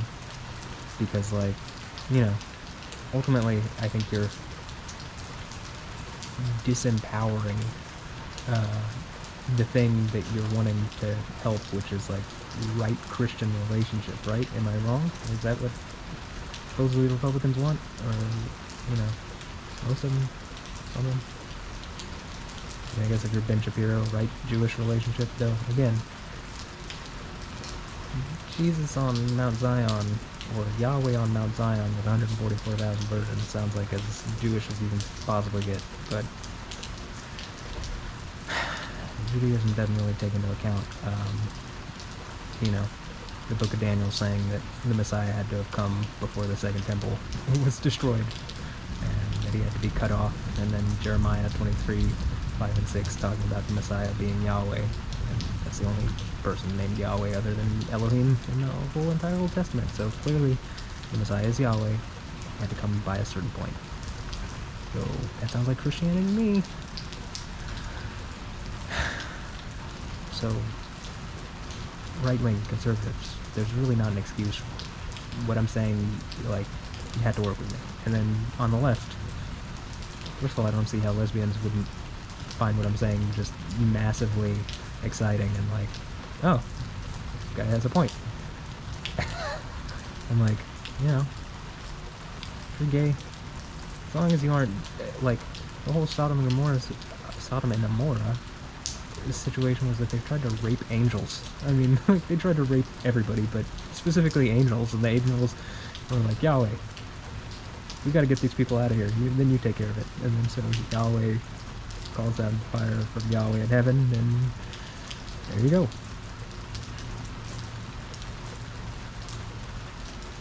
I haven't argued with someone, but if there's a Yahweh to call from below to the above, that sounds like...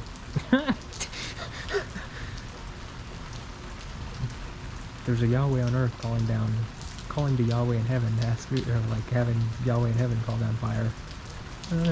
Probably the whole thing with Jesus being Yahweh, it would make a little more sense then.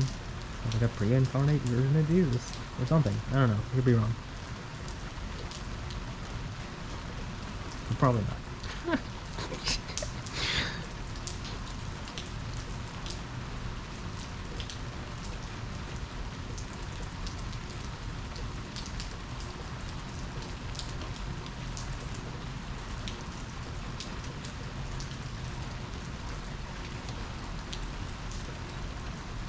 So if I'm on the throne of Yahweh, is this what Watch the Throne by Jay-Z and Kanye West is about? They're just watching me? Or listening, watching, listening, watching? You like dubstep? You like mudkips? You like dubstep? You like, the yoys? Or no? I'm tricked by all that Nation of Islam nonsense.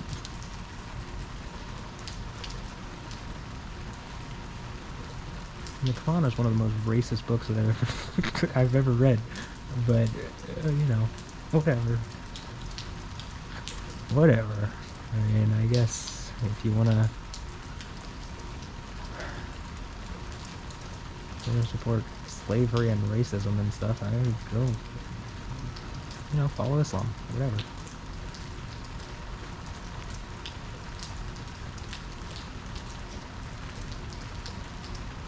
Or Nation of Islam, and call yourself L's and Earths and stuff, and think you're a part of a chosen few people that have certain knowledge that you can get anywhere on the internet these days. Don't think that was the point. Honestly, I think what I'm offering is like a better reality for your kids too. I don't get why you wouldn't just be like, oh yeah, he's right. Yeah, those are my intentions for your daughters, so,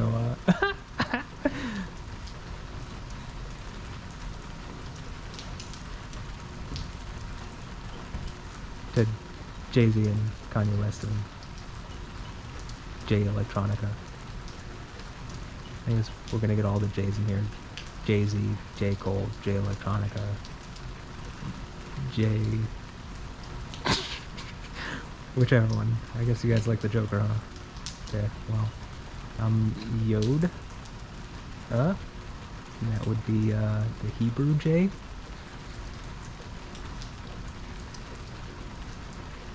Shalom. It's kind of like, when you say salam, except, you know, it existed before salam, and, it's like, clearly the Muslims and Arabs were huge fans of the Hebrews because they took everything that they wrote about and did and just changed it a little bit, and that's their culture and their religion. So, you know, I would think that following the more original thing is the thing that you'd want to do. But if you want to follow the thing that's already following something and it's doing it in a way that's clearly, you know, goofy and false, well, I mean, you know, go ahead, whatever. Who am I to force you to do anything? What is this? Slavery? What is this? Islam?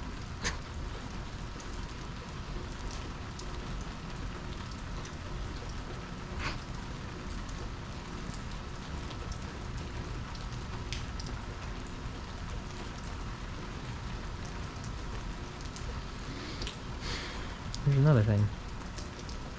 In the Bible, the area Saudi Arabia and the Arab world exists in, I believe, is generalized as Midian, and like the word in for a province, I think in like if I'm reading through the book of Esther, when it's talking about the provinces of Akash Sarus from India to Ethiopia, the word for province is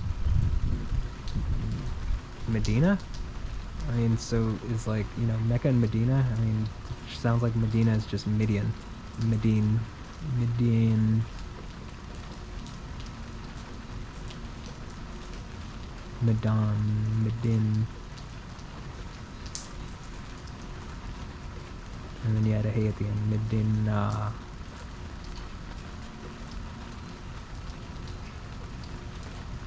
And like, look. When I see the Israeli troops beating the people in Al-Aqsa Mosque, it looks like police brutality to me, right? And like, it looks like some people not following what it says in the Old Testament to treat strangers in your land, like, with dignity and respect because they were slaves too in Egypt. But, I mean, the whole Al-Aqsa thing is like, well, that's not really where the mosque spoken of in the Quran is. It's not even mentioned in the Quran. It's just something that modern day people have lied about in order to have some kind of claim, like for Muslims to have some kind of claim on the Temple Mount. But like, all archaeological and historical signs point to that's not what that is.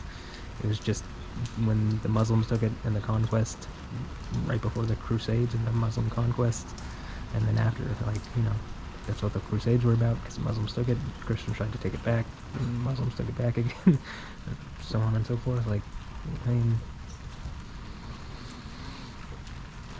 they just put up like a temple to a fake god to a knockoff of Yahweh, known as Allah. Again, just the generic title for God, that any god could be called Allah. In fact, I think Allah, when you put a hey at the end, I think that makes it a feminine god, right?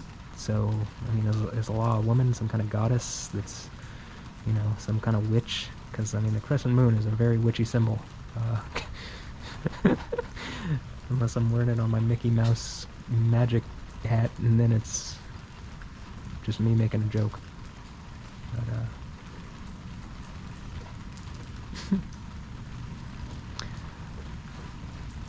okay. You know, I was sitting out here just kind of talking about whatever I can think of. It looks like this is chilled out, and like it could start again, but if I put another battery in, I don't really think it's going to happen right now. It could. So I think what I'm going to do is, when this starts to, when I can see the film quality starts to grade, I'm just going to end the video and take it in, start uploading it to my computer. It's already like 6 hours, like I said, or 5.5, 6 hours, so.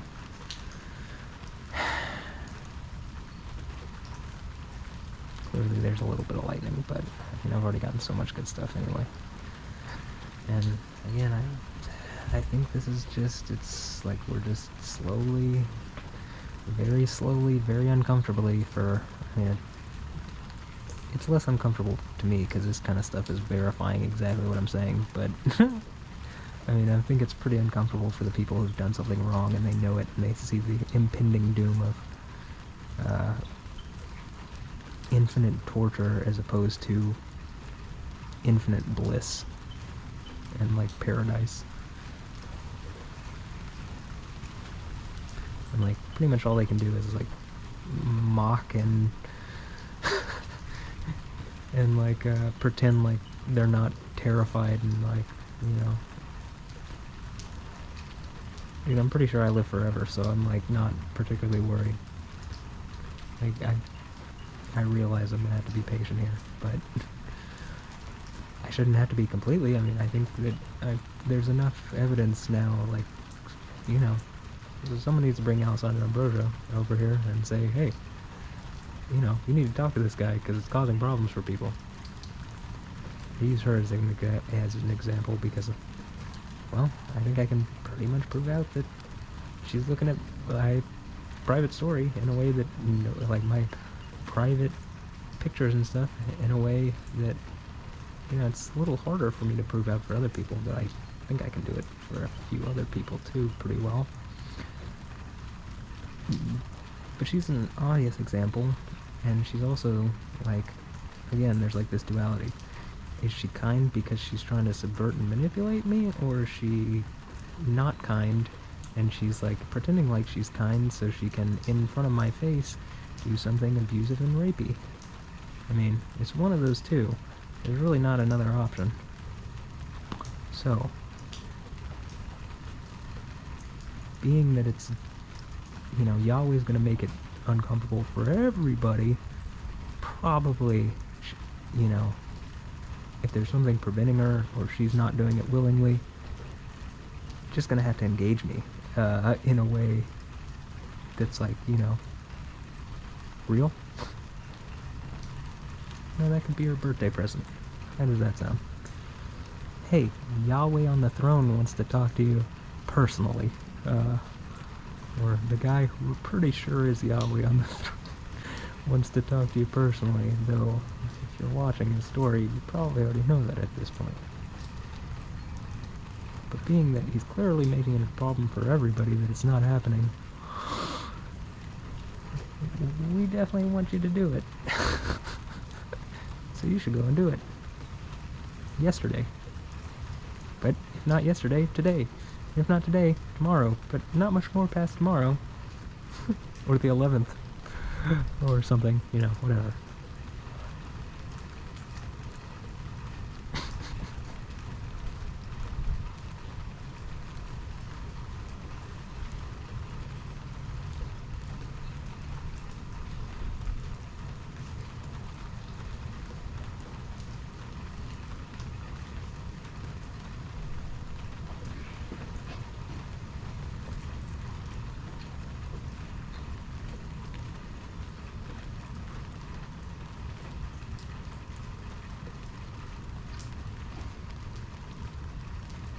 If I'm Jay-Z, does that make me the Omega?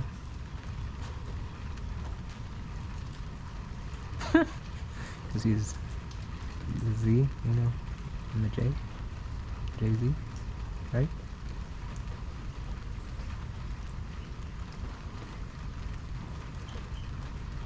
It's a joke.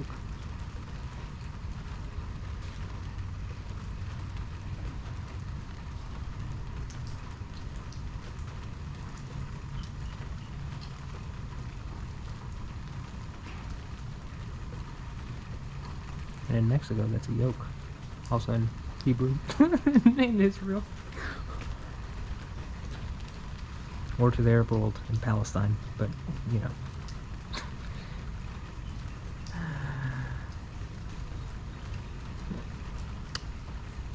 Definitely, the Quran doesn't look favorably towards the Philistines.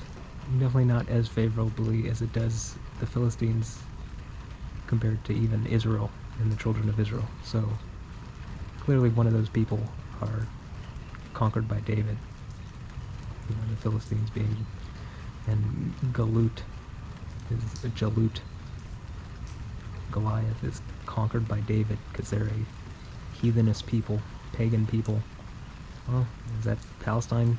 I mean, is it only because they follow fake Allah that this whole thing is overlooked and they're like, nobody brings up, like, yeah, I mean, I'm pretty sure it says in the Quran, like, Israel, that's Israel's land. I mean, I don't think you can make it say anything else.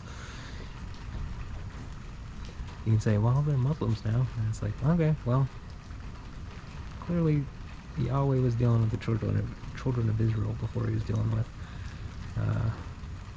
before fake Allah was trying to deal with whomever else, or whatever else, with the Arab world. So, probably the Quran itself kind of solidifies that Israel is Israel is the state that should be there, and Palestine is a group of heathenists liars or something. I don't, whatever. Not that they can't be, they're people too. I mean, and, if they were Christians, well, the Bible definitely says something. The idea is that Yahweh makes himself accessible to everybody, but being that they're going through a fake Allah, they don't really have any any standing against against Hashem. In order to beat Hashem, you'd have to be Yahweh, because Yahweh is Hashem. You get it?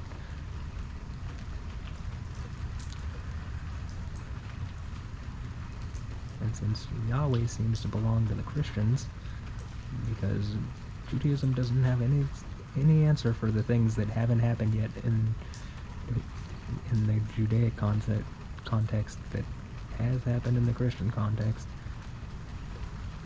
As I was talking about with the whole Ben Shapiro thing, so reasonably, Christianity's just Judaism, but it's instead of being one religious, like one ethno-religious group, it's like every ethnicity can now follow Yahweh in a way that makes sense.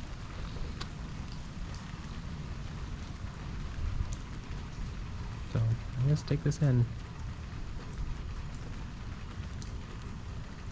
It's not like I'm lying here. It's not like I'm not saying things that you don't see. There seem to be immediate reactions from angry deity, I'm only going to assume is Yahweh.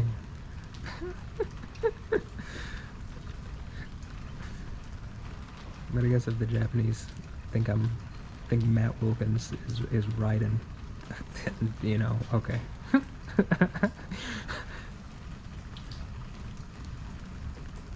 Or that I'm the Monkey King, or, whatever the fuck it is.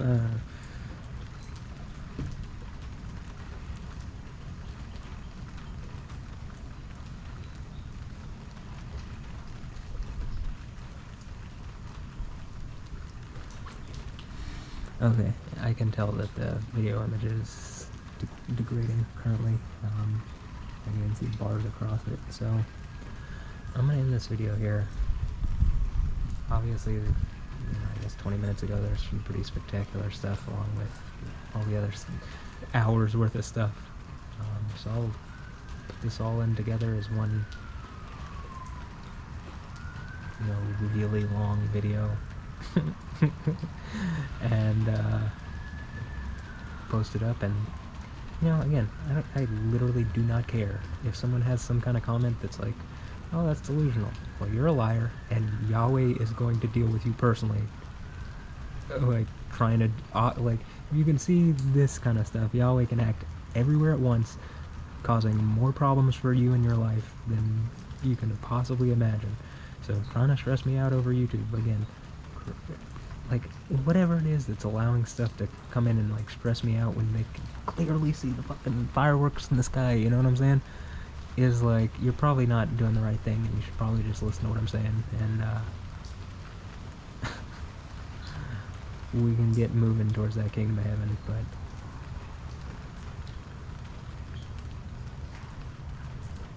Okay. Alessandro and Broja, come on. My last statement here. Bring me my harem and Alessandro and Broja, okay? Seems pretty reasonable. Or at least, let's engage this reality in a way that's better for everybody. I'm not saying it's not better for me. It's definitely better for me. Better than this, where people are specifically trying to, like, make me feel bad and torment me and stuff, and make me feel like question my sanity and reality and all this other stuff. So, that being said, I hope you've enjoyed, and yeah. So, okay. Later. Hold on. Later. Yeah.